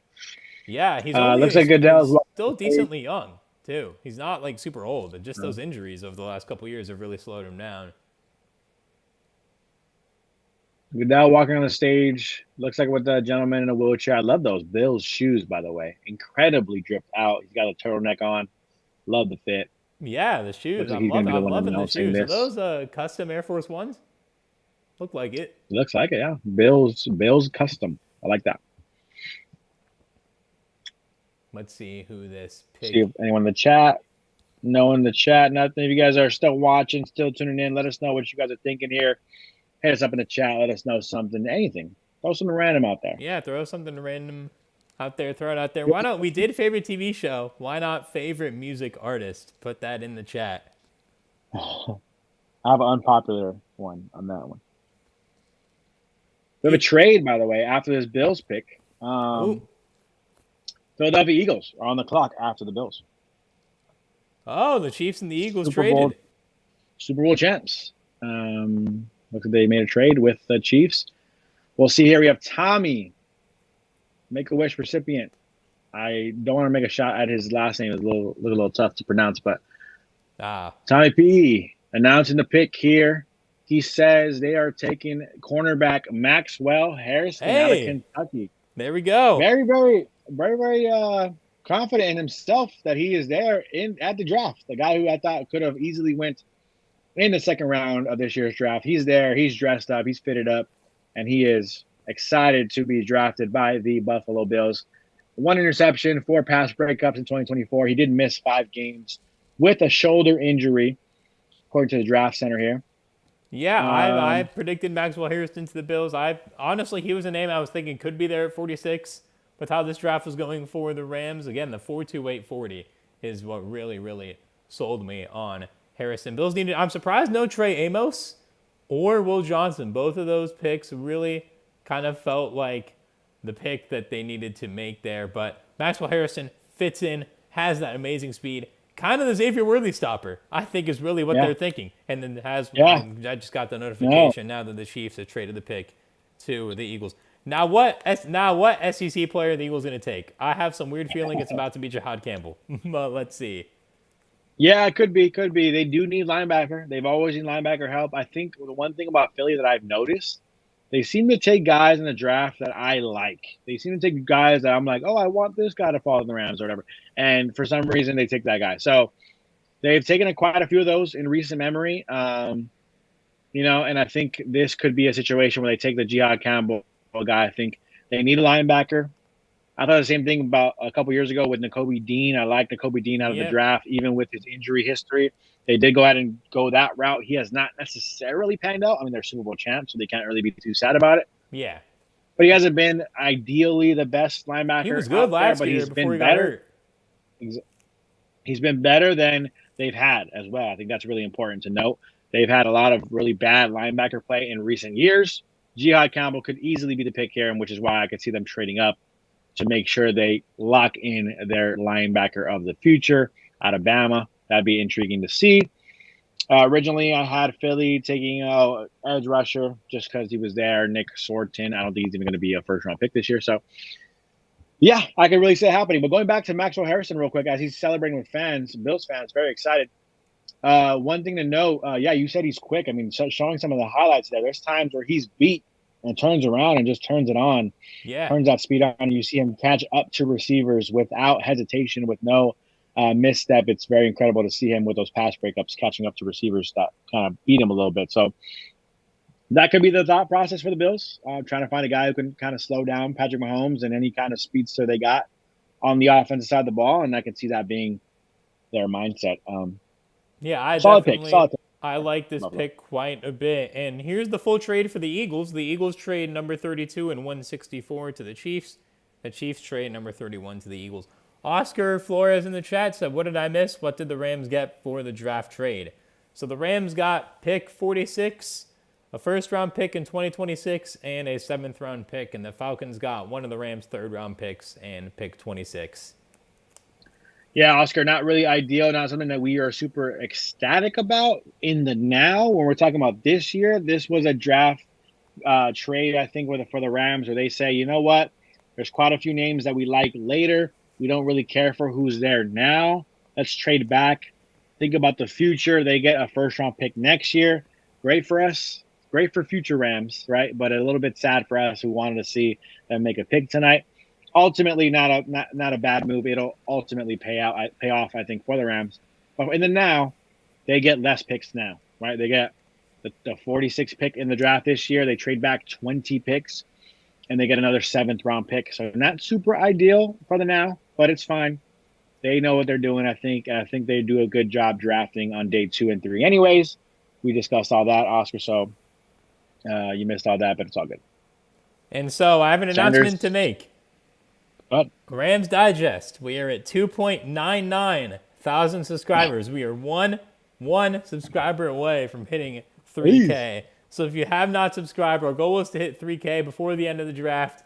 We are 1 away. Please subscribe so we can hit this goal. Hit that bell. Much more content coming soon. And if you notice that you're the 3K, you're the 3,000th subscriber, hit us down in the chat so we can congratulate you and give you a little pat on the back for that, because I would love to see if you know you are that 3,000th subscriber. Really want to appreciate you. And I'll remember your name probably for quite a bit, to be honest. Yes, and then Oscar says, thank you for the info. I thought Sanders was coming. Yeah, before that trade, Sanders definitely could have been a Ram, but it seems like Sanders is going to fall into the second round. Cleveland, by the way, has the first pick of the second round, so it falls right into their laps there to take Shador. That would be probably their dream, right? Probably their dream, I think. Yes. I don't know. Sure. Like I don't know. Greg Scott. I just subscribed. 3K. I refreshed to see if we're at 3K. We may be a little bit short or whatever, but either way, you know what, Greg? I'm just gonna say it's you. It does not show 3K just yet, but we do thank you for subscribing. That will come very, very soon. We thank you for subscribing. Thank you. Well, Greg, since you subscribe and you're potentially the 3,000 subscriber, I'm going to ask you a question directly. Who were you hoping the Rams took this year? If you're a Rams fan, who were you hoping the Rams took this year in the draft? I'm curious to know. Yeah, tell us in the chat. Definitely let us know there for sure. And the Eagles, also, the pick is in. Still a commercial break for the Eagles. I would have them going edge rusher. I think they did lose some edge rushers, most notably Milton Williams. I had them going Shamar Stewart. I think this is the Mike Green spot. Sorry, the Donovan Ezekuru spot, as he is really falling down draft boards, and that could be a steal. Although he's not an SEC guy, which we know the Eagles only like to take SEC players at this point. So we'll see what they do here. We'll have to wait and see. My brother came back. Into the chat. He said, duty called, but I'm back. Giants taking dart is malpractice. I like that. I think it's funny. Kind of crazy, like I said. It's very intriguing. I mean, it's just weird. I mean, you have 2 quarterbacks already. It's so unique to have 2 and then trade up to draft one. Very intriguing. Greg Scott, you're saying too many for just 1 pick. I agree with you. I would have liked Campbell. Eagles just took him. Thank you for spoiling that pick. Thank you for letting us know. That does make a lot of sense. As SEC guy, yeah. It's what Alabama or Georgia player do they like, and they're going to take him. Yeah. Now the trade back looks even worse. Yeah, they need a linebacker, I think. Obviously, right? Eagles always could use linebacker help.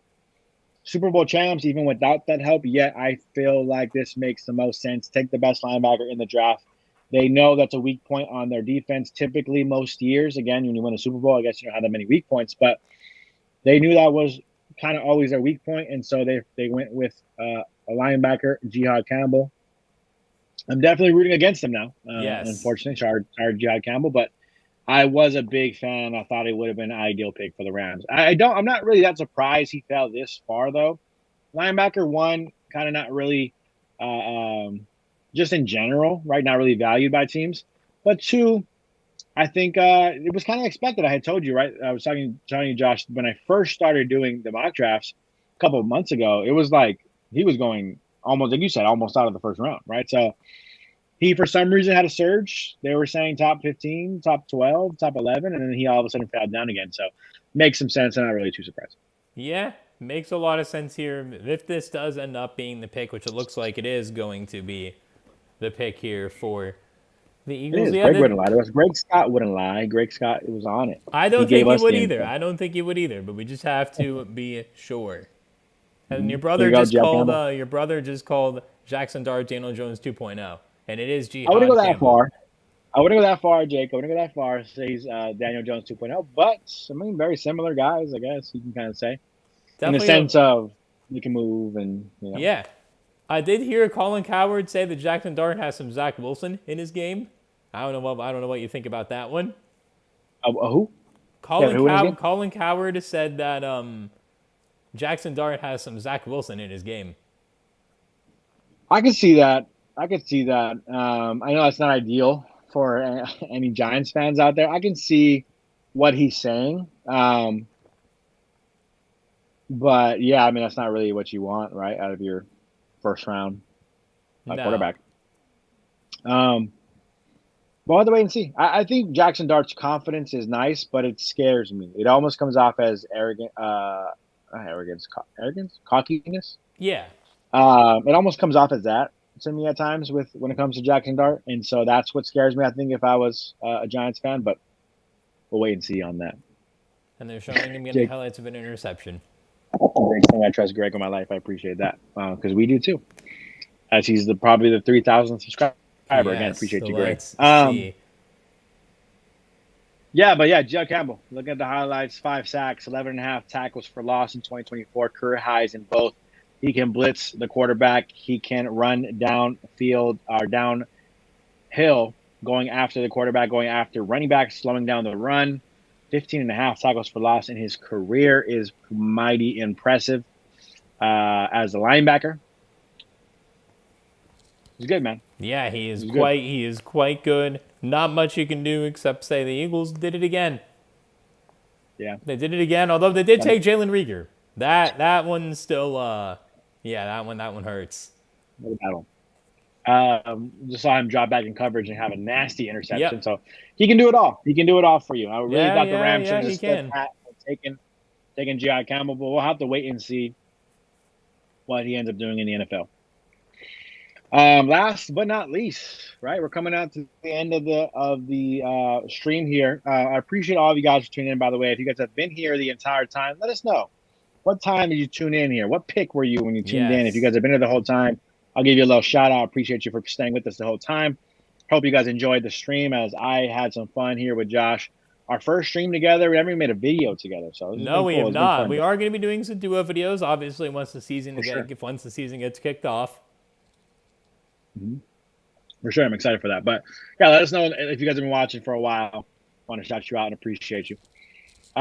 This last pick here coming up, it is the Chiefs. They did a little switcheroo with the Eagles. So Chiefs give the Eagles what they want. Very intriguing there. Yeah. What do you think the Chiefs go? Where do you think the Chiefs go here? So I had the Chiefs going O-line. I had them going Josh Carnley. Now I have them going Josh Simmons out of Ohio State. They need to take an offensive lineman. They lost Joe Thuney. Big loss for them. Obviously trying to set some cap. We saw what happened when Mahomes didn't have an O-line in that Super Bowl.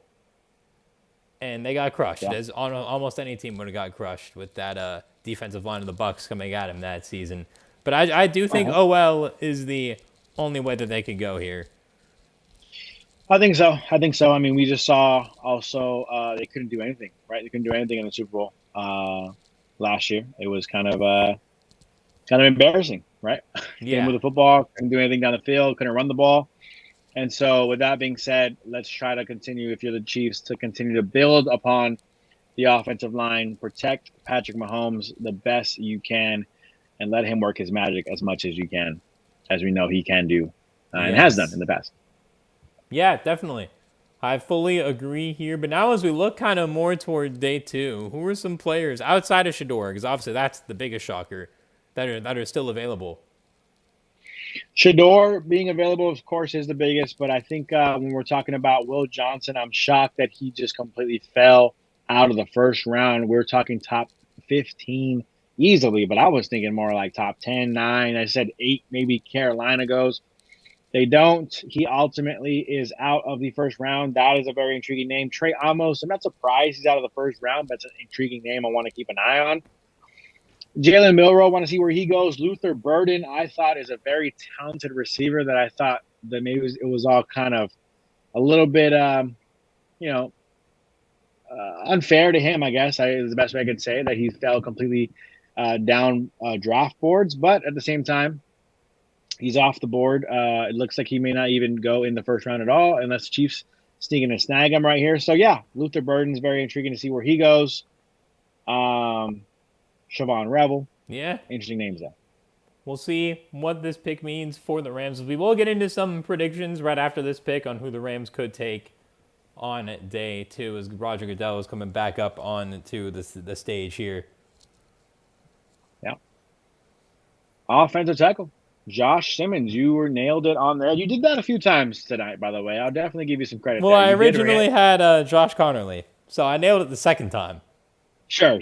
But still, you did call that one after the fact. Makes sense. You need an offensive lineman. You need to protect Mahomes. Got a guy who can play on either tackle position. Played on the right, played on the left side. I like this pick here. Josh Simmons was another option I thought the Rams could be considering. In the first round. They do not take that player, and now we are sitting here watching him go to the Chiefs. Yeah, I mean, again, the Rams, they have their vision. I mean, Josh Simmons actually started off at San Diego State, and then he ended up going and transferring to Ohio State. Fun fact that I definitely knew before doing this stream. Definitely did not just see that right now. You know how much I've mentioned, by the way, I got to say this to everybody watching. Anything I've mentioned about any player, for the most part, is coming from my screen, by the way, from the Draft Center, NFL Draft Center on YouTube. Shout out to them, by the way. They got pretty good graphics on here. I thought it was actually just ESPN, but it's not. Yeah, I mean, I did a little bit of, some research beforehand. Obviously, we were not pro scouts, so us going over, every little detail is not really going to give you anything of note since we are not full on scouts here. Put in the chat, who do you think the Rams should target on day 2, as that is how we're going to conclude here. Day 2, Rams pick 46. Obviously, Siobhan Revel. You have Trey Amos still sitting there as well. Donovan Ezekuru, even if you want to get a pass rusher. Getting more tackles, it certainly does not hurt whatsoever. Maybe even a quarterback if they go with Will Howard, if they go with Jalen Milroe. What do you think they're going to do? It's 46. I mean, I just need to see who's there, who's available. It's just a far way down. One name that I think a lot of Rams fans maybe like a little bit, we've heard a little bit about, we talked about earlier in this stream, Carson Schweschinger out of UCLA, if I said that right. Yeah. That is definitely a homegrown talent, if you will, out of UCLA. Maybe you go with that route and get the linebacker that you kind of need. Also, a name that I've been keeping an eye on since early in the draft process, Azariah Thomas is still on the board as well. He's an interesting name I think the Rams could look into at the cornerback position. Ariante Ursery, offensive tackle out of Minnesota, big body offensive tackle who needs some work and time, and you got to be patient with him. But I think a guy who the Rams could take and sit behind Rob Havenstein. So those are some interesting names that I want to keep an eye on.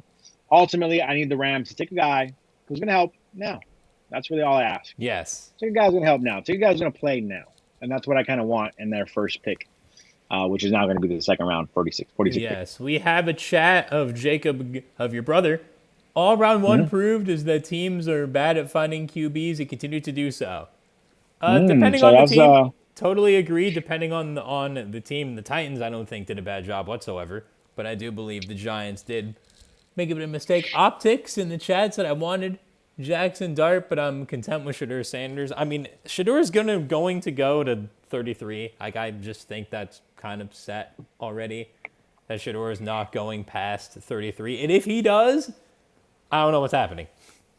Yeah, exactly. I want to see what are these teams seeing? What do they see? I think what Jake, my brother, was trying to say here was he really likes Shador, and I think he thinks Shador is not going to shouldn't be falling this far, which is what I think he's referring to. And I think maybe I think Shador again is a pretty good quarterback. I think he's shown enough to have been drafted in the first round. Not what happened for whatever reason, and it could be on his own shoulders. Right? Who knows what he was saying in these meetings? Who knows the attitude he had approaching these meetings? I mean, I said this. He came out and said, I love the black and gold. I love playing for black and gold. Hey, I would love to see whatever quarterback is throwing to DK Metcalf, whatever quarterback is throwing to George Pickens. And so when you do that as a quarterback, comes off as cocky, could rub people the wrong way. Right? Could be like, oh, wow, he doesn't want to play for me. He doesn't want to play for I'm not, where our jerseys aren't black and gold. he doesn't want to play for us, so let's not even take a chance on him. And that could ultimately be the factor, especially when you're a quarterback like Shador, who isn't necessarily blowing people away with your production. Yeah, Good production, by the way. Yeah, totally agree but, with that there. Who do you think had the best pick of the round outside of, the Jaguars getting Travis Hunter and Giants getting out Abdul Carter? I love that question. I gotta see. You tell me who your favorite is. 'Cause I don't have it listed right now. My I should have been doing it. it's probably Jihad Campbell to the Eagles. It probably is. Wow, I think that was a great pick. Or Jaylen Walker to the Falcons. I think those two were great fits. Matthew Golden to the Packers as well, I think was a really good fit too. Good fit for sure, I think. I'll take a look and see if I can, because I don't remember them off the top of my head. But one I really, really like, actually. Ted McMillan going to Carolina. Yeah. Forgot about that one. That was one of my favorites because I think it's a good fit for both. I would love to see Ted McMillan immediately be that number one receiver option for what they got going on in Carolina with Bryce Young. Also want to see what Bryce Young can do. I mean, I'm a fan of the kid. People saying that, no, he's not a good quarterback. He's too small and his arm's not good enough. Having to kind of eat their words a little bit at the end of last year, I would love to see what Bryce Young can do with a real good number one wide receiver option in Ted McMillan. Oh, yeah, totally agree. Bryce Young, California kid, so we are rooting for him. And CJ Stroud, both Inland Empire, California kids. CJ Stroud, by the way, was asked about what he thought of the Rocket series, and all he said was, nah, it's still Lakers in 5. So he said he has not abandoned his Lakers. So we do appreciate that there. Those are some of the best picks of the first round. We will see who the Rams take in the second round tomorrow. Anyway, I mean, that's it for the stream. Do you think there's anything else? No. I will say this real quick. I appreciate all of you guys for tuning in and watching. Again, subscribe to the channel if you're not subscribed already. Make sure you guys tune in, though, and check out our videos. Recently, we've been posting some videos, trying to be consistent daily. Want to see you guys go out and watch them. Give us some comments. Let us know if you guys just discovered us from the stream. Let us know as well. I do want to say, be on the lookout. We may not live stream the rest of the draft, but be on the lookout for videos. We're going to try to drop daily Rams content every single day about the draft picks the Rams make in the second, third, fourth, and so on of this year's draft. So even though you may not see us live for the rest of the draft, do us a favor. Check out our content about the Rams and their picks in the future. Yeah, make sure to subscribe to the channel. Like the stream. Make sure to subscribe if you enjoyed the stream. And as Josh said, we both thank you for watching. Thank you for tuning in. We hope we gave you some good draft insight. We'll see what the Rams do tomorrow, and we hope you have a great rest of your night. Yeah, good night, everybody. Good night.